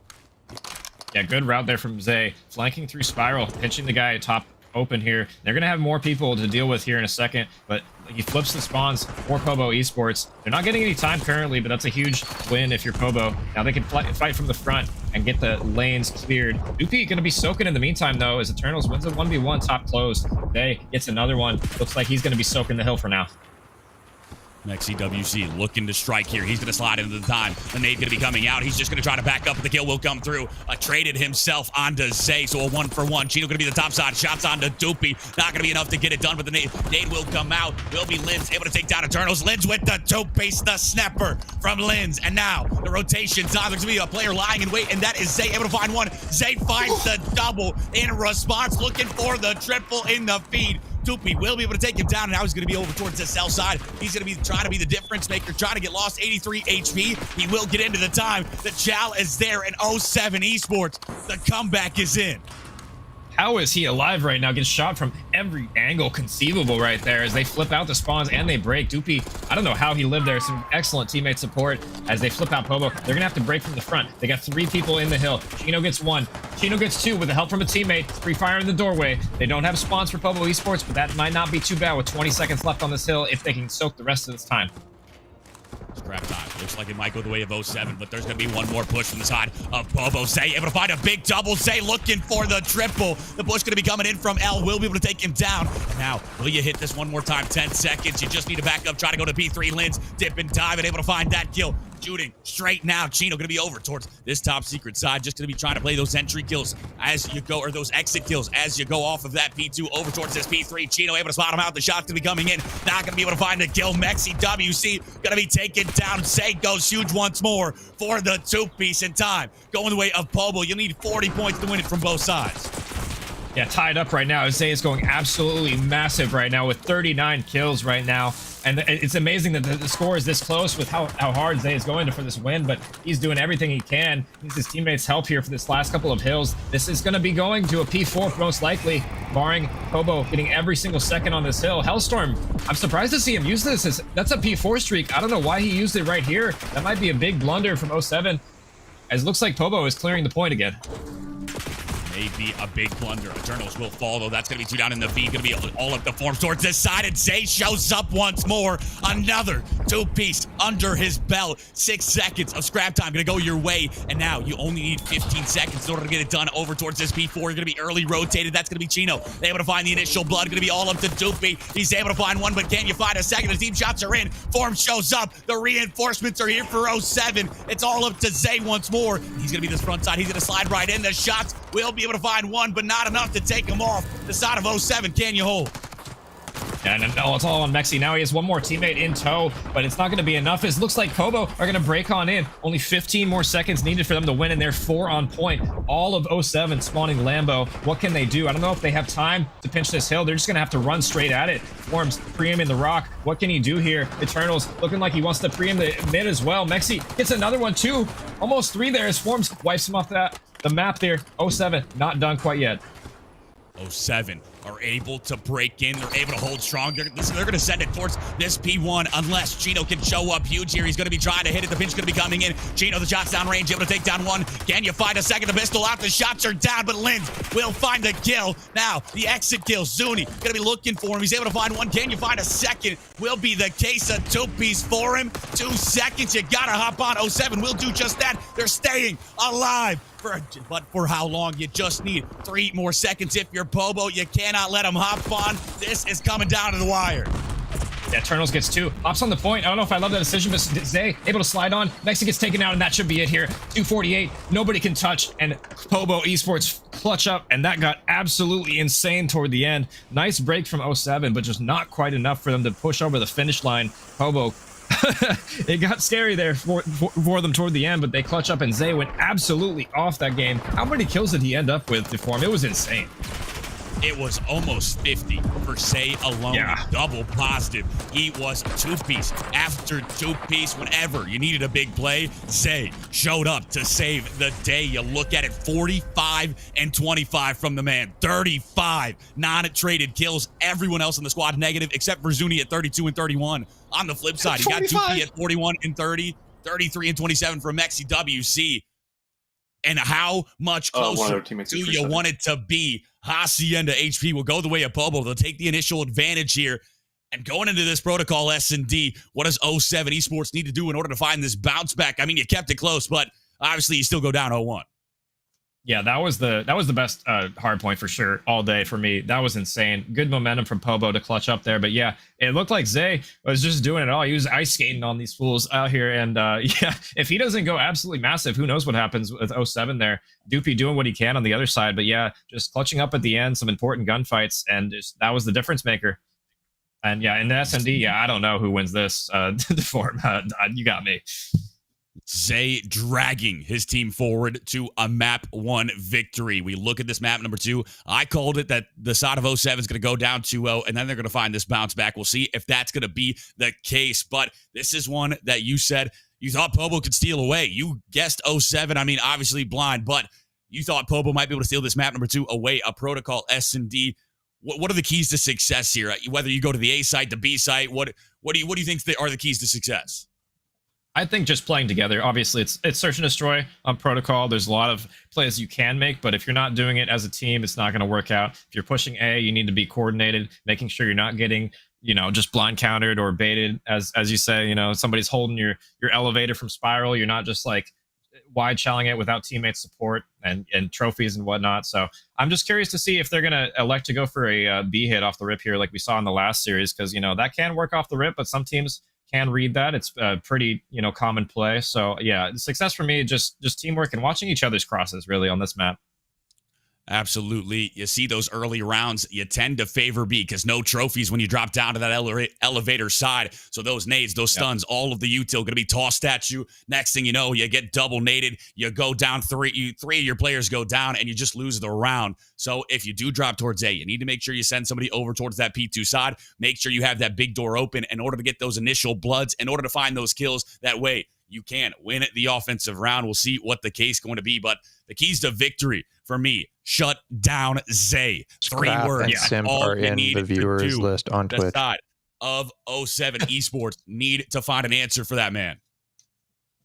Yeah, no, he was going absolutely nuclear map 1. If shutting him down is probably going to be the key. The last series I watched, he did the exact same thing. So if you can shut him down, you're going to have a good look at possibly winning the series. And, they haven't looked so good at shutting him down so far, but we'll see. It's search and destroy. It's a slow game mode. We'll see if they can pick up the lanes or not.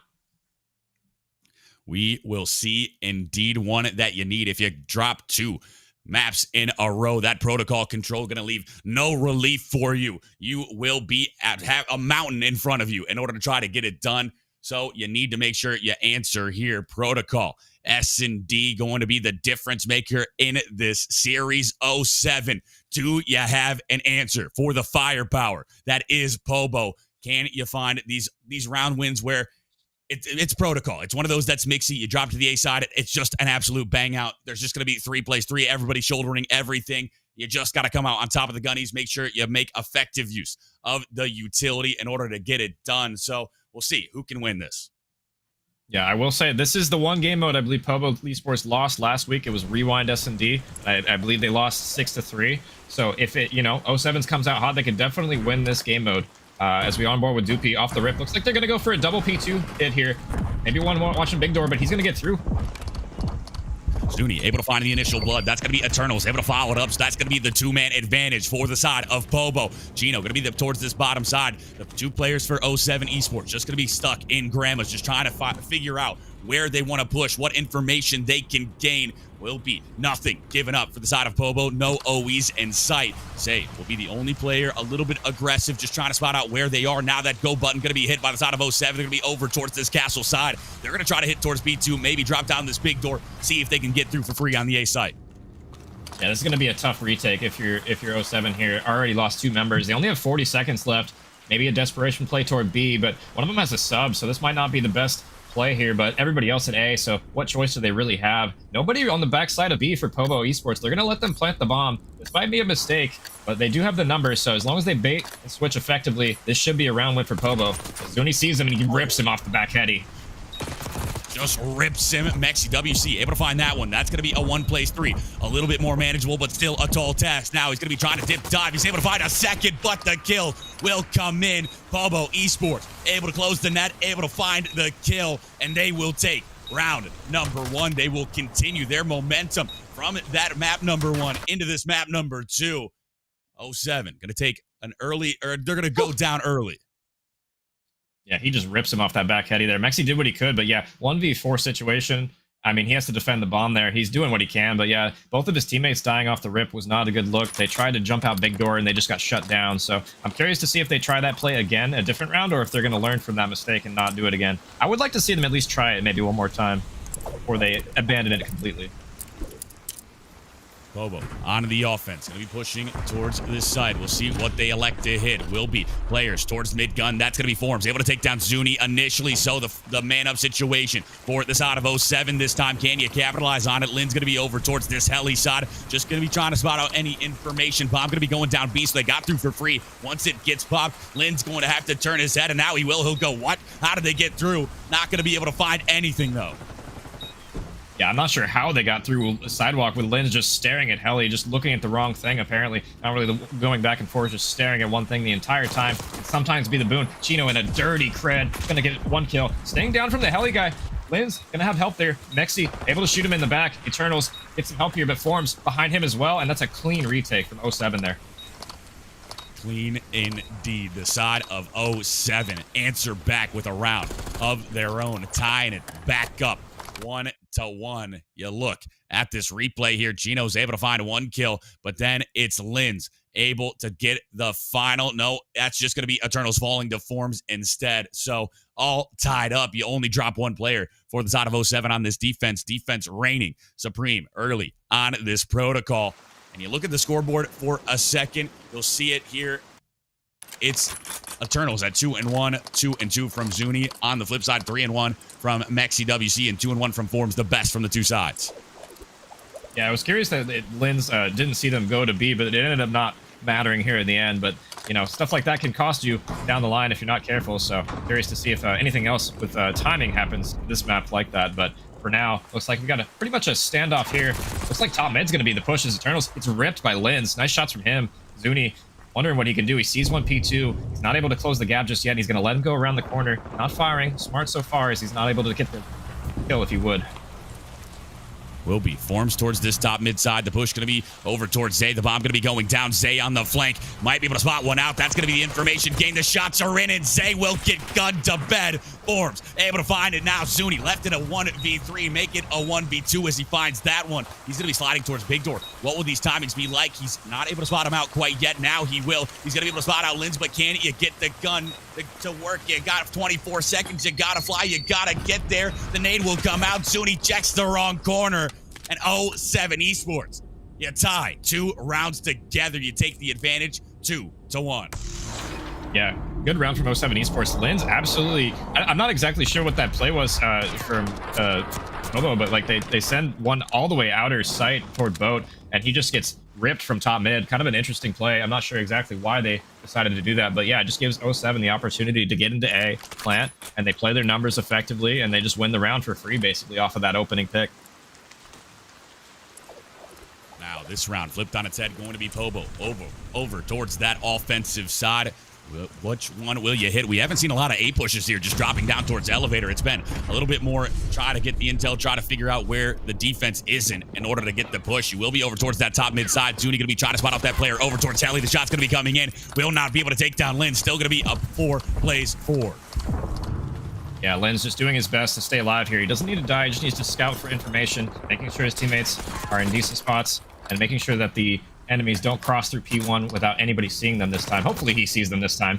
As Mexi gets a free kill, he just stopped shooting and somehow got the kill there. He's throwing nades inside. Hits one. Doopy with the help. Trades onto Zay. Last alive. Gonna be Zuni. Left in a 1v3 scenario. What can he do? He gets one, but unable to trade. Nice job from 07, and they shut down the push pretty easily there. 07 Esports take 3 rounds in a row, starting to make this advantage come to fruition.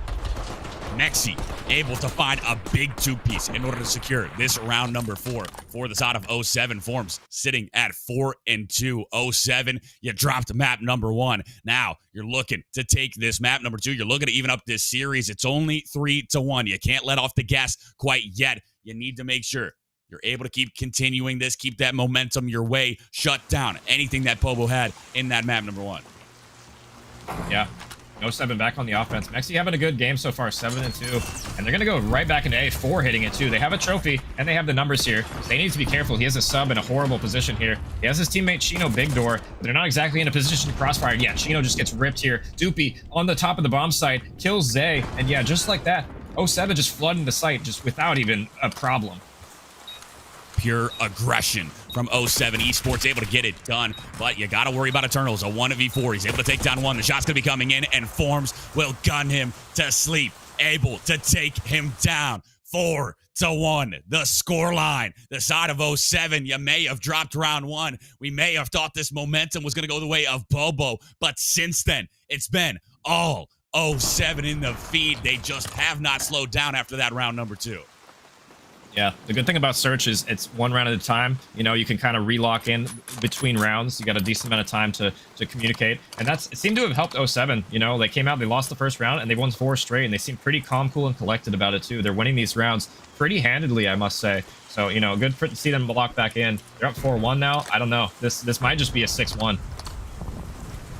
Maybe a 6-1 indeed. The push going to be coming in. That's going to be Cinco able to find a big one. Zuni follows it up onto Doopy. So 2 down. Pobo going to have that 2-man advantage. Bomb going to be going down towards this A site. Forms will be over towards this top spiral. He's going to be trying to see if he can catch anybody. The push will come in, but he won't find the kill. Zay able to find it instead. And just like that, wins in a 1v4. Yeah, my apologies to 07 for casters cursing them immediately, but, you know, sometimes you do lose a round in between the dominance that they were showing. That, you know, 4 rounds in a row, that's a lot. 5 is a bit much there. So Pobo, nice A hit there, honestly. They hit together. They didn't do anything too crazy. They didn't overchow, and they just hit it with numbers. Chino able to win 1, and Zuni watching over him. Excellent crossfire they had there, and Zay just cleans up the last one. They needed that round. Needed that round to make sure the advantage wasn't too much to try to come back from. Now it's 4-2. I think this is still a desperation round for the side of Pobo. You need to make sure you even this up just a little bit more. Make it the 4-3. Make it, if you drop one, it's a 5-3. The 5-3 curse might come in. You'll just be within striking distance.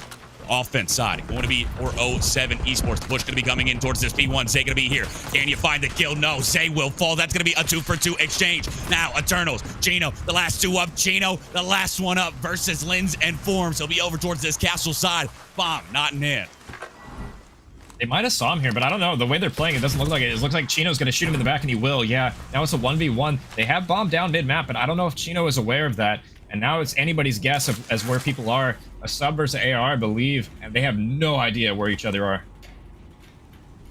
This is just going to be a game of patience. Who can spot who? A game of timings. Forms starting to push up, trying to get this bomb under his belt. That way he can go and put it down. It will be Chino towards that bottom A side, just going to be checking that bomb, and now he'll be making his way over towards B. Or will he? If you're Forms, you need to get this bomb down early in order to make sure you don't get killed while planning. 29 seconds. So that's going to be the go button for Chino in order to try to rotate over towards B. He knows he's just cleared A 3 times. He knows you're not there. Now he'll check it. He's going to spot you out. Chino, the shots are in. Not going to be able to get him down. Forms. 15 seconds. You got to make a decision. Plant the bomb or go for the kill. You'll elect to plant it, and Chino going to read it to perfection. He's going to hop up on this time. He's going to chase you down. The kill comes in. Chino shows up big for Pobo and able to make this a little bit more manageable. Yeah, 4-3 definitely better than 5-2 here as Chino playing a game of chicken with Form there. Form didn't really want to plant the bomb. He was waiting heli for a long time to try and plant and wait for a potential pinch from maybe P1 there. And, maybe he waited a little bit too long as he it was caught trying to plant the bomb the first time. And then Chino just waits for the timing, goes back. Nice chow from him, wins the round for his team. Chino ices up a 1v1 situation on a 3 spree. Now, from that man, 5-4. You look at the scoreboard, 9-5 from Mexi on the side of 07, 7-4 from Forms. Absolutely frying, being the difference makers. But on the flip side, Zuni and Chino starting to come alive for Pobo. Looking to get another round under their belt, looking to make this an even scoreline. The push going to be coming in. It will have 2 players over towards that side. That's going to be safe falling, though. Mexi with the snapper, able to find the first blood. That's a huge first blood, too, because Zay just looked like he chowed kind of by himself, a little bit too far in front of his teammates, and now they're going to be at a man disadvantage, and they're on offense. This is not a good situation to be in if you're Pobo Esports, but they have a lot of time to work with. They have the bomb in their hands, so they're going to recollect it, and maybe it looks like wrap toward B here. It looks like kind of indecisive on how they want to play this. Indecisive indeed. They don't know how they want to hit this. Looking like it will be B unless they just drop over towards this big door, but you will have 2 players this bottom side for the side of 07 Esports. So what will these timings be like? Form's going to be this backside, just making sure no bomb plants have come in. Nobody's trying to plant it. Now the information going to be gained. That's going to be Chino towards this top side looking for something. The nade going to be coming out, but that's going to be right next to a teammate. Now Forms will strike. He's able to find one. That's your bomb carrier. Forms, can you find a second? Dipping, diving. The shots are in, and the side of 07 able to get it done here. They're able to make it the 5-3 scoreline. And Clam, tell me, do you think this is another 5-3 curse coming in? I'm not saying anything this time. I'm not saying nothing. I already cast a curse them once. I'm remaining silent on this one, but that was a good round from 07 though, all things considered. They got the first blood, they played off info, and they traded effectively. Look at that live right there. Slithering through each side of the pillars, just trying to live bait for his teammate's locker. That was a great play there by Forms to stay alive. Map point for the side of 07 Esports. If you win this offensive round, you tie up the series 1-1. The nade's going to be going out. Not going to connect on anything. Doopy going to be thinking about dropping towards this bottom A side. Will be slow pushing it. Doesn't want to give up the first blood. Nobody wanting to OE. Chino going to be over towards this grass side. He'll just push into vault. And now it's just going to be patience from both squads. Yeah, Pobo, don't want to mess this up right now. It looks like 07 playing slow, playing for a scam. They gave him one last round. They're looking for another one. They up top mid gun with a sub. I'm not sure if I love this play, but he is getting a lot of info for his team. But he's in a horrible spot now. Lynn spots him out. They have teammates grandmas for the crossfire. He's still trapped there. And do they know it? He's going to slide out. And it looks like Lynn's doesn't watch the cross. He's able to get across. Wow, Zay living on the edge there, literally. 45 seconds have passed and no bloods have come in, but now Zuni finally able to take down Linz. That's going to be the first blood for the side of Pobo. Make it Zuni with the 2-piece, showing up big for Pobo. Backs against the wall. Now going to be a 2-4. Mexi, WC, and Doopy Chino. The shot's out range, and oh my goodness, Doopy's just able to gun him to bed. Doopy finds the 2-piece, and now a 1v2 bomb in hand. You got to get this bomb down towards the safe site. The side of Pobo not pushing out quite yet. Yeah, Pobo going down the spiral steps, but they don't know he's defusing, or he's on the bomb planning. Now they do. They got him trapped side. He's weak. Is he gonna gun one? He will. There's a second one about to challenge him. He's going for the trade, but Zuni, thankfully for Pobo Esports, able to trade that kill. That was almost insane from Doopy there. 1v3 clutch would have been nuts to secure the victory, but we'll play another round here. Zuni. Or no, who was it? Forms. Doopy. That's who it was. Doopy able to find 3 of the 4 on that 1v4 situation. Almost clutched up for the side of 07, but not going to be enough. Pobo hold strong. They hold the line. They're able to stay alive in this map number 2. We'll see what if the side of 07, I mean, If you lose this one, you might start shaking in your boots here. I think they might already be shaking in their boots. 5-4, to be honest. That was definitely a winnable round, but it came down to some heroics from Doopy to try and clutch it up. But they still have 2 more to play, or at least 1 more to play with here. What do they opt to do? Are they going to play patiently on defense, or are they going to flood into A? It looks like flooding into A is Doopy already in here. Doopy lying in wait. Zay going to be out towards this outer side. Just going to be trying to spot any information that he can. None going to be gained quite yet. Zay, what will you decide to do? Form's going to be over towards this, and this looks like they might be rewrapping it over towards this B side. Forms, you're going to have to show up huge. Can you find these kills? Eternals, what can you find? Zay able to find Lins. That's going to be first blood. That's going to be man advantage going the way of Pobo. Yeah, I think they got that kill top trip, so this might be a B hit potentially here. As Form's getting shot in the back, he's surrounded. Eternals gets the kill. Close to being killed there from Eternals, but they have bomb at B. A decent setup here as well. 1 heli, 1 back site, and 1 planting. Number 6 is top trips too, playing his life. He may have been spotted, but yeah, now it's a 1v4. What can you do if you're Mexi? Sitting at 12 and 6, exactly who you want in this kind of situation, but a tall task nonetheless. Mexi gonna be trying to push over towards this top trip sides, just trying to see if he can catch any timings. Won't be, because all of them are over towards that backside, grouped up, playing together. Discipline out of Pobo, looking like we're gonna get around 11 here. Zuni, the shots down range will connect, not gonna be enough quite yet. Mexi gonna be 9 HP, just gonna have to army crawl to try to stay alive. That's gonna be the go button from Chino. He'll just be waiting. As soon as you push forward, you will die. Mexi just backs up. He knows the round is over, and Pobo send us to around 11. Yeah, this is not how I expected this map to go, but I'm glad we're seeing it. Round 11 here, as Mexi just grenades himself, I guess. During that 1v4, it's a lot of times, if you know the round's not winnable, teams are going to be talking about what to do the next round. It's an important round here for both teams here. This is going to be the swing map. Is it going to be tied 1-1, or is Pobo going to take a 2-0 edge here? I'm curious to see what the team's strategies are around 11 here. It all comes down to this. Forget the other 10 rounds that you just played. They mean nothing. Zilch, squat. It all comes down to 1. This is going to be an A push from the side of Pobo. The nade's going to be coming out from both sides. The trophy's down. Forms able to find the initial kill. Forms goes huge. He finds the double. Eternals, 25 HP. He's able to find 1. He'll get out with his life, but now going to be the man advantage for the side of 07. Yeah, and they have bomb down there as well. And they know it. They're just playing for it. They have trophies in sight. This is going to be a hard re-break from Eternals and Zay. But if anybody could do it, I trust Zay to. But I don't know. They have a RC chasing them. He's running away from it. Can he find the RC user here? Is really the question. They're going to destroy it, so it won't matter. They're going to have all 3 still backside. Looks like 1 actually going all the way back into the heli again. Will be down over towards that A site, so you gotta push there eventually if you are Pobo. Zay gonna be over towards this top side, trying to see if he can spot anybody out, find where that island player is. Will be starting to move forward if you are Lins, trying to get over towards this time. Eternal's gonna be starting to close in on this bomb. The shot's not gonna come in yet. The information, I'm not sure if you saw anybody, but now will be both players here. Mexi able to take down Eternal. Zay a 1v. He's able to find the first 13 HP. Brave fires the chow, but not gonna come in, and now a 1v2 for Zay.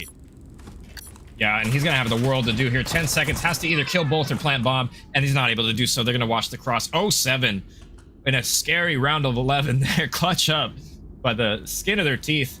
And nice round 11 strat from them, sending all 3 down A, and Forms just gets a free 2-piece off of the rip here. Look at this. Forms just ironing up Spiral. He's able to get help from his teammates. Gets one crossing that's 1 shot, and he's able to reach out the second one, has help from his teammates. Kind of ego chows the third one, I'm not going to lie, but it didn't end up mattering because they already had bomb down there. And that was kind of the round done at that point, in my opinion. 07, you might have been nervous in that round 11, but you didn't look it one bit. You hold strong. You're able to find the kills. If you are Forms, you're able to take the map number 2 and tie up the series 1-1. And this has been as close as you can be so far. 2 maps in, we look. Hacienda, that map number 1 was a 250 to 236 scoreline. And then map number 2, Protocol S&D, 6-5. I mean, how much closer can you get? This should be, I'm telling you, man, this is one that's going the distance. I think we're seeing a dealership here. Yeah, you might be right. This has been a really close match. We got Protocol Control up next. This is a swing mode for me. I mean, whoever wins this probably wins the series, in my opinion. It's going to come down to the thinnest of margins here. We're going to go to a quick commercial break while we load up Protocol Control. We'll be right back. Stay tuned, guys.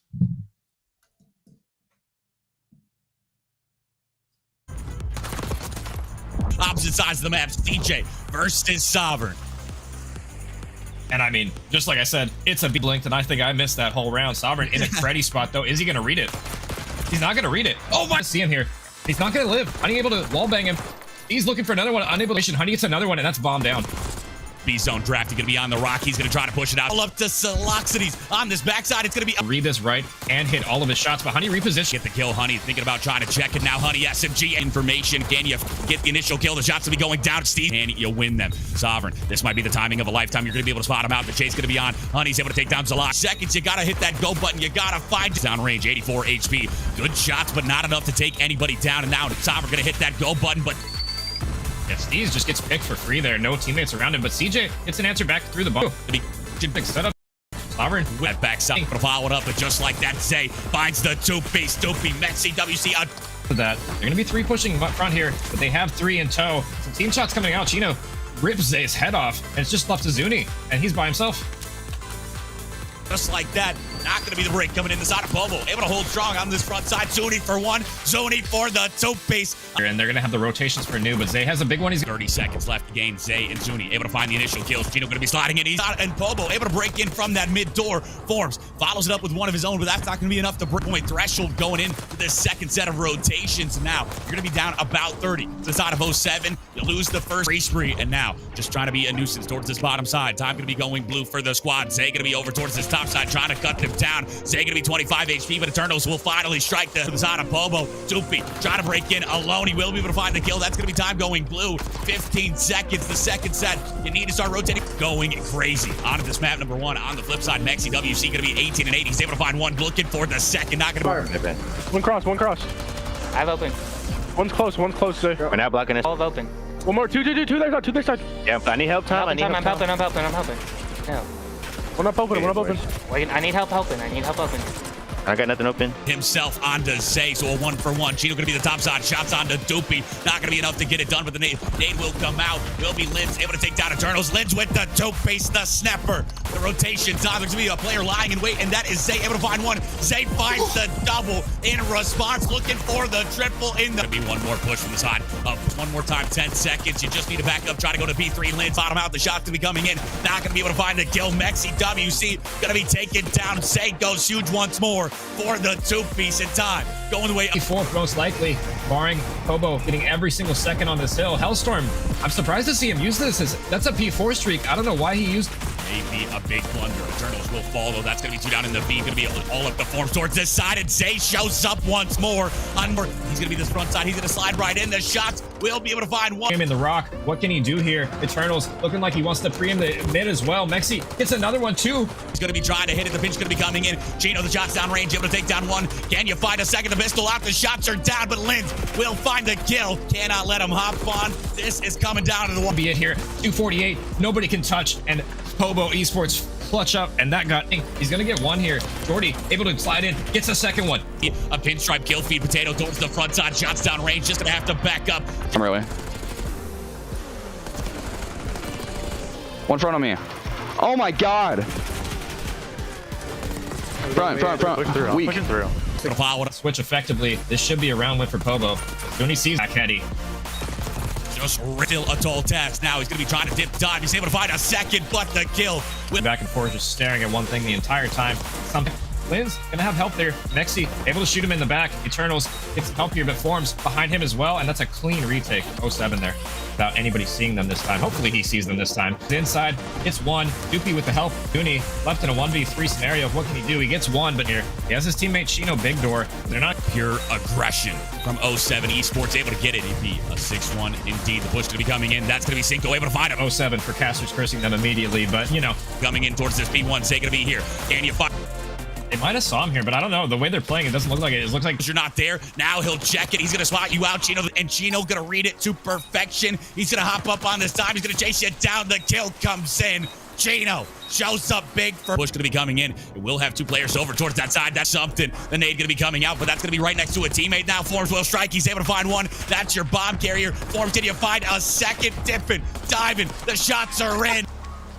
45 seconds have passed and no bloods have come in, but now Zuni finally able to take down Lins. That's going to be the first blood for the side of Bobby. A 2 plays for Mexi, WC, and Doopy Chino. The shot's on range, and oh my goodness, Doopy's just able to got him to bed. Doopy going down the spiral steps, but they don't know he's defusing, or he's on the bomb planning. They got him trapped side. He's weak.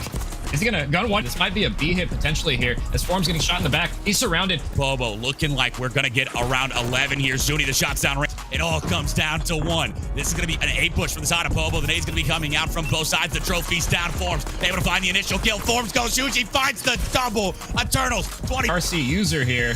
Really the question. Here, Mexi able to take down Eternals. Zay a 1v. He's able to. Yeah, and he's gonna have the world to do here. 10 seconds, has to either follow it up, but just like that, Zay finds the 2-piece. Doopy, Mexi, WC. That they're gonna be 3 pushing up front here, but they have 3 in tow. Some team shots coming out. Chino rips Zay's head off, and it's just left to Zuni, and he's by himself.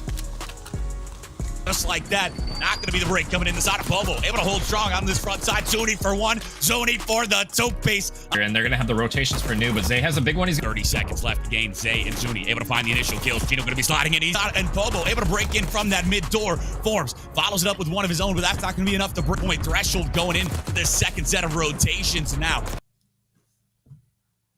We appreciate your patience. Just like that, we are back into this. We are ready to get into this. We are ready to get into this map number 3, a 1-1 scoreline between 07 Esports and Pobo.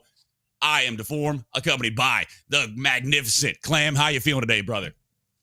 I'm doing great. I am energized after that last one. That was a crazy nail biter we got at the end of that SND round 11. You know, you can't ask for better than that for SND. You cannot ask for better than that. As close of a series as can be. And now map number 3, Protocol Control, going to be coming at us. We appreciate your patience. Once again, we do have a sub coming in for one of the squads, and we are into it. We're ready for the action. That's going to be a 1-for-1 exchange immediately. Zay able to follow it up. Now going to be Mexi with the trade. Just like that, Doopy going to be over towards this side. Can you get pushed up? You're kind of pushed back to your spawn. That's 3 down. So can you find these initial bloods to get out? Yeah, Mexi trying to linger bottom here, and he's looking for a timing for his teammates to push up, and he's going to go zip up to the top grandmas. He might get the timing he was looking for, and not exactly ideal, but he does get the kill. Chino taken down. Forms gets another one as well. Eternal's on the backside of time. He might be able to kill him on spawn, but oh, he's not able to do so. Proxmine rips him in the back of spawn, and they're going to be on time now.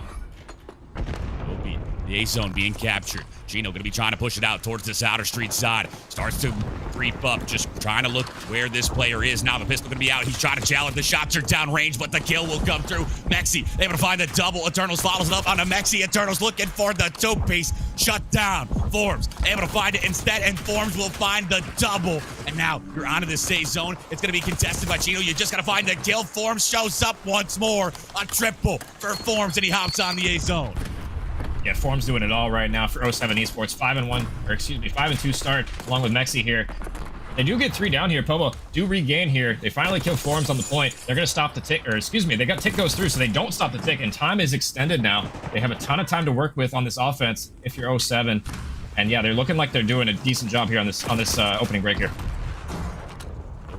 Minute and 30 to play with a 5 life advantage for the side of 07 after that map 2 win. They are feeling this momentum. They are looking to take this initial offense. They'll already be on that B zone. A double stack going to be coming in. Zay going to be 5 HP. He's just going to have to back up. Now he'll challenge from the top side. Forms able to take down Eternal. Zay will strike. He's able to find the kill, but can you find the second? Still going to be Doopy around the backside. He will fall, but Forms finds the follow-up. 2 down for both sides, and you're stuck at the 50-yard line. Who can find the next bloods in order to hop on? Mexi almost finds the 180, but Chino able to gun him down.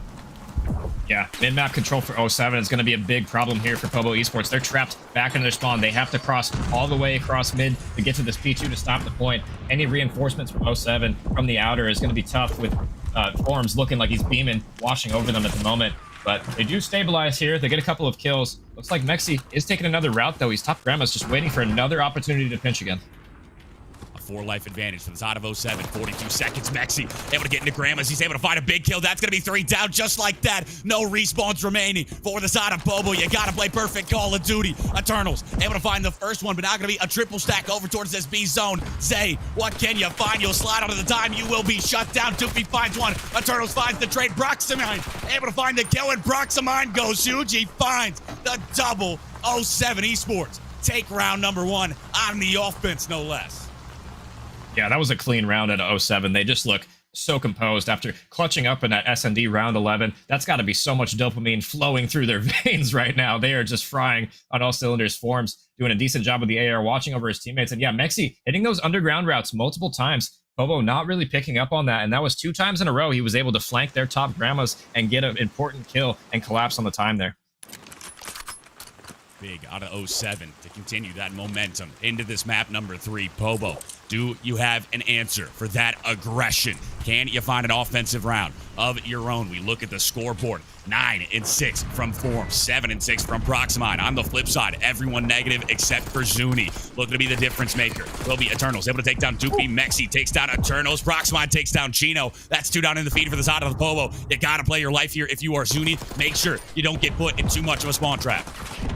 Oh, and Mexi, just a Mixie gunfight down the zip. I don't think he meant to do that. Zay able to get 2 off of that. Chino chimes in for the 3rd. Doopy gets traded as well. Last alive on A, and they're going to trade him as well. Chino on the point now with a lot to do. He's by himself for now. He has teammates wrapping around their spawn. This is Zay, but they're going to hear him.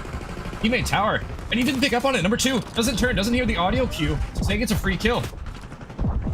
Zay able to find a double. Chino follows it up with one of his own. Zay, I think he found the triple in the feed, and now you only have 1 over towards that A zone, so it's going to be slow. You will have number 5 rotating over. That's going to be Eternals looking to hop on a double stack on the time. Zay will fall. So now 07 Esports, can you close in on the Zay zone? Can you find the kills to get him off the time? A 3 life advantage for Pobo right now. And Doopy's going to try what he can. Proximine takes 1 off the point. He's not going to find the other one. Eternal's in a decent spot, and he gets 2 here in this unlikely scenario. Mexi trades out. It's all left to Zay. 1v1 on the point for the cap, and it looks like the cap did end up coming through, so time will be extended. Dooney going to help Zay over the top of A, and now they have a ton of time to work with here. Minute 45 to play with. A 3 life advantage for Pobo. Zay on the strike. The shots will be coming in, but Doopy able to cut him down. Proximine finds Chino, but a quick trade from Zuni. Now going to be Eternals on the backside. Able to find 1. Able to get you out of this trips area. You just need to get to that 50-yard line. You don't want to get stopped up. Zay looking to do just that. He gets over towards this mid gun. Chino shots down range towards that outer side, just drawing the attention. Eternals is able to get through for free. This might go big. He's able to just find this flank route, and Route Man gets paid. Will you be able to find the kill? He will. That'll be, oh, he gets turned on. Maxi WC, the 180 kill. And oh my goodness, Pobo gonna be on this time, but Mexi shows up once again. A 2-piece for Mexi. Can you find the triple? Zay finally able to shut him down. I'm in shock after that one, but Zay ends up cleaning up 2 in trade, so saves the day there for Pobo Esports. So far, Proximine trying to do what he can top mid to stay alive, but he's unable to do so. And now they're going to be all trapped in their base. What can Mexi do? He's mid-gun here. They don't see him cross yet. He's going to sneak up behind one, and that's Zuni. Heads on a swivel, but not able to get a kill there. As Chino, top trips, looking for players all around him. 9 plays 7, the life count. You got a 2 life advantage if you're Pobo. You got 55 seconds to work with. You got options here, but that's going to be Proximine. Able to take down Chino. Now going to be the shots into Proximine. Eternals able to shut you down. Zay follows it up onto Mexi. And now 5 plays 8, 40 seconds. You can play the lives. You can play the time. The option is yours. Proximine going to be trying to push over towards this B site. Make sure you can't hop on. But what kills will come through? This next flight going to be the big one. And Proximine able to find the first. The shot's going to be in. Proximine just backs up. 5 plays 7. Yeah, Chino doing what he can from up top, but yeah, that was a huge kill from Proximine and a huge live. They're running down to lives here. 5v6 now, though, but there's only 20 seconds left. Chino gets 1 flanking. That's a 4v6 now, but are running out of time here. They're going to have to touch point eventually here, and it looks like they're finally going to do so. 2 on point here. Doopy, is he going to read the pinch? No, but Proximine picks it up for him. 3v5. Zuni rips him off the heady. Proximine down. 1 more tick for Pobo Esports, and they take this here. Mexi, what can he do? He's going to get gunned on outer, and a nice win from Pobo Esports. They take that round. An answer immediately from the side of Pobo Esports 07. Able to take that first offensive round. Yeah, that was just disgusting from Mexi. The 180 turn, it just snaps onto him, able to find the kill. But Pobo, they answer back. They say, you want to do that? We can show you how to do it better. They're able to take this offensive round, and offense reigning supreme 1-1 the scoreline in this map number 3. Yeah, and that was really unfortunate for Eternals. They're just gonna get memed on forever now for them, sure. But you know, they do end up winning the round, so you know it doesn't really matter at the end of the day. He is a sacrifice for that round, I guess, if you're Pobo Esports. But we'll see what he's able to do off the rip this round. Zay up the middle already, but 2 dead for Pobo Esports. Zay looking to be a nuisance, looking to be the difference maker, the route man once more. He gets the kill. He's able to take down Proximine. Not going to be looking for more. Chasing down this player towards the mid-gun area. Somebody will hop on B, and that's going to be Zay. Able to strike. He finds the double. Now, well, how will you hit this if you're the side of 07? You do have forms towards this front Grandma's side. You do have somebody a little bit loose, but the rest of your squad is stuck in trips. Oh, Zuni just gets terrible timing. Forms was isolated there, but they had no idea he was there. He's able to get a free kill and get away with his life. But Zay still in their base. He gets 2. Oh my god. That was an insane snap from Zay, and that's 4 dead. 4 down. The spawn trap going to be coming in. Eternal's looking to do just that, but he will fall. Not going to be Zay's turn, but he will fall. Proximine, a big 2-piece in order to break you out. Form's going to be able to follow it up onto Chino. Proximine looking for the last. The information going to be gained that Zuni's that outer side will be the kill coming through. Doopy able to take him down, and now you hop on this Zay zone. You got a double stack, a triple stack coming in. Zay, the only one close. Can you show a big grenade going to be coming out, but the trophy will collect. Doopy slides it out, but Zay able to find the kill. Zay with the 2-piece once more. Yeah, Zay doing everything he can for Pobo Esports to keep him off that point. That's going to be 3 dead. Last guy, Torde, they wipe him off the map. 20 seconds left for 07 to try and touch this point. And Pobo have done a great job on this defense, controlling mid-map and keeping them off the 8 point, playing slow and patient. You'd love to see that if you're a Pobo Esports fan. Eternals able to find that one. It's 8 seconds to go. You gotta hit the zone. Proximine trying to find the kill, but he will fall. Everyone back to the spawn for 07. 1 second remaining, and you will not touch the side of Pobo. You're able to take 2 rounds in a row. A great offensive round, and then you answer back with a stalwart defense. Yeah, and Pobo just played that round really brilliantly. I loved Zay waiting mid-gun for his teammates off of spawn here. This was disgusting, but right after this, he waits for his teammates mid-gun on this next push. Yeah, he waits till they clean him up, and he stays alive for the longest time and is able to shoulder effectively there. That was a good round out of them. And 07, you know, not for nothing, they tried their best, but they weren't really able to ever get a footing into that map. I'm curious what their comms sound like. Let's go into a listen-in with 07 Esports as they try and win on this defense. Yo, two top. You want save that? 2 top trips. You looking for Zuni and one more? Mid. On A weak. Sage on A. Their side. I don't see him. He's laying down. On the top. I'm still top. Chino still top. And one's hitting the right side. This right side boat already. Top trips. 2 top Give me a trips. second. I'm going to walk. Just give me a second. Good. I don't see him. I think it's top. Sage is going shit. Top trips. Top trips, my bad. One close. That's time. Still chill. I'm watching them. He's not chilling. You'd be huge now, bro. Get down. One the top, tonight. He's up to 1 shot. He's just playing that. Maybe two top. 2. One sidewalk. I'm spawning here. Go in. On me. 2 on me. One's our front house hitting 1 toucher and then time. He's weak. He's playing gun. Yo, play spawn. I get him. You can kill that kid. Nice. One more gun. Nothing. Don't see gun. I'm the bottom 3 now. There's sidewalks open. I have all boat. There's 2 on me. I didn't hit him B right now. I got sidewalk. No. 2v3 now. What top and bottom. Yeah, he's playing bottom still. One top. Okay. Nice. I'll get sidewalk. Sidewalk dead. We're missing the guy top. One could flank. Yeah, I'm looking at my back. We're in the bottom right now. One B. Top. Nothing bot. Fucking bro. I got right. I got no one. Focus on knife. I got your B. Nothing right, guys. That the comms from the side of 07 Esports. Absolutely firing in the comms, feeling confident, looking like they're going to take this round number 4 and send us to an OT. Yeah, excellent listening. They were just getting every kill, every cut there. It looks like Proximine was a turret on that P1, just not moving, getting every kill off of rotation. And it looks like, yeah, 1 tick for A. Chino trying to touch here, but able to get taken down. And yeah, just ironclad defense there. And we're going to take that to overtime now. Round 5 secured. The first 2 go to the offense. The second 2 go to the defense. It doesn't matter what side you get.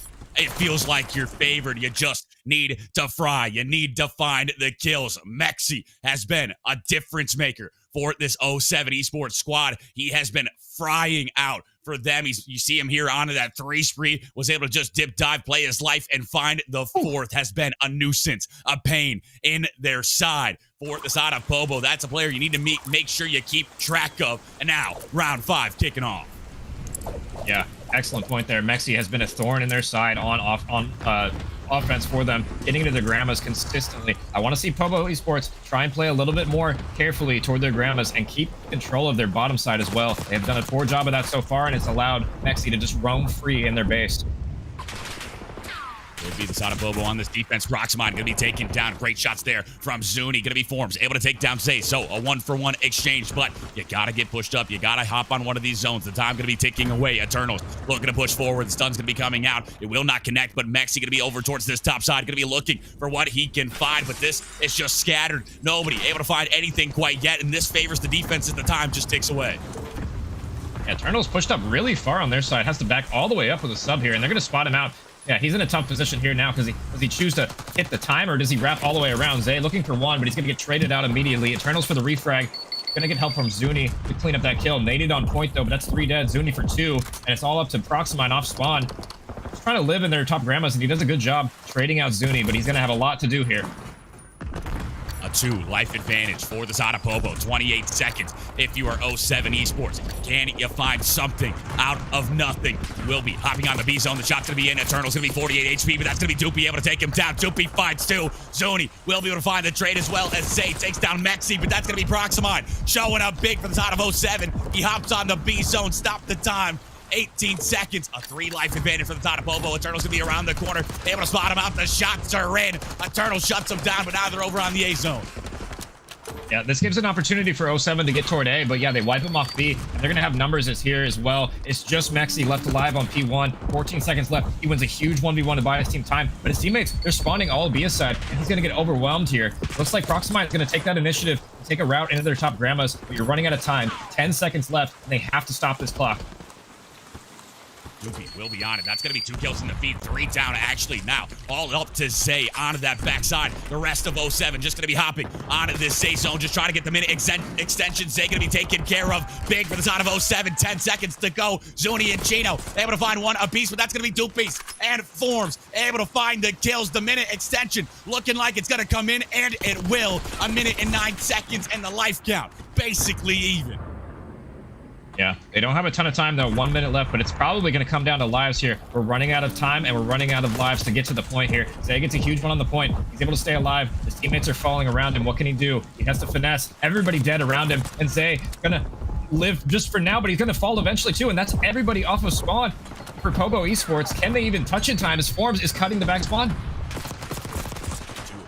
All you need is a 1 more segment. It could be a 5-play safe. The kill's going to be coming through. That's going to be 07 on top. Proximine finds another big one. And just like that, the offense goes the way of 07 Esports. What was great from Pobo initially, you had him down to 10 seconds. You had the life count going your way.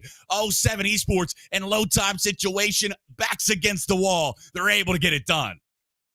Yeah, they clutched up big time there. Mexi going huge as usual, stopping the clock on A and waiting for his teammates to try and get there. But yeah, Doopy here at the end and Proximine with that snap, able to seal the deal for 07. And now they're up, 2-1 on a Mexi control. This could have went either way. And like I said before this match started, whoever wins this control, I think is going to win the series. So, you know, it's anybody's game. But yeah, my money on 07 now after seeing that.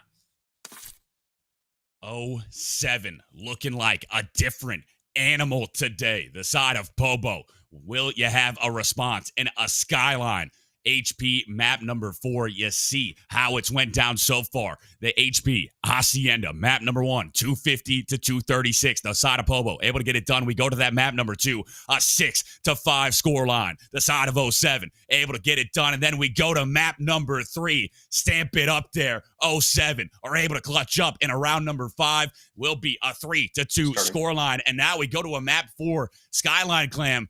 And it's been close literally every single map. I mean, I feel like this has got to be the same way.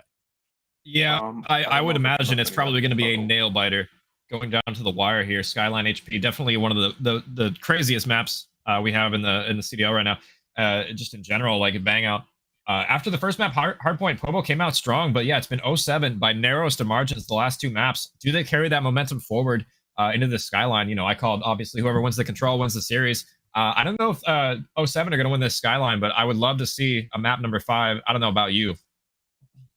Oh, I love a map 5. I love when it goes the distance. I love when a series is on the knife's edge, and that is exactly how I would describe this one. I think the side of Pobo are going to be able to get it done, but I think it's going to be another 250 to 230 type of map number 4, and we're going to go to that dealership map number 5, and I think we're getting around 11. I think we're going the entirety of the distance, Clam. I think we're getting it today. You think so? Round 11, 1v1. What situation are we in right now? Who's winning? 1v1. We got Mexi for the side of 07 versus, who's it going to be from the side of Pobo? I can't even remember right now. I got no oxygen in my brain from yelling so much. It's all good. I would probably pick Zay, but Zay's aggressive, so he'll probably die for it. It's gonna be like Zuni versus Mexi or something, 1v1 for the bomb down, crazy turn on. That's my prediction. I think Zuni turns on Mexi or something. I don't know. Something crazy. I think this is going to be one where Zay absolutely turns up for the side of Pobo. I think he drug his team in that map number 1 towards that victory onto that Hacienda. He was absolutely slaying out for the squad, and I think he's going to be looking to do that once more. He is going to be upset that they just lost 2 series on that close. I mean, literally within striking distance at all times, and you don't get it done. So I think he's going to be the difference maker here in this map number 4. Yeah, it definitely, in the players' minds for Pobo, this definitely could have been a 3-0. Some things a little bit different happen, or a timing here or there. This definitely could have been theirs, but, down 2-1 now. Are they going to lock back in for this hard point? I could definitely see them winning the Skyline. They looked good in that map 1, and, they came out, Fry and Zay dropped, LeBron James numbers in that map. I'm curious to see if he does that the same thing in this map number 4. Yeah, I agree. And I think on the flip side, 07 Esports, you look at players like Mexi, like Forms, they've been absolutely showing up for the side of 07. I mean, you put them in dire situations, you put them with backs against the wall, and they've shown up every single time. I mean, around 11, a map or around 5 in the control. I mean, you talk about pressure makes diamonds. The side of 07 turning into diamonds right now. Yeah, they've been icy so far in these last 2 games here, and I'm curious to see if it's going to come down to a nail-biting finish like we had in map 1. I can definitely see that happening. If they have the ice or not, that's to be determined. But I think if we go map 5, it's anybody's game. But yeah, the ice factor is leaning toward 07 right now. Regardless of how you slice it. Regardless of how you slice it. 07, the ice in their veins. Pobo, can you finally find it? Can you get this map 4 victory? You were able to win the map 1 Hacienda, the HP, the slaying presence, the OBJ was yours. Can you do it once more on an absolute bang out that is Skyline? I mean, it's been in the map pool since the beginning. You should be well practiced. You should know exactly how you want to set up, how you want to break. So it's just going to be a matter of who shows up today. Yeah, Skyline a map for me. Usually the team that makes the least mistakes wins the map, and Skyline, that's exemplified because there's so many timings and so many mistakes you can make on this map. It happens so quickly. It's just in a flash. So we're curious to see what happens as we get a double kitchen push. 07 here. Colonel's going to channel Top Cat. He's going to get an absolute here. Rocksmine going to bait for his teammates here as he's trying to stay alive. Nobody on the hill yet, though. Nobody on quite yet, just trying to vie for position. Now 07 going to hop on. Zay going to be right behind 2 of these players. Can you go big? That's going to be Mexi. Another big kill onto Zay. He's going to be on a 2 spree right now. Zuni over towards this top side, just trying to find these kills over towards P2. The time will flip. It will be going green now. Mexi finds a 3rd, just securing these P2 rotations. Now we'll go to the Top Cat side. He's able to get some shots down range. Not going to be able to find the kill. Eternal's just going to have to back up. 07, you got the time. You got the rotations. Looking hot in this map number 4. Yeah, they're getting all the kills off the rip here. Zuni finally trades some back. It's a little bit of time on P1, but P2 rotations are favoring 07. Underground route from Chino there. He's going to pick up Mexi. That's going to be a huge one. It's going to force Doopy and the rest of the team to rotate on back and deal with this while others are flooding through kitchen. What kind of timing are they going to get? Looks like that's not great as all 3 fall down. It's just on Chino to try and play for spawns here, but he's trapped in a corner. will be read out. Proximine able to take him down. Now the push going to be coming in from Kitchen and Top Cat, but that's going to be shots in from Forms. Able to take down Say. The wall banks were in. Now going to be Zuni towards the front side. Low HP, waiting on the reinforcements to push. Mexi just going to back up, wait for them to make the chow, wait for them to OE. No, the aggression just going to be on. Droopy and Mexi able to find the kills. Proximine, Forms, they all find kills, one apiece. Make it a 4 down for Pobo. 25 seconds. How do you push this? Do you go and push this one more time? You have to. I mean, you kind of have to, but you also kind of got to play for new. Yeah, they're just getting slaughtered, crossfired to death here, trying to hit this old. And yeah, if I'm Pobo Esports, I'm setting up new. I am holding all my irons. I am playing the tightest corners, just trying to make sure that they cannot push through this spawn. This is a huge swing here. If they get this P3 to P4 time, they're down 50 right now. But if they get all of this time, they're right back in it. 50-point advantage for the side of 07 will be Pobo on the time early. Gonna have Zay over towards the P2, but they're gonna be spawning over towards that P4 side. Zay will strike. He's able to take down Doopy. Not gonna be Forms on the backside. Shots down range. Not gonna connect. Mexi will fall. That's gonna be the kills going green in the kill feed. Chino waiting on the regen. Now he'll slide forward. Just gonna be trying to go and work these spawns. Mexi, will you read him out? You will. The kill's gonna be coming in. Forms, Mexi, find him. Zuni on the flip side. Able to take 1 down, but that's gonna be 4 down for Pobo. 07 break in. Yeah, that was just excellent coordination from 07 there. They gave Pobo a little bit of that consolation time from P3, but they played for the long game. They flipped around with Swarms and Proximine, hitting the back, able to spawn their teammates there, and then the rest of them just pinching from mid, able to hold the crosses and read the repinch from Chino and Gang, and they're able to not only get the rest of this time, but set up for P4 as well, and this is not looking good for Pobo Esports here. Zay trying to break in through this grass side. Will be Proximine able to find 1. He's able to find 2. Make it a 3rd. No, that's going to be Mexi able to find it instead. So now 07 onto this P4 time. You know how much of a money hill it is. Chino going to be the front man. The nade will connect. He's just going to toss the nade himself. Just try to back up. Try to play his life. Now the reinforcements here. This out of Pobo. Can you find the kill? Is going to be Proximine. The first blood in this exchange is going to be a 2nd from him. Mexi follows up and Proximine finds the triple in the feed. Turn it up in map number 4. Yeah, everybody's just turning up on 07 Esports. I want to go into another listen in with 07, see how they're comment on this sky launch. One's bad. I'm pushing on me mid, pushing on me mid. Just go. I'm leaving. Bottom by that, bottom waist. Bottom waist, that. I'm bumping. Push kitch. Check, watch out. Wait. Chino. He's Check. You get the dead. He's going to Chino. I'm going to you and Bridge. Okay. You have a free row. There's going to be 1 on you. Bridge is weak. Push him. They're spawning on you. Is it? I someone. Push you, kitch you. Two on you. Stay in Chino. I got time. Give me piano. I'm telling you what. I'll give you. Just hold. Two kitchen, guys. One more. Turn on. Oh, what the fuck? Absolutely turn use. He's pushing two now. Oh, wait, time. I'm gonna turn push to kitchen. Turn push to. One's away. Bottom in the back. One more. Easy on the comms, boys. Easy on the comms. Stay down. I got the guy in the back. There's one more on you. Has to be. I don't see him. I mean, I said. I'm gonna. Have you. One more kitchen. One more AC. AC time. Go wins. I got sip. I have help. One's kitchen, guys. Sip, one shot, sip. You watching it? He just pushing through. Be careful. He's in the back, in the bottom. Zip. I'll have you back first. Piano. Fuck, I shot that. One more kitchen. Two piano. Yeah, kitchen and two piano. Accept. In the back. Watch back. Yeah, hold back. I'm about to the back. They gave you kitchen. I think you guys kitchen. Hold kitchen. I'm watching. I want play down. I have kitchen first. I have time. Okay, head up. They're all top. They're nothing mid. They're all top. Watch at the back. I'm looking my zip. Come in. Two in the back. One's going out of kitchen. One sitting out of kitchen. Other kitchen. Watch out. Nice try. Place one more time. He might be close corner on them. Bottom me. Got him. Nice. And absolutely firing in the comms for the side of 07. 100-point advantage for the squad. Looking to close this out in map 4. Yeah, I mean, they have a huge lead here. It'd be hard to blow this, but Eternals and his teammates on Pobo Esports are doing what they can. They're getting this 20 seconds on old. That's chipping away at the lead here, but they're going to have to rotate to new soon. 15 seconds left. They're going to win one. Is he going to read the second one? He's not. Mexi's going to kill him and just elect to... Okay, I'm just kidding. He's going to hit the hold anyway. Yeah, he's going to elect to back up and hold the spawn here. Smart play from Mexi, all things considered.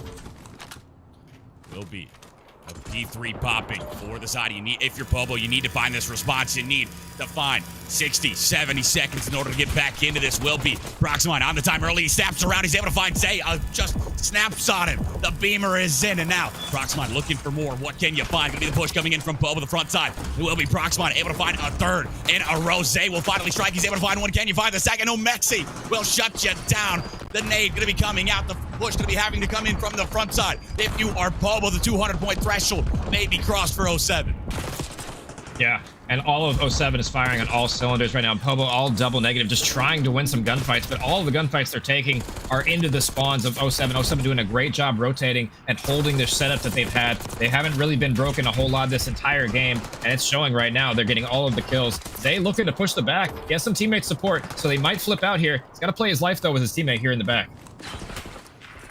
Will be the side of Pobo, early rotated. Doopy going to fall. That's going to be the kills coming through. Eternals, the backside, going to be taken down. That's going to be Proximine. Another big kill. Zuni, going to be this front side, able to spot out one. The shot's going to be going down. Can you find the kill? Going to be Chino, able to strike on it instead. And now, can you hold this P4 time? 50 seconds left to go. Form's going to be pushing the one side. The grass push going to be coming in from the other 07 player. That is Doopy, and Doopy will find the kill. The side of 07 break in. Zuni, the last stand. Can you find him? Now going to be a two-way push. Zuni able to find a second, a two-piece in the feed. Now will you slide it out? Zuni with the triple. Zuni showing up big for Pobo, but not going to be enough to break him off the time. Yeah, Zuni doing everything he possibly can to try and stay alive and will his team back into this map, but it's not even going to matter. He gets 3. They're spawning right there. Looks like a great push from 07 Esports to flip the spawn to one-way top, one-way grass, and they just break so easily. It's got to be harder than that for Pobo if they're going to come back and win this map. 20 seconds needed for the side of 07 Esports. Perfect Call of Duty needed for the side of Pobo. Your backs are against the wall, and the side of 07 looking to capitalize. All the kills going their way, lighting up blue in the kill feed. Eternal Stores to the top side, able to take down Forms. 14 seconds, you gotta go. That's gonna be Proximine, able to find the kill. The Hellstorm comes in for Mexi. WC, it's gonna be raining down some hellfire. Can you find the kills with it? Will be Chino falling. Time gonna be going their way, and just like that, 5 seconds needed. A 4 down in the feed. 07 Esports, 250 to 126. This map number 4. They 3-1 the series. Yeah, 07 Esports look absolutely dominant after that map. They said, map 1 hardpoint. Who are we? We're absolutely coming out swinging after they won 2 really close maps in a row. And they just, they kind of just slammed them here. To be frank, they got every rotation. They were literally holding perfect setups. And even when they were getting broken, they were re-breaking pretty easily as well. They just looked like they were firing on all cylinders that map. GG's to them. That was an important map win there. Important indeed. You want to talk about a Mixie series? Well, this is the definition of it. You look, Proximine 31 and 18 turns up in map number 4, along with Mexi 28 and 17, Forms 25 and 17, Doopy 20 and 18. 07.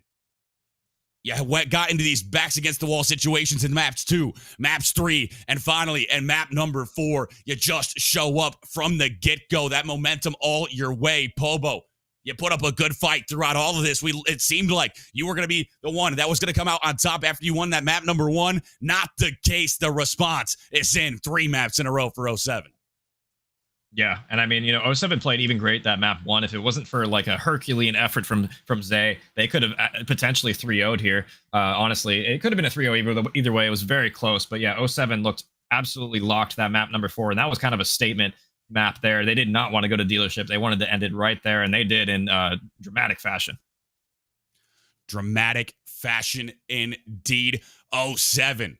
Able to take down a tough opponent in Pobo. I mean, this is some of the top teams in this league, along with some of the teams we've already casted today. It has been a night of phenomenal Call of Duty in this competitive series. You can't ask for much more, Clam. I mean, this has just been banger after banger. Yeah, you can't ask for much more to form. It's been great Call of Duty today. I guess for the interview, I kind of, what are you thinking about dragging Mexi up here? He looks, he's probably the MVP for me, making so many important plays on the map. I think it has to be Mexi. I think he showed out every single map. I think he was showing up every single map, and he was the difference maker on a lot of those. Yeah, let's get him in here. Let's get him in here. Let's get him in for the interview so we can hear his thoughts, see how he's feeling after this 07 resurgence. Able to win it 3-1. We'll see how quickly we can get him in. We'll ask him the questions that we can. If you got anything to ask, type it in the chat. We'll try to ask it if we read it in time. We do have one more series after this, so this isn't over quite yet, but they all left, so no interview going to be coming in from 07 Esports, unfortunately. Instead, they just took their win, and they said, we're out of here. Like bandits, they steal it away, and they just get out of here. 07 able to take the series, but we're not done yet, Clam. I mean, we still got a whole nother series tonight. It may be almost midnight, but we're still firing here at the competitive series. Yeah, I mean, 4 series deep. We got one more. I think the last match of the day, I believe, is Evaporate, and I'm not playing. I can't even remember currently, but Evaporate's playing somebody in the last match. We're going to take a quick break. We'll be back in a little bit here. Switch effectively. This should be a round win for Pobo. Zuni sees Akedi. Just still a tall task. Now he's going to be trying to dip dive. He's able to find a second, but the kill. Back and forth, just staring at one thing the entire time. Something.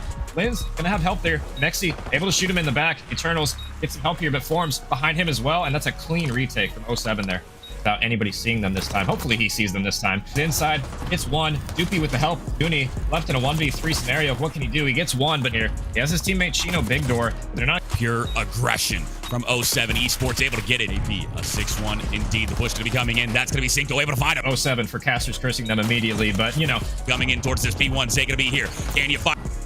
They might have saw him here, but I don't know. The way they're playing, it doesn't look like it. It looks like you're not there. Now he'll check it. He's going to spot you out, Chino, and Chino going to read it to perfection. He's going to hop up on this time. He's going to chase you down. The kill comes in. Chino shows up big for push going to be coming in. It will have 2 players over towards that side. That's something. The nade going to be coming out, but that's going to be right next to a teammate now. Forms will strike. He's able to find one. That's your bomb carrier. Forms, can you find a second? Dipping, diving. The shots are in. 45 seconds have passed and no bloods have come in, but now Zuni finally able to take down Linz. That's going to be the first blood for the side of Poby. A 2 plays 4. Mexi, WC, and Doopy Chino. The shot's on range, and oh my goodness, Doopy's just able to cut him to bed. Doopy going down the spiral steps, but they don't know he's using, or he's on the bomb planning. They got him trapped side. He's weak.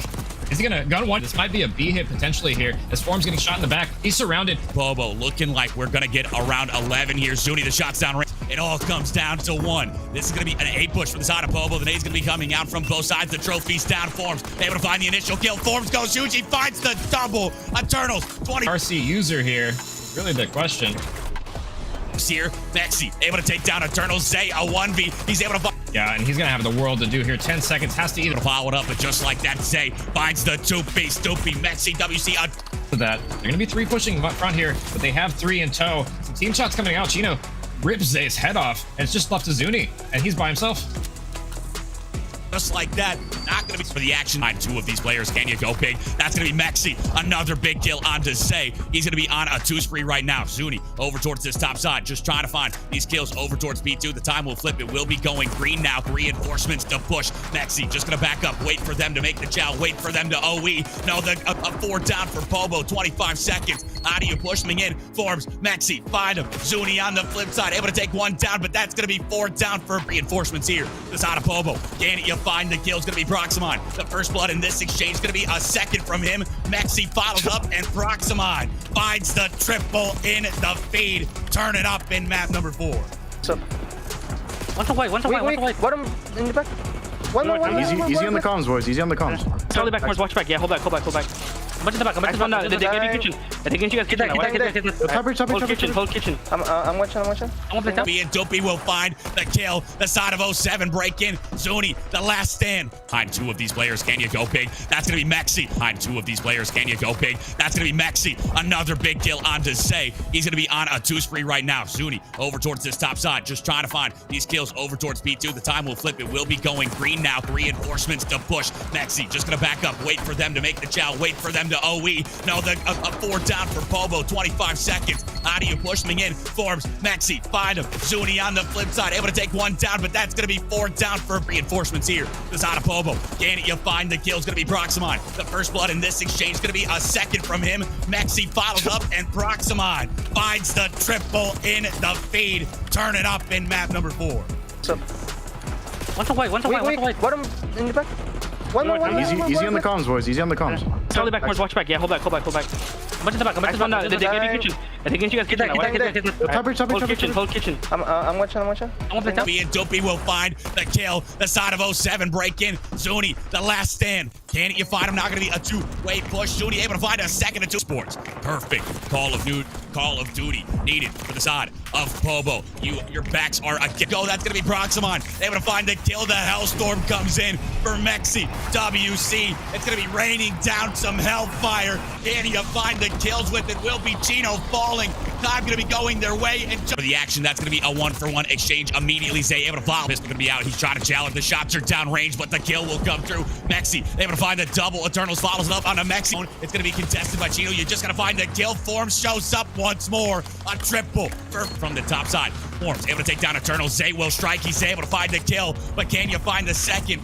Life advantage from the side of 07. 42 seconds. Mexi able to get into Grandma's. He's able to find a big kill. That's going to be 3 down just like that. No respawns remaining for the side of Bobo. You got to play perfect call and slide onto the time. You will be shut down. Doopy finds one. Eternals finds the trade. Proximon able to find the looking to be the difference maker. Will be Eternals able to take you don't get put in too much of a spawn trap.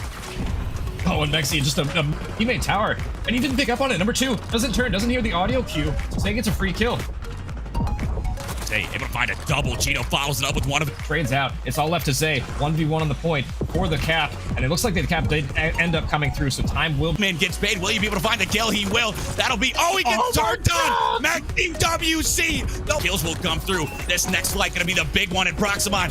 Pobo Esports, and they take this here. Mexi, what can he do? He's gonna the difference maker, the route man once more. Gun area. Somebody will hop on B, and that's gonna be Zay. No idea he was there. He's able to get a free kill and get away with his life. But Zay still in their base. He gets 2. Oh my god. Like slow and patient. You'd love to see that. One that's up. I'm super. We do it.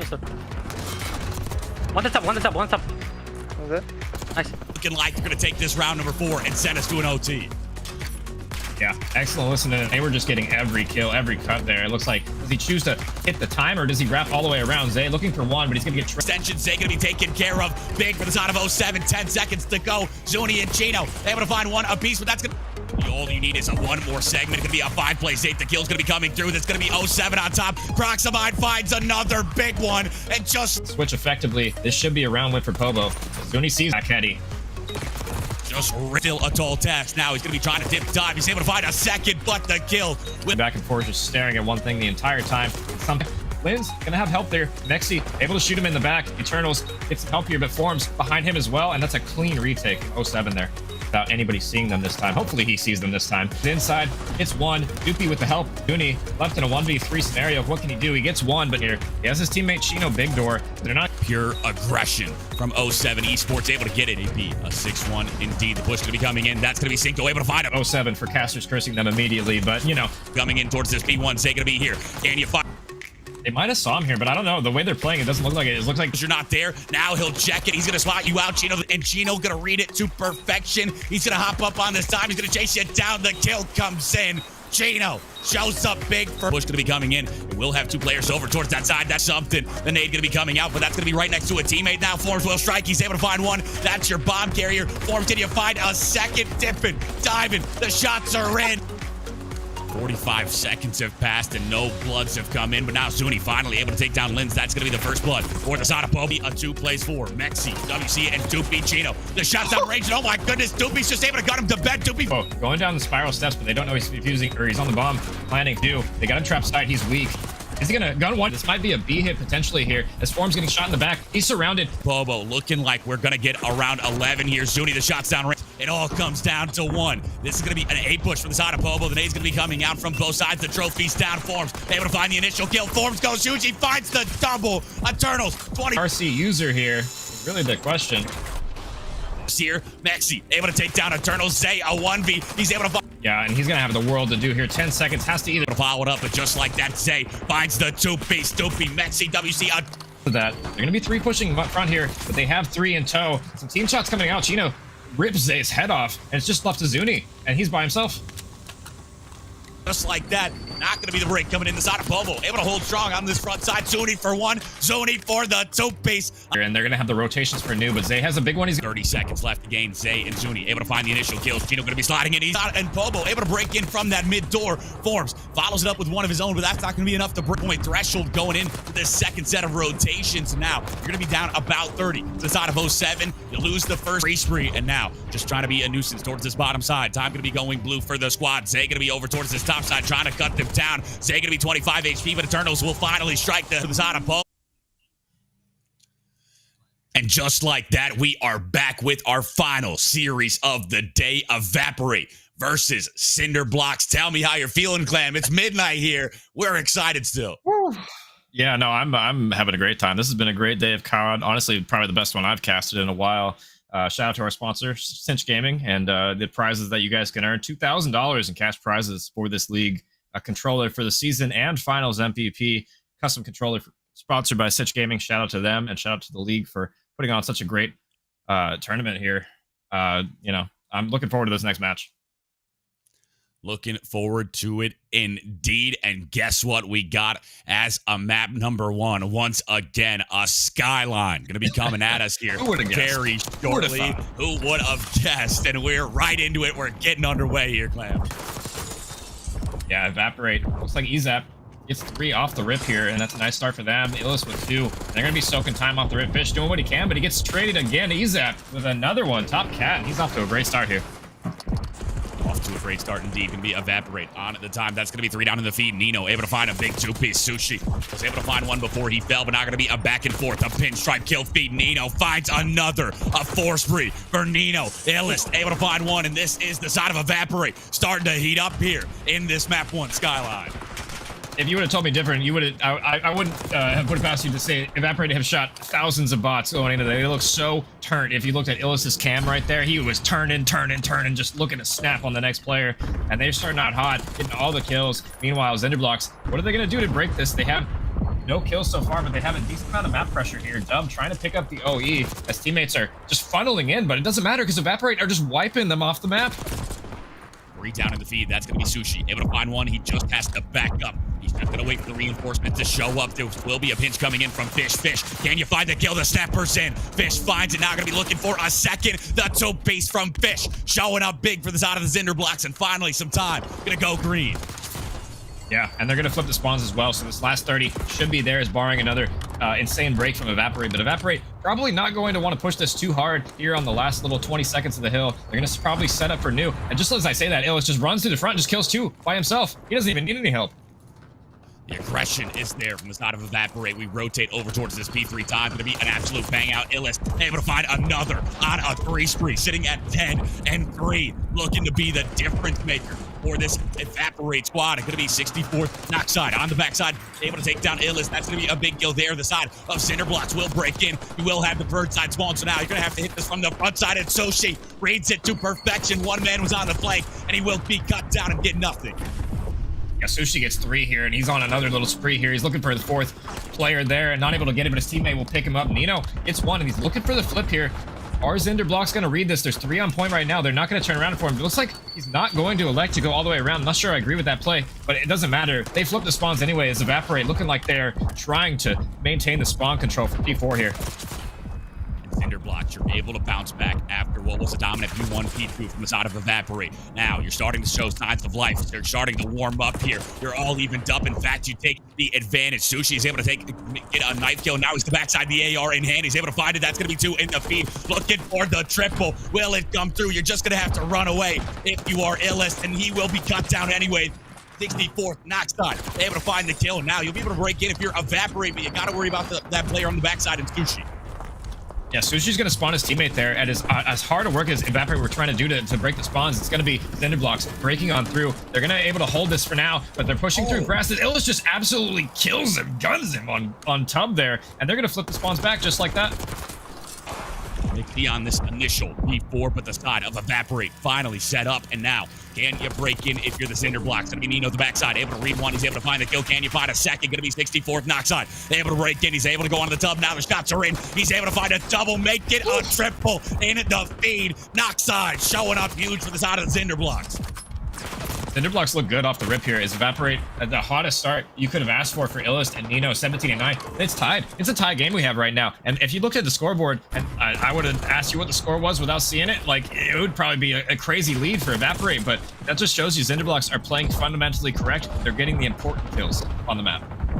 Yeah, 18-9 from Nino, 14-9 from Illust, and still going to be down, but will be the kills coming through. EZAP able to find a big double there. Now going to be pushing over towards this time from the top side. If you are the Cinder Blocks, can you take them off? Can you find them? This is going to be a great setup, but that's going to be the kills coming through. 3 down in the feed. One team kill as well, so 4 down. But Evaporate able to collect all of this, and they are looking to make P1 and P2 their money hills once more. Yeah, double little oopsie, but they're still able to soak this P1 time. Cinder Blocks get 2 in the feed, though. They're going to break on into this P1 as Revsy. What can he do here? He's able to get 1. His teammates are through Piano, but now he's dead. Last alive, trying to flip the spawns. He's going to get red, but Revsy able to get another one somehow, and Knockside spawns on him because of that miraculous win there. Knockside, top side, you're able to flip those spawns. You just got to worry about that one player in the back. That is Dub. Nino on the time, able to go huge. He's able to find 1 Dub, able to find a 2-piece from behind. Gonna be Sushi finally able to take him down, and now these spawns might be mixy as you have number 1 Nino right underneath you. Nobody gonna hop on the time initially, just gonna be looking for this map presence, looking for these kills. Finally Knockside gonna hop on time, gonna be going green. Yeah, Cinder Blocks have the spawns, but they're not in great positions to hold the crosses as Evaporate able to get through. EZAP thought he had a timing there, but nice pickup from Fish, realizing that there was an overextender there, and he picks him up. Nice read from him. Nino, the front man, forward side of Evaporate, gonna be waiting on the reinforcements to show up. Shots gonna be down. Illust is able to find 1, but that's gonna be 2 down from both sides. Sushi gonna go up the zip, able to hop right back on. He's able to spot a freebie. That's gonna be 1. Can you snap onto the second? The shot's not gonna be enough. Will be Illust able to take it down, but Fish looking to come and clean it up. Will be Knockside and Fish able to find the initial kills, and now 15 seconds. The rotational battle gonna be on once again. Fish on a 4 spree, looking to make it easy for the side of the Cinder Block. He's not going to see the player behind him, and they're trying to rotate for this next hill. They get a decent amount of time, and they're actually in the lead now. I want to go into a listen-in with Cinder Blocks as they try and break this B3 hill. P1 still, yeah, chill that. How does he see me? I'm dead, man. Fire back on. Nino dead, P1, push through, yeah. Come on. I'm pushing through the back, I'm going bed here. One's in right corner, Knockside. Dead. Got me. I found a hole, I think. One dead in the back. Table. Nino weak table. Who's that? He's on bar. Very low. It's all good, keep focused, yeah, keep pressure on this. We don't flip. We're in the back here. We don't flip, we hold this for sure. Holding this, Nino holding it. Oh, he's one. Nino's one. He's naded and stunned there. He's dead. I'm watching the top. It's all good. We got anything through bed? We gotta pick up bed. In the back grass, bro. Take it back spawns. He's in bed. Watch bed now. Bed set up, P1. P1. Oh, dude. Yep, P1 still now. I'm gonna help you get this guy off P1. Gonna break to that right side. P1 dead. Yep. Nothing Top bed, weak, EZAP, pull it. Anchoring, back patio weak, anchoring. Good shit, Trev. Should be 1 more on time. Patio in closet, man. I got you flank. It's all good. We're falling, we gotta pick it up. It's all good. Lock in here. There's still 30 seconds on time. Nice. Good break. Closet now. Closet weak. Look for the chow. Hey, watch my couple. Picking up kitchen. Resi, couple. Top caddy. Kitchen, closet now. Yep. 1 kitchen, 2. Push through. 3, that's 3. Last one's P1. Nading that. Yep. Push through weights. Yep. Knocks. Yep. I'm pushing kitch. They're top, man. Kitch. Dub is on table. One bar. Table and kitch. Hop in time now.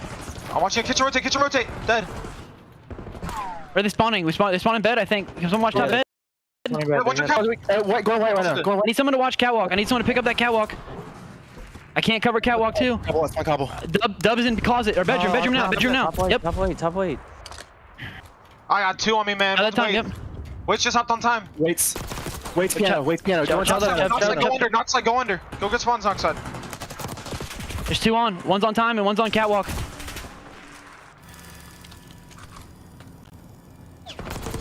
That the comms from the side of the Cinder Blocks.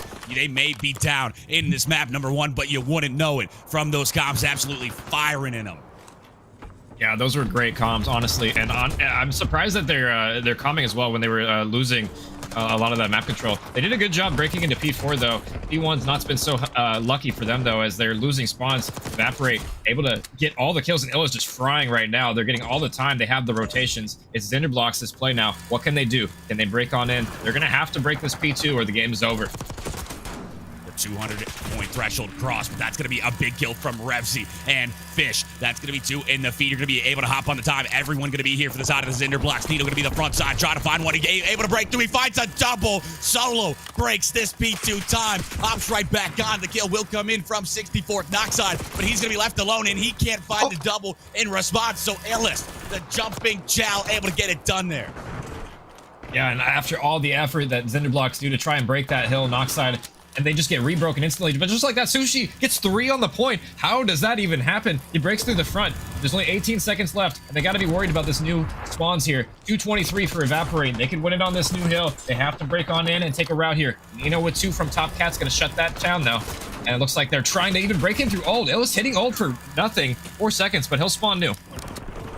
Rotation gonna be in for the side of Evaporate. The Cinder Blocks gonna be slow to get here, and you need to fly at it. Only 25 seconds needed for the side of Evaporate in order to get this map 1 dub. That's gonna be Fish able to take down Nino, but Illis is fine for the trade. That's gonna be a pinstripe kill feed. The benefactors of the time going to be the Cinder Blocks, and they might just be able to make this comeback happen, but that's gonna be Nino able to find one big one. Sushi tossing out the stun, just trying to make sure this push doesn't come in. The push comes in from Illis, and Illis finds the trip ball, breaks into the time once more, all by himself, shows up huge for the side of Evaporate. They do lose the spawns though. Illis goes huge, but they're going to be flipping here, and they don't read it quite in time. Dub able to get 2 though, so it doesn't even matter. Only 5 seconds left. They have to touch the time. They have no one else here. Knockside gets 2 though, and he's going to be the hero for now. What can he do? Can he stay alive? No. Illis shuts him down. He's going to dolphin dive into hill. Fish for the trade, but Zinderblocks, 6 seconds left before they lose. They have to push through this old into new. Have to find the initial break. It can't go down. Revsy able to find the trade onto Nino. Now going to be pushing up. You got 3 players here. Illis going to be able to find one, but that's going to be the team kill coming in from Ezap. Ezap finds another. Ezap can't find the next. Will be Revsy able to take down Ezap, so he'll be on the time and staying alive as inside of the Cinder Blocks, but just like that, Dub finds the kill. He breaks into the time, and you will find this map 1 victory if you are the side of Evaporate. A bang out of a map number 1 on Skyline, but 250 to 224 going to be the scoreline.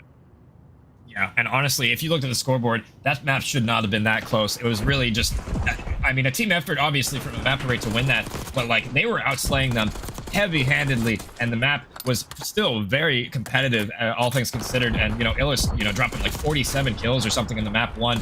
If I'm Evaporate, I'm looking back at this VOD, and I'm not too happy. Even though you won the map, it's one of those wins where you gotta start picking up on things on the minimap a little bit more and playing more together as a team. Look at that, all of them negative except for Sushi on the side of Zinderblocks, but they were able to make it so competitive and so close. I think that's just a testament to their teamwork. 46 and 27 from Nino, 33 non-traded, 36 and 24 from Illis. The dynamic duo shining for the side of Evaporate early in this series on this map 1 at Skyline. And now we look at that map 2. It is not dealership S&D. It is a fringe S&D going to be coming at us on this map number 2. It's in the map pool. That's just going to be a placeholder for us. So tell me, Clam, I mean, what do you think about a fringe S&D map number 2? I'm very excited to watch this. I haven't played a ton of the new map. I've played a little bit in some CMGs and maybe a tiny bit in ranked play. It's one of those maps that was in Black Ops 3 back in the day. I played it a lot back then, but the game plays a lot differently now without jetpacks. So we're going to see a lot of, you know, probably some 4 hits on A, to be honest, through 10. And maybe some B hits. Depends on how the teams want to play it, right? There's top barn control is going to be huge for the defense. And, you know, we might see some fast A hits off the rip here, is my opinion. Absolutely. We'll see who's better practiced on it, as it is one of the newer maps in that map set for this BO6 title. Not like a Skyline or a Protocol, a Vault or a Hacienda. All of those have been in since the get-go. Fringe going to be one of those newer ones. So how much have you practiced it? Maybe this is going to be one where you're just testing the map pool early into the season in order to see if it's going to be one that you can use as you get closer to that playoffs. But you need to make sure you find this win. If you're the side of the Cinder Blocks, you took that to a close map 1, but you weren't able to get it done. You're going to be down 1-0 in this series. You don't want to go down 2-0. Yeah, I'm surprised this is even in the map pool. I wonder whose map pick this is. Evaporate, you might not know, but I do. They're a S&D squad for sure. They're very good at S&D, so this could be very well be their map pick in S&D and to throw their opponents off, since it probably wasn't banned, obviously, by Zinderblocks. They're probably thinking they're not going to play us on Fringe, and little do we know that Evaporate may have just been practicing on Fringe this whole time for this specific scenario. We will be trying to get this E off the screen, so we apologize for that, but this is going to be the first round coming in. Will be 4 players for the side of Evaporate, pushing up over towards that B site. The flank going to be in from Sushi, too smooth, and he might catch a timing of a lifetime. We'll see what it will be like. No, it's just going to jump over each other. That will be onto the backside. Dub able to take down 64th knock side, so that's going to be the man advantage, but the kill will come in from Sushi. Now going to be a 3 plays 3. Yeah, he gets the nade hit marker, and that's going to be enough to kill him there with the sub at range. And now they have numbers. They have them pinned in too. They know exactly where they are on the map. And Revsy wins an important gunfight. Yeah, just like that. That's bomb down in the middle of the map. Zinderblocks do a great job pinching through the site, and it's all down to Dub. 1v1. Doesn't win it. And that's a good round start from Zinderblocks. A good start from the side of the Zinderblocks. Going to be able to take a 1-0 lead. 3 kills on the round from Sushi.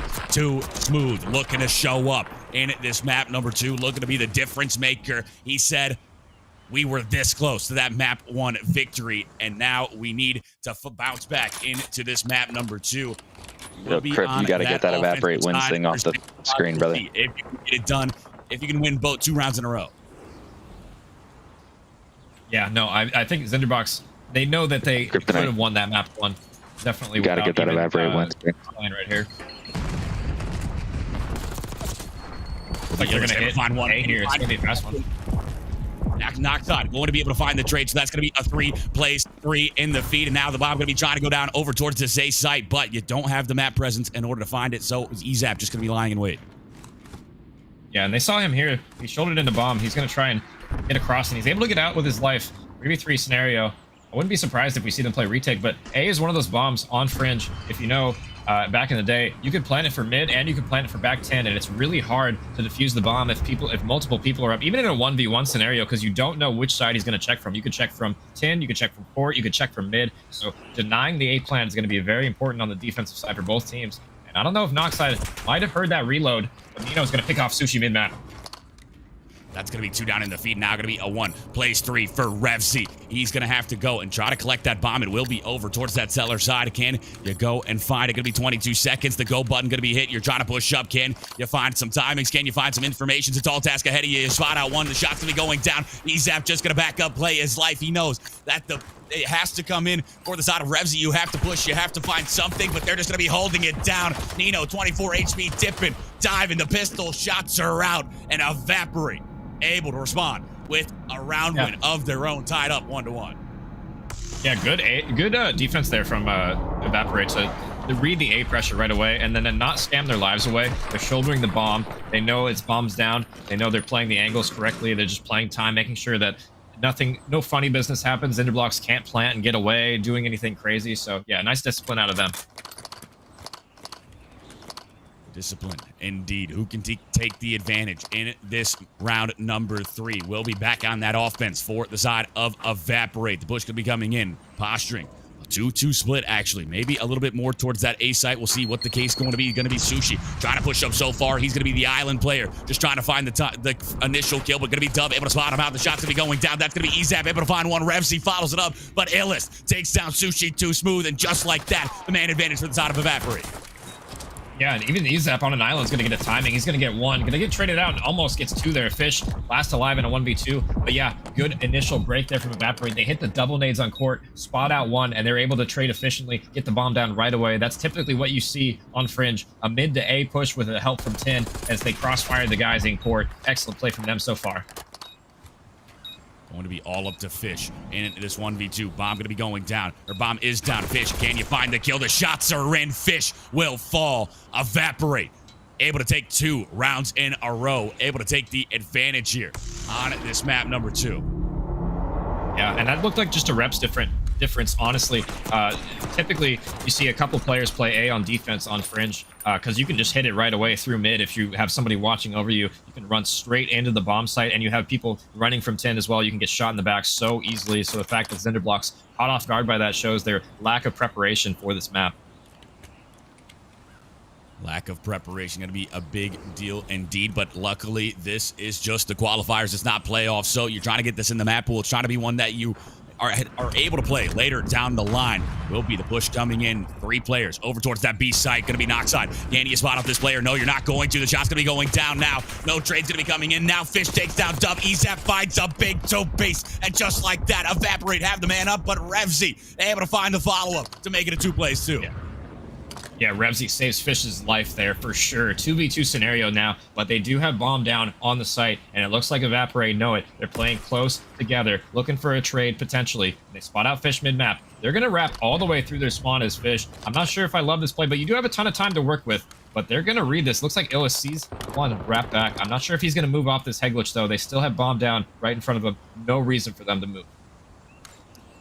Going to be Illis towards the side. He's able to spot out 1. The shot's going to be coming in. Will not be able to find the kill. You'll spot the second. The nade going to be coming out. That's going to be Revzy, a big one, but Illis gets his own trade with that Kobe of a nade. And now, Nino versus Fish. The 1v1, the timing. Oh my goodness. You can't write it better. Just a fraction of a second, and they didn't see each other. I almost want to throw up. That timing was so insane, but he still has to plant the bomb. Fish in a 1v1. Looks like Nino's going to let him plant too. Maybe not, as he's about to check the bomb. What kind of timing does he get here? As he doesn't know which side he went to. He's going to go straight for the defuse. I love this play from Nino. Fish, does he read it? It looks like he's not. He's just going to sit back there, and Nino, 200 IQ, big brain play, is going to clutch the round for Evaporate. Great job out of him there. Big brain. He goes, I know he just ran there. I know he just planted. So he probably just ran out, is trying to find a timing. I'm just going to hop onto it. And he doesn't check it the side of Evaporate. Able to take a 2-round advantage now. And this is starting to run away from you. If you're the side of the Zinderblox, you need to find a bounce back. And it needs to be immediate. That way you don't go down 2-0 in this series. Yeah, and honestly, if I'm Zinderblox, that was definitely a winnable round, especially after things panned out toward the later end of that round. It's just unfortunate that he gets a horrible timing in Barn. It really could have been theirs, but, you know, 3-1 for Evaporate now. They're looking in control of this map so far. What can they do on offense? It looks like Illis is going to open things up. Able to take down Sushi too smooth. Dub going to be hitting that go button. He got the information. The pistol out. The shots are downrange. Can you find the kill? You will. Dub makes it a 2 plays 4. Now make it a 1 plays 4. It's all up to Fish. He's spotted out. Fish will be shut down. And the side of Evaporate. Now a 3-round advantage. They are looking to put themselves at map point. They are looking to take a 2-0 lead in this series. And Zinderblox, I don't know what it is. You need to gel together. You need to do something. But you got to find a way to bounce back. Yeah, Evaporate. I think that round just confidence after that 1v1 ninja defuse. They're just running at them and trading effectively. They're winning their individual gunfight, their 1v1s, and they're just not letting off the gas. They're just W keying on offense, and they're playing a good job on defense, playing for information. Zinderblox have their work cut out for them now. It's an uphill battle, but 1 round at a time. Let's see what they can do here. The util going to be coming out. Those grenades trying to connect on anything that they can. The push going to be over towards this mid side, not committing to a zone quite yet. It will be the island player in Illist over towards the A site. So can you find him? Can you get that initial blood? The nade going to be coming and dropping on your feet. But Revzy able to find the kill on the Dub. That's going to be knock side. Able to find the follow-up on the Nino. And now going to be a 2-man-up situation for the side of the Zinderblox. Can you capitalize? Yeah, I just want to see Zinderblox now group together and play for a bomb site, and that's not exactly grouping together, but they should get this trade here eventually. Oh, close with the knife there. Looks like Illis was going for something crazy, but 1v3, what can Ezap do? He's going to catch him on the bomb? He might, but he has multiple members, and they are going to trade it out. Thank goodness he's not able to kill the bomb planner, because that could have been ugly. They almost lined up, but not going to be the case. They're able to get the kill. The side of the Zinderblox, you get another round on the board to even it up just a little bit. Going to be 4-2. That score line. We will look at these scoreboards here in a second. We'll see who has been the difference maker for each side on this map number 2, and it has been EZAP 6-4, Illest 5-4, and then Zinderblocks on their side, Revzy sitting at 6-4, but everyone else going to be negative for that squad. So who can show up? Who can be that second man for the side of the Zinderblocks? Yeah, they really just need somebody else to try and take over here, and it's really been the defenses where they've struggled. Zinderblocks, they've allowed Evaporate to win some crazy rounds on offense here. They just need to send more people together to try and chow each other, watch each other's crosses here, because B is really usually not the concern as much on this map. But it seems to be A that they've struggled so far. But as I say that, Evaporate looking to go for a B hit here. Do have 2 players pushed up. The bomb slowly starting to make its way there as well. The shot's going to be in Knockside, able to find the initial blood. Going to be the man-up situation. Now, a 4 plays 3. EZAP just going to be lying in wait in this corner, just trying to see if anybody will OE, just trying to wait for that bomb to get forward, try to get it down, try to flip that pressure. Nino and Fish looking down these long sight lines, not going to be able to spot each other out. So this is just going to be a 3 plays 4 and patience from the 2 squads.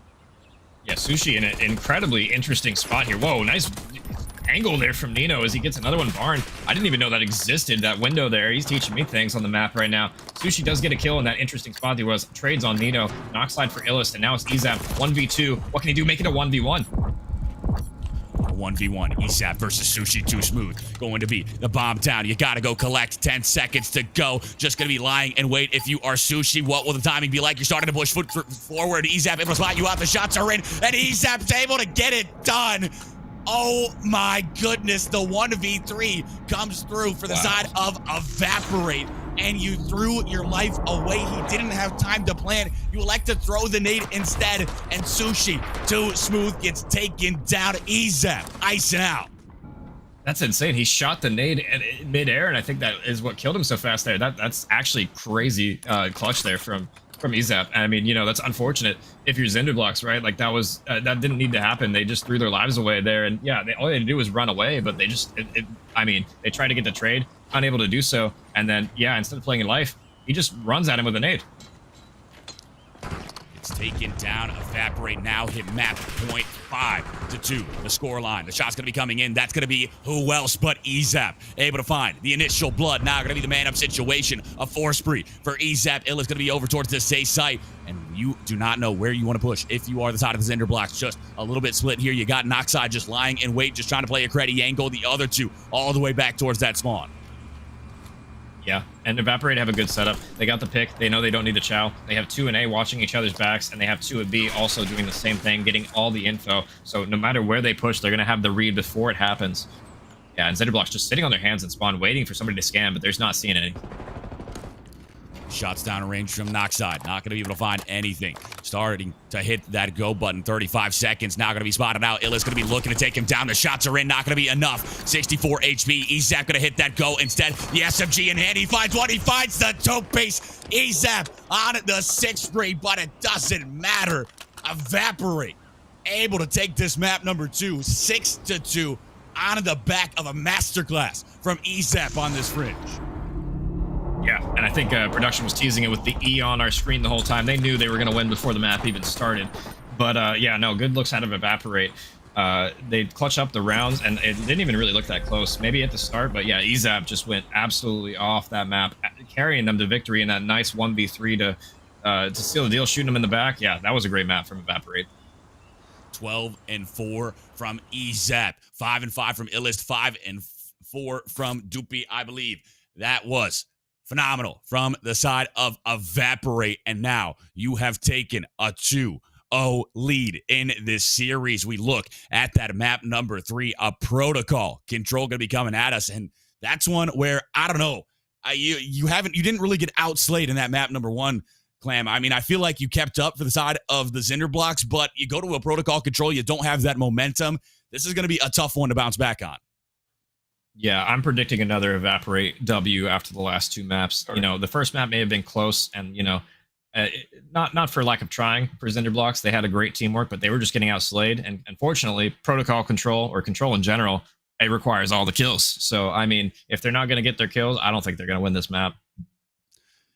It's going to be a tall task ahead of them. You need to find the bounce back onto this map number 3 to extend the series. Maybe if you are able to get that, you might be able to win a map number 4, you know, start rolling your way. The snowball effect, if you get that momentum behind you. Protocol, I mean, the spawn trap's going to be evident. You need to make sure you're slaying out. We've seen it happen, though, where teams are getting kind of fried and then they come out on that protocol. They really show up. They show out. Backs against the wall. We'll see if the side of the Cinder Blocks can dig deep, if they can set their hearts ablaze and start frying here. Yeah, and to be honest, I don't know if they're able to lock in that quick. We'll see if it can happen. You can definitely catch a team off guard on the first round of control if you're locked in. If you take your foot off the gas for a second, you could find yourself 4 dead in a blender off the rip here. We'll see as we're on board with Ezap. He's running a sub, getting shot from top mid. Dub gets a nice nade kill, and Nino in tow. Sushi going for a flank, though. He could definitely kill this guy top trips, and he will. That's going to be 2 down from both sides. That's going to be Sushi able to find a big 2-piece. So just like that, 3 down in the feed for the side of Evaporate. Going to be Illest. So far pushed up. He's going to be spotted out. He will be cut down. And now the spawn trap coming in. The Cinder Blocks looking to push forward. You're finding everything a 4-life advantage. And I mean, was that not just the script leaked right there? Cinder Blocks come out, they spawn trap them, get 3 or 4 dead, and they're looking good off the rip here so far, but they need to hold this for an extended period of time. There's still 50 seconds left. You know, takes down 1 heli, and he's going to get another one fish in an awkward spot. He knows where he's looking for, but he's unable to find him. Looks like they're going to get into their base now.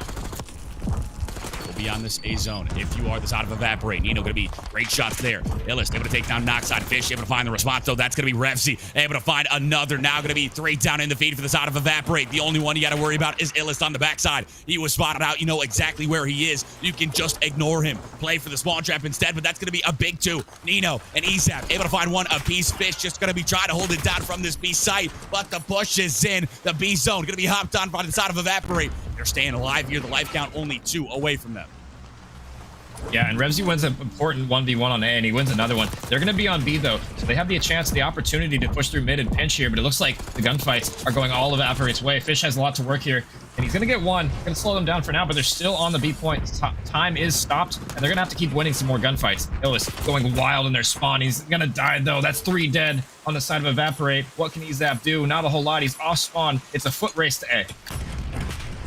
Foot race. Ezap is able to get there. He's able to find the kill on the Fish, so goes huge, but that will be the trade coming in. Knockside able to take him down. Sushi trying to put this spawn trap in. That's going to be a 2-stack over towards the A zone. 12 seconds to play with. 8 lives, plays 14. Illest, the last one on the zone, and Fish able to cut him down. Will be Nino and Ezap trying to push up. 8 seconds. You got to go. You got to fly. Fish able to find 1 more on a 2 spree. Going to be Dub on the time, and he will fall. Fish showing up big. Will be Ezap, last man up. Trying to find something. You'll hop on the zone for just a second, but Fish looking to shut down all your hopes and dreams. Not going to be the case, though. You hop back on for 1 more second. Knockside going to be trying to cut you down to 3 plays 9. You got to play perfect. Oh my God. You're doing it so far.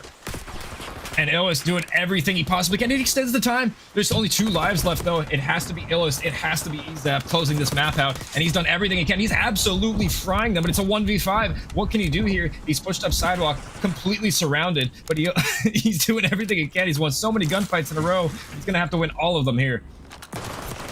Able to spot up another. The shot's going to be coming in. That's going to be the information gained. He is towards that top grandma side. They're going to be just trying to lie in wait, just try to push it, but Ill is going to be able to find 1 more. Finally, he will fall the side of the Cinder Blocks.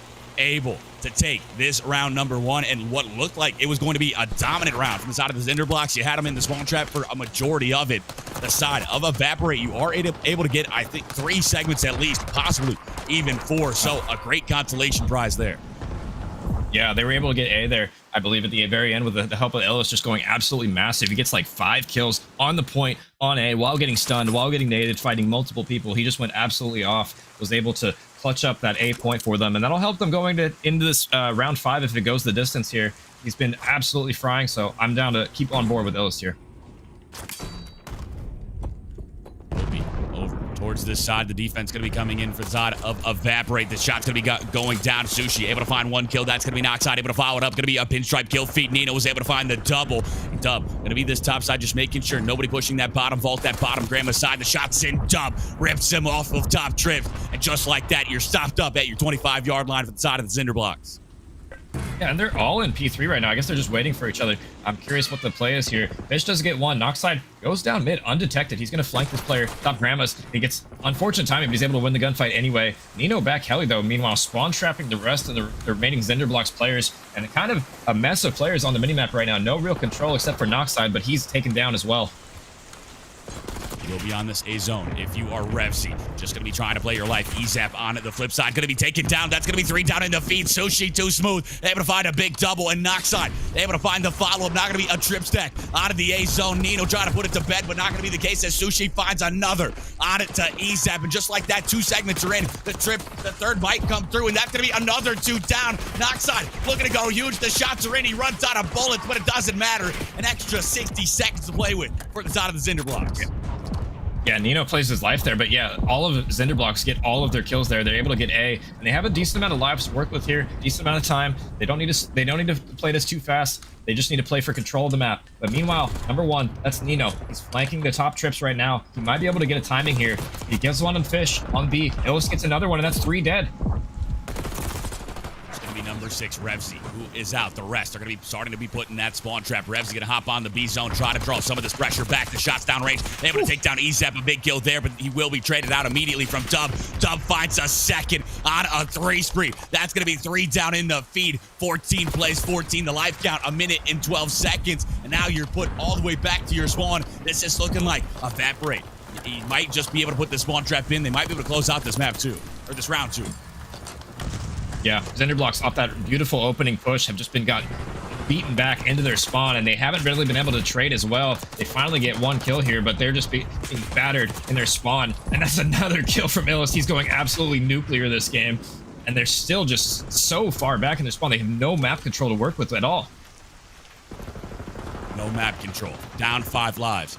You gotta show up huge. You gotta find a four down. Will be Nino able to find the kill with the pistol, but it will be Fish and Noxide able to find 2 big kills. Nino from the top mid gun. He's able to find a double, looking for the triple. The shots rain true, but you just need 1 more. EZAP able to clean it up, and just like that, a 2 plays 10. It's all up to Noxide and Sushi with 18 seconds left on the clock.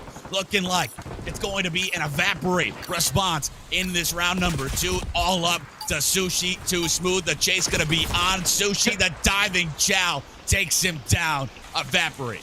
Even it up the scoreline 1-1. Yeah, and an important oversight there that we missed during the cast. They got A, but they did not get that second tick on B. So they're down currently 1 tick on the offensive side. So this goes map 5. They're going to have offense yet again on this protocol. And offense, incredibly difficult on this map if you get put in the blender. So we'll see if that comes back to bite them if they didn't quite get that B cap for the side of Zenderblox. We will see if that comes back to bite them indeed. Map number 5. You still got to win this one if you are the side of the Zenderblox on this defensive round to try to extend it. Will be, I mean, you look at the scoreboard. Everyone negative for, or no, 2 players negative for the side of the Zenderblox. 13-11 from Sushi, 15-17 from Fish. On the flip side, 17-12 from Nino, 17-10 from Illis, 13-14 from Dub. So the scoreboard favoring the side of Evaporate just a little bit, but the scoreline still going to be 1-1. Oh my god, Sushi for 3 there. Absolutely guns him to the bottom boat there. And that's going to push them back all the way into their spawn. That's a clean wave of kills for Zenderblox. They got to work now. What can they do? Can they keep them back in the spawn? This is going to be a huge round for them if they can win this without getting up any ticks here. Nino, the top side, going to be taken down. This is going to be everyone back to the spawn for the side of Evaporate. Revzy just going to be the top side, just looking for what he can, but Noxide going to be over towards this trips. The shot's going to be going down. That's going to be EZAP able to find him instead. Dub going to be over towards top trips. He spots out Revzy. As soon as he peeks a little bit too far, he will be taken down, but not going to be the case instead. The Sushi too smooth will strike. He's able to find one, looking for a second, but Dub will be able to take him down, and now Illis going to be on this flank towards this top trips, this top Grandma side. If he breaks open this door, he checks the wrong side, but he still finds the kill. 27 seconds. You got no progress. If you are the side of Evaporate, you got to hop on one of these zones.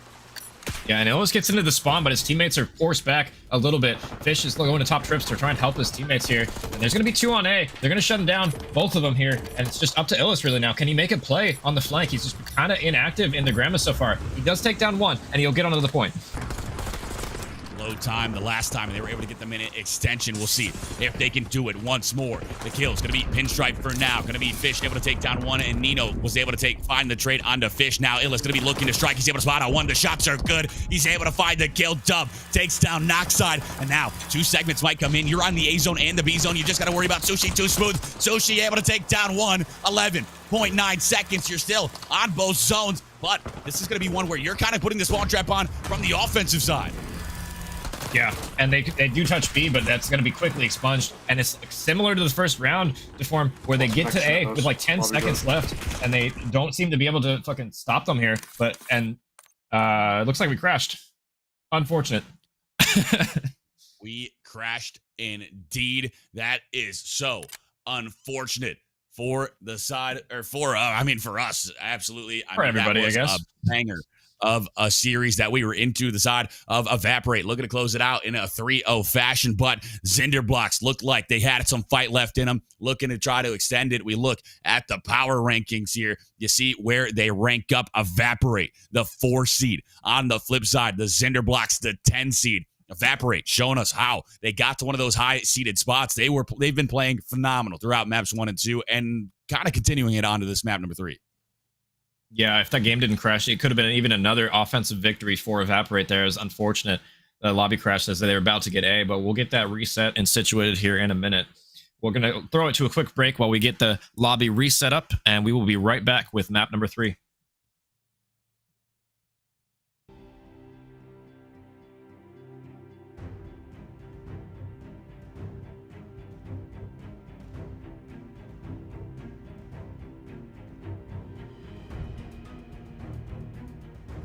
Behind 2 of these players, can you go big? That's going to be Mexi. Another big kill onto Zay. He's going to be on a 2 spree right now. Zuni over towards this top side, just trying to find these kills over towards B2. The time will flip. It will be going green now. Reinforcements to push. Mexi just going to back up, wait for them to make the chow, wait for them to OE. No, a 4 down for Pobo, 25 seconds. How do you push them in? Forms, Mexi, find him. Zuni on the flip side, able to take 1 down, but that's going to be 4 down for reinforcements here. This out of Pobo. Can you find the kill? It's going to be Proximon. The first blood in this exchange is going to be a second from him. Mexi follows up, and Proximon finds the triple in the feed. Turn it up in map number 4. What's up? One's away. What am in the back? Easy on the comms, boys. Easy on the comms. Totally back, watch back. Yeah, hold back. I'm to the back. They get in kitchen. I think you guys get that. Hold kitchen. I'm one shot. Me and Dopey will find the kill. The side of 07 break in. Zuni, the last stand. Can you find him? Not going to be a 2-way push. Zuni able to find a second and 2 sports. Perfect. Call of Duty needed for the side of Pobo. Your backs are a go. That's going to be Proximon. They able to find the kill. The Hellstorm comes in for Mexi. WC. It's going to be raining down some hellfire. Can you find the kills with it? Will be Chino falling. Time going to be going their way. And for the action, that's going to be a 1-for-1 exchange immediately. Zay able to follow. This is going to be out. He's trying to challenge. The shots are down range, but the kill will come through. Mexi able to find the double. Eternals follows it up on a Mexi. It's going to be contested by Chino. You just got to find the kill. Forms shows up once more. A triple from the top side. Forms able to take down Eternals. Zay will strike. He's able to find the kill, but can you find the second? Life advantage inside of 07. 42 seconds. Mexi able to get into Grandma's. He's able to find a big kill. That's going to be 3 down just like that. No respawns remaining for the side of Bobo. You got to play perfect call and slide onto the time. You will be shut down. Doofy finds one. Eternals finds the trade. Proximon able to find the looking to be the difference maker. Will be Eternals able to take. You don't get put in too much of a spawn trap. Oh, and Mexi just he made tower, and he didn't pick up on it. Number 2 doesn't hear the audio cue. Zay gets a free kill. Zay able to find a double. Gino follows it up with one of them. Trades out. It's all left to Zay. 1v1 on the point for the cap, and it looks like the cap did end up coming through, so time will... Man gets paid. Will you be able to find the kill? He will. That'll be... Oh, he gets turned on! Maxi WC! The kills will come through. This next flight going to be the big one in Proximon. Pobo Esports, and they take this here. Mexi, what can he do? He's going to... The difference maker, the route man once mid-gun area. Somebody will hop on B, and that's going to be Zay. No idea he was there. He's able to get a free kill and get away with his life. Zay still in their base. He gets 2. Oh my god! Like slow and patient. Love to see that. One that's up. I'm shooting. We do it. One that's up. Okay. Nice. Looking like they're going to take this round number 4 and send us to an OT.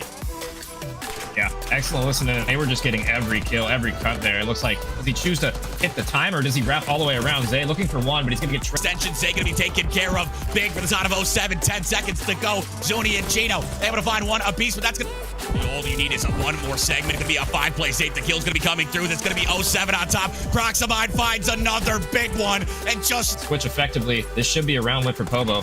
Zuni sees back heady. Just still a tall tax. Now he's going to be trying to dip dive. He's able to find a second, but the kill. Back and forth, just staring at one thing the entire time. Lynn's going to have help there. Nexy able to shoot him in the back. Eternals gets some help here, but Forms behind him as well. And that's a clean retake from 07 there. Without anybody seeing them this time. Hopefully he sees them this time. Inside, it's one. Doopy with the help. Uni left in a 1v3 scenario. What can he do? He gets one, but here he has his teammate Chino big door. They're not pure aggression from 07 Esports, able to get it. He'd be a 6-1 indeed. The push to be coming in. That's going to be Cinco able to find him. 07 for casters cursing them immediately, but you know, coming in towards this B1. Zay going to be here. Can you find? They might have saw him here, but I don't know. The way they're playing, it doesn't look like it. It looks like you're not there. Now he'll check it. He's going to spot you out, Chino, and Chino going to read it to perfection. He's going to hop up on this time. He's going to chase you down. The kill comes in. Chino shows up big for push going to be coming in. We'll have 2 players over towards that side. That's something. The nade going to be coming out, but that's going to be right next to a teammate now. Forms will strike. He's able to find one. That's your bomb carrier. Forms, can you find a second? Dipping, diving. The shots are in. 45 seconds have passed and no bloods have come in, but now Zuni finally able to take down Linz. That's going to be the first blood for the side of Poby. A 2 plays for Mexi, WC, and Doopy Chino. The shot's out range, and oh my goodness, Doopy's just able to cut him to bed. Doopy going down the spiral steps, but they don't know he's defusing or he's on the bomb planning. They got him trapped side. He's weak. Is he gonna gun one? This might be a B hit potentially here. As Form's getting shot in the back. He's surrounded. Pobo looking like we're gonna get around 11 here. Zuni, the shot's down range. It all comes down to one. This is gonna be an A push from the side of Pobo. The nade's gonna be coming out from both sides. The trophy's down. Forms able to find the initial kill. Forms goes huge. He finds the double. Eternals 20. RC user here. Really the question. Here, Mexi able to take down Eternals. Zay a 1v. He's able to. Yeah, and he's gonna have the world to do here. 10 seconds has to either follow it up, but just like that, Zay finds the 2-piece. Doopy, Mexi, WC. That they're gonna be 3 pushing front here, but they have 3 in tow. Some team shots coming out. Chino rips Zay's head off, and it's just left to Zuni, and he's by himself. Just like that. Not going to be the break coming in the side of Pobo. Able to hold strong on this front side. Zuni for 1. Zuni for the 2-piece. And they're going to have the rotations for new, but Zay has a big one. He's 30 seconds left to gain. Zay and Zuni able to find the initial kills. Chino going to be sliding in. He's out, and Pobo able to break in from that mid door. Forms follows it up with one of his own, but that's not going to be enough to break point threshold going in for this second set of rotations. Now you're going to be down about 30 to the side of 07. You lose the first free spree, and now just trying to be a nuisance towards this bottom side. Time going to be going blue for the squad. Zay going to be over towards this top side, trying to cut them down. Zay going to be 25 HP, but Eternals will finally strike the side of Pobo. Doopy trying to break in alone. He will be able to find the kill. That's going to be time going blue. 15 seconds, the second set. You need to start rotating. Going crazy onto this map number 1. On the flip side, Mexi WC going to be 18 and 8. He's able to find one. Looking for the second. Not going to be. One cross. I have open. One's close. Sir. We're not blocking this. All open. One more. Two their side. Yeah, I need help, Tom. I'm helping. No. One up open. Wait, I need help helping. I got nothing open. Himself onto Zay, so a 1-for-1. Chino going to be the top side. Shots onto Doopy. Not going to be enough to get it done, but the nade will come out. Will be Linz able to take down Eternals. Linz with the 2-piece, the snapper. The rotation's on. There's going to be a player lying in wait, and that is Zay able to find one. Zay finds the double in response, looking for the triple in the... Be one more push from the side of one more time. 10 seconds. You just need to back up. Try to go to B3. Linz bottom out. The shot's going to be coming in. Not going to be able to find the kill. Mexi WC going to be taken down. Zay goes huge once more for the 2-piece in time. Going the way up. 4th most likely, barring Pobo getting every single second on this hill. Hellstorm, I'm surprised to see him use this. That's a P4 streak. I don't know why he used... Maybe a big blunder. Eternals will follow. That's going to be 2 down in the B. Going to be all up the form towards this side. And Zay shows up once more. He's going to be this front side. He's going to slide right in. The shots will be able to find one. Him in the rock. What can he do here? Eternals looking like he wants to pre him the mid as well. Mexi gets another one too. He's going to be trying to hit it. The pinch going to be coming in. Chino, the shot's down range. Able to take down one. Can you find a second? The pistol out. The shots are down, but Linz will find the kill. Cannot let him hop on. This is coming down to the one. Be it here. 248. Nobody can touch. And Pobo Esports clutch up, and that got... He's going to get one here. Jordy able to slide in. Gets a second one. A pinstripe kill feed. Potato towards the front side. Shots down range. Just going to have to back up. I'm early. One front on me. Oh my god. Front. Push through. Weak. Pushing through. Again. 3 members of B3 pushing through with Red. It's 1. Second member down. Thread takes down 2, and that's 4 dead. And all control. Front side, 12 seconds, 10 seconds. You got it, and you got one last chance. Yeah, one last chance. Bray trying to touch the time, unable to do so, and yeah. That backside bomb gonna be going down. Potato shots down range. Boar able to get him down to 7 HP. You're just gonna have to back up. Now gonna be Bray looking to strike. The back up now gonna be Bray looking to strike. He's able to find one, but the trade is there. Bibber finds it. Shot a jet on the backside, able to find the follow up. And now gonna be a 1-place-2 for Bibber. In a decent spot to clutch this. In a 1v1, Bibber spots him. He's just shouldering the crate here, and he gets information. Potato's gonna have to lock in here. He's gonna hit some shots, but Thread at range, and he had first shot disadvantage. A little bit miraculous here. He does get the bomb down, but he's in a disadvantageous spot behind the tree. Can you find a 6th? Thread gonna be slowly getting pushed up on the backside, able to find one, almost finds the second. Bray will fall. Bibber hits the front man, just trying to get pushed up. The shot's gonna be coming in shortly, and there they go. Jordy able to find one. Can you? Again, they're trapped now. 30 seconds left, and they're gonna be watching Gendor, and they get a free pick for it. Looks like they're gonna be working B now. Bibber's down. Potato left in a 1v2 situation, and he gets collapsed on as well. Towards this B site, bomb will be going down. Now, the push gonna be over towards the top wall. That's gonna be Boar. Ellen, blood in the water. Kula pushes it out, but Boar's able to take you down. Thread will, but Bray is going to be there lying in wait. You jump into his trap, and he's able to take you down. So far for the side of Obey Outlaws, they take down 3, and yeah, that should just be round here. It's all on board. He's like outer. Fuck yeah, he's outer. On lip, yeah. You want to drop? Yeah, he's... But it's not going to be enough to get the win, but it is enough to get the segment progression. Will be the kill still coming in. They still got a chance at this. Will be Jordy shutting them down, so not going to be enough from Boar. Push going to be coming in. Jordy going to be over towards the safe side. The shot's going to be going down range. I love this out of B3 clan. You get a 4 down. And China Chen able to find one. Now he's going to pushing out the time, but that's going to be Thread able to take him down. Now going to be a triple stack once more on this B zone. The push going to be coming in. Potato able to find second, but there will be more players here. That's going to be Kulo able to go huge. Able to find the 2-piece in the feed. Bibber is able to find the B zone at some point. Bray going to be pushing up towards this side. Just going to get into trips. Just going to be trying to... The ball's in your court now. What are you going to do? Are you going to step up? And it looks like Bray, they're getting shot in the back off spawn. Do go down, but I don't know if it's going to matter too much. They only have 15 seconds. They do run on to A. 9 seconds left. They only need one more tick, though, to extend this time. They're running out of life. Play your life, but they will just collapse on you. 2 seconds. You can't... Set up so far. Sovereign looking to under pressure at Hill. He's going to get 2, and he's going to stay alive. Drafty got his cover over the top. 2 players from Prestige Worldwide hitting through, though. And Funny's going to get 2. That's a big 2 for him to pick up here. Big 2 inside of Prestige. You got to start rotating over. That's going to be Tech. Able to find a big 2-piece. Sundown going to be on the chase. The shot's going to be coming in now. For now, and Sundown able to take him down in the back. Prestige on the time. He was able to break in, but now going to be 3 players here. He's worldwide. We'll see if they're able to bounce back. Here's CJ going to be towards this mid side, just looking to strike. The shot's going to be coming in. He will not find a feed. Prestige. Sundown over towards bed. He's not wanting to hit it quite yet. Just going to be waiting. Now it'll be way too far away from you. It will be pinstripe kill feed. That's exactly what you need. This is a big 45 seconds from the top of Prestige Worldwide. If you collect all of it, not only do you even it up, you can take the lead. Yeah, and they're doing a good job holding so far. This is exactly what I wanted to see from you. Right, Tech. Dead. Go, Colby. Yeah, I'm going. Fucking shoulder at me. I'm gonna lose. Yo, you shower on me. Back, fuck.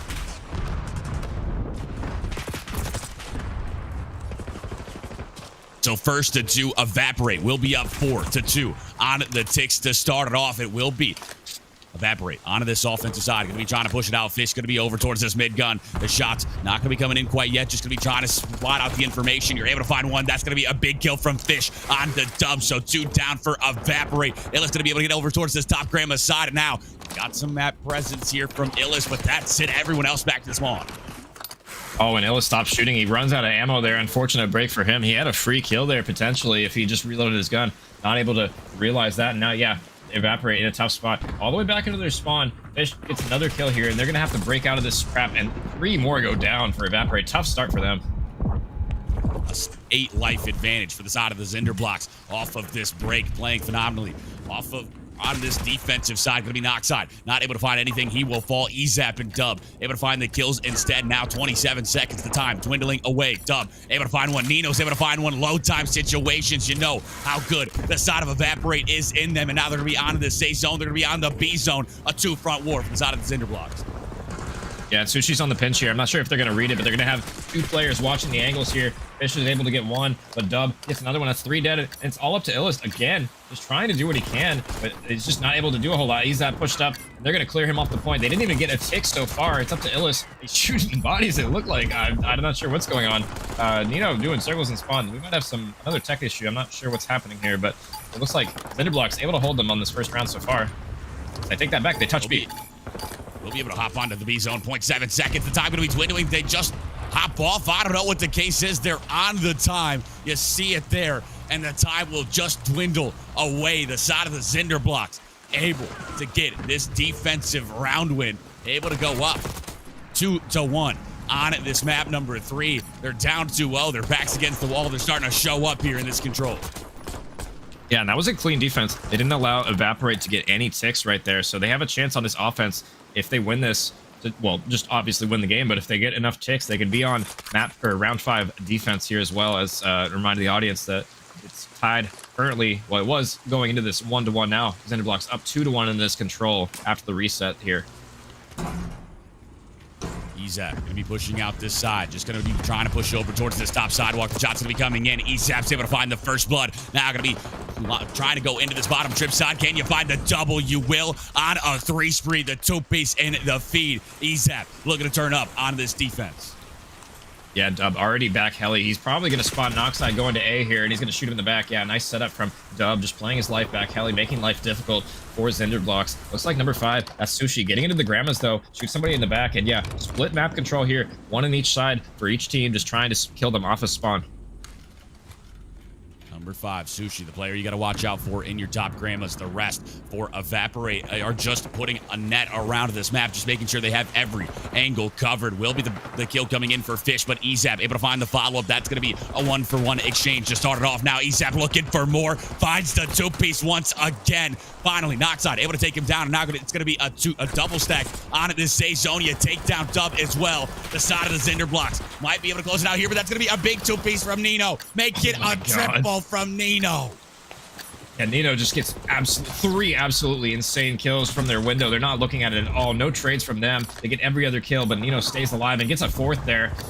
He's going to slow things down for them. They have 15 seconds to touch the point. Fish knows there's one's heli. He's going to get a call out from his teammate. Cinderblock's on the hill. They're double stacking for now. Revsy and Fish, but Fish will fall immediately. Ezap able to find one, looking for the second. Revsy holds tall, but can you find another? No, you will be cut down. Nino able to take you off the time, and now 7 seconds. You gotta hop on. You'll slide in the zone. That's gonna be Sushi too smooth. A big 2-piece cut down by Ezap now. Ezap over towards this trip side. He's able to find another 2-piece central from this man, but you gotta worry about the players on the A site. That was an important kill from Resby. He's going to slow down the push. Fish has teammates on the hill with him. They need one more tick to secure defense, I think. Actually, no, they already secured defense with that tick. And now they're going to look for the A control. They could win it here, potentially. They're going to extend the time here if they hit this last chance, 2 sidewalk here. But no, Cinderblocks is going to secure A. 2 life advantage to the side of Evaporate, but a minute to play with for the side of the Cinderblocks. You're both stuck at this 50-yard line. Who can find the kills in order to get forward? That's going to be a big nade from Dub. Illust follows it up onto Revsy, and now 2-man up. Just going to be number 8. Noxide over towards that Grandma side. Just going to be trying to play a nuisance. Everyone else back in the spawn. Fish going to be 9 HP. He just has to play his life for now. Now we'll be able to spot one. The shot's down range. Not going to be able to find anything. So 11 plays 6 on the life count. 31 seconds to play with. Yeah, this is still doable. They do clean up Noxide in their base, but they have a decent amount of map control as well. Fish gets out P1, but he's going to get shot in the back, and that's unfortunate for him. Noxide with a trade. 5 lives left, 20 seconds. And Ezap in an incredibly powerful spot in bottom grass. They're going to have to watch out for that corner there, but I don't even know if they're going to get to that spot. Noxide trying desperately to touch the point. 3 players left for the side of Cinderblocks. Noxide needs to get to the point, and he's going to get there, and he gets the kill. He stops the clock, but he is traded. 1 player left, and that's going to be Fish. He cannot touch the point. A good defense there from Evaporate. A good defense indeed. You're able to extend this map number 3, but the Cinderblocks, I believe, are able to secure that defensive round number 5. So they're going to have the preferred side. Defense has been reigning supreme here on this protocol. Can you find a way to get it done for the side of Evaporate in a 3-0 fashion, or will the Cinderblocks be able to bounce back here? Yeah, and I mean, Nino with the freest 3-piece you're ever going to see. 2 of them line up, and one more just slides right in front of him. He'll say, thank you very much. He ends up saving the point for a second, but they are able to get A. So honestly, it's anybody's game here. It looks like Evaporate on the offense. They're going to have a decent amount of work to do to try and win this map. Push going to be coming in. Will be knocked side towards the center. The shot's going to be going down range. Not quite able to find a kill now. Well, he strikes on it to Dub. Now, 1-for-1. Will be knocked side. Oh, a sliding chow just guns him to bed. Another great shot from Knockside. Fish going to be able to follow it up. Knockside will finally fall from Nino. Nino going to be over towards the safe side. Going to be thinking about hopping on that zone, but knows there's no reinforcements here. He's got to wait for a few seconds. Wait for the boys to show up. Knockside will fall. That's going to be Dub able to find a big kill. And now you're starting to work your way over towards safe, but the map presence not going to be there. Yeah, Fish was in a good spot, gets one, but gets taken out. Sushi was behind them somewhere, and he looks like he's trying to flank around. He does get one on the point, resets it with Revzy, getting into their P3 now. He's going to get lost here, and this is going to be a nuisance for Evaporate to deal with. They have one in their spawn, and they don't know where he went. Dub will hop on the A zone. The time going to stop ticking. Will be 40 seconds to play with. Now you'll hop over to B. If you are Nino, just try to make sure you're not in a low time situation. Fish is just going to be pushing up. This is going to be everyone pushing up for the side of the Zender blocks. Won't be able to find anything. Is Sushi. Fish able to find one on the backside. Nino finds Revzy. So back and forth. A pinstripe kill feed. Dub able to find one as well. Knockside strikes on to Illis. Knockside looking for a second, but Ezap shows up. Nino will fall. Revzy. This is back and forth, 23 seconds left, and he got a triple stack on it. Yeah, Evaporate triple stacking off spawn. I don't know if this is the best play we've seen, but they're going to stop the clock, and they're going to absolutely have this tick going up incredibly fast there. Nino with the cover fire. That's 2 more on A. There's only 1 more player to beat. Here's Sidewalk, and he's going to back on up. They're going to elect to play for the time here. They're going to try and play for scams here off the P1. A minute extension. Minute and 18 seconds to play with. If you are the side of Evaporate on this offense, a 2 life count advantage going to be coming in for the side of the Zender blocks. Illis able to get that kill. Now he's just going to drop down towards this side, might double back. Dub able to find one. That's going to be 3 down in the feed. You almost make it 4. Just going to be Knockside last alive. You know exactly where he is. The information going to be gained. Can you hop over towards this B site? Can you find another wave of kills to start and try to win this offensive round? Yeah, and all 3 members of Zinderblocks are flanking around. I don't know if they're going to read this Nino play outer, but they are going to trade him anyway. Fish top mid. Oh, horrible timing. Illis shoots him in the back, and Ezap gets the kill on point. Knockside trades, but Illis, last alive for his team, does stop the clock with 8 apiece. 8 plays 9.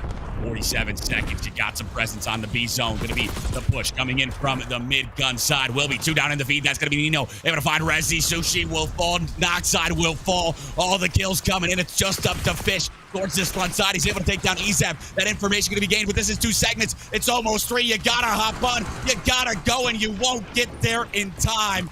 Evaporate will take this map number 3. 3-2, the round 5, the OT. They're able to get it done, and this time, this Evaporate wins that shows up on your screen going to be correct. They do, in fact, win. They're able to take this map number 3 on a 3-2 and the series 3-0. Yeah, I think the production is definitely fans of Evaporate with the things on the screen we're seeing. But yeah, no, they clutched up there in the end. It seemed like they did a good job of regaining. And, you know, I've always said it, round 5 superpowers, offense sometimes can come out swinging. And they did just that. They were able to thwart them off for a little bit, were Zinderblocks, but they were able to triple stack A. And after that, they got 3 dead. They were able to transition over to B, get control of their base, and they were just able to get all the kills there. You know, Zinderblocks tried to wrap around and tried to make a play from the back, but they just lost all the gunfights. A close series through and through. I mean, you played well. If you are the side of the Zinderblocks, you kept it close, but the side of Evaporate able to ice out in every single map. I should bring in Chris or Nino. Get it done in 3 maps, a 3-0 fashion. We will get an interview with Nino here. We've got him pulled in. Let me get unmuted. Let's ask some questions for him. Nino, you just 3-0'd the series. You were able to take Zinderblocks down. A lot of those maps were close. How are you feeling after that one? Oh, shit. Good, man. Appreciate we're playing with sub, so I wanted to shout out Dub for filling in for us last second. Did not think it would be that close to the maps, but, you know, still glad we won. What was your what was your thought process as you go into that round number 5? You're on the offense, so you know you've been frying before. You've been playing extremely well, but you go to the offense, the protocol. Nobody had won one quite yet. You know your back's against the wall. You're able to get it done in that round number 5. Yeah, I mean I know we had more slam potential than them. I think we were just not getting downhill or not getting on point as much as we needed to. So I knew as soon as we got 3 or 4 dead, as long as we actually got on the point, that we would win. So yeah, we adjusted at the end. Yeah, it looked like it. And the map number 2, Fringe S&D. Talk to me about that one. Is that you guys' was that your guys' map pick? I'm assuming it was, right? No, they picked it. Oh, they picked that map. Oh, interesting. I thought that was a yeah, I thought that was like maybe a pocket pick for you guys potentially. You know, being the S&D squad, right? But yeah, you guys look good on that map. Talk to me about, you know, some of the clutches in that map. There was some crazy shenanigans that happened on that one, I remember. Yeah, I think that for a while we didn't really know what we were doing on that map because we never really played it in 4s, but I think we were just in general like good S&D players. So yeah, Either had a crazy clutch, and then on that wall bang, I saw his name tag for anyone that was confused. Yeah, no, that through the window, right? Yeah, that was like, yeah, I see him. Yeah, I didn't even know that was an angle. You're teaching me stuff. I didn't even know that either. Honestly, I saw his name tag. I was like, can I shoot him? Yeah, and then I guess was it Ezap that 1v3? That was an insane 1v3 from him. I know that and the Ninja Defuse too. You guys had so many great moments on that S&D. I guess you guys, you know, obviously are S&D players and you're all good at S&D. But yeah, that was just an insane map to watch. You guys did great today. I guess you said maybe you're not hopping on hill, maybe in hardpoint enough or something for that map 1. No, it was map 3. We just weren't hopping on the point when we get like 3 or 4 dead. I think everybody wants to be the one getting all the spawn kills, but sometimes you gotta just, you know, bite the bullet and get on the point. Yeah. But we eventually made that adjustment. Yeah, well, I don't have any more questions. Unless you have anything else. That is it from me. Anything left to say, Nino? You're the last matchup of the night, so you get a little extra time. You got anything else to shout out? Shout out Marquise again for subbing in for us. A 1-day contract. You the GOAT. Someone else pick him up if y'all need an AR. And hold that L is in. That will be it from Nino. We appreciate him coming over, allowing the listening for the squad.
Find 2 of these players. Can you go big? That's going to be Mexi. Another.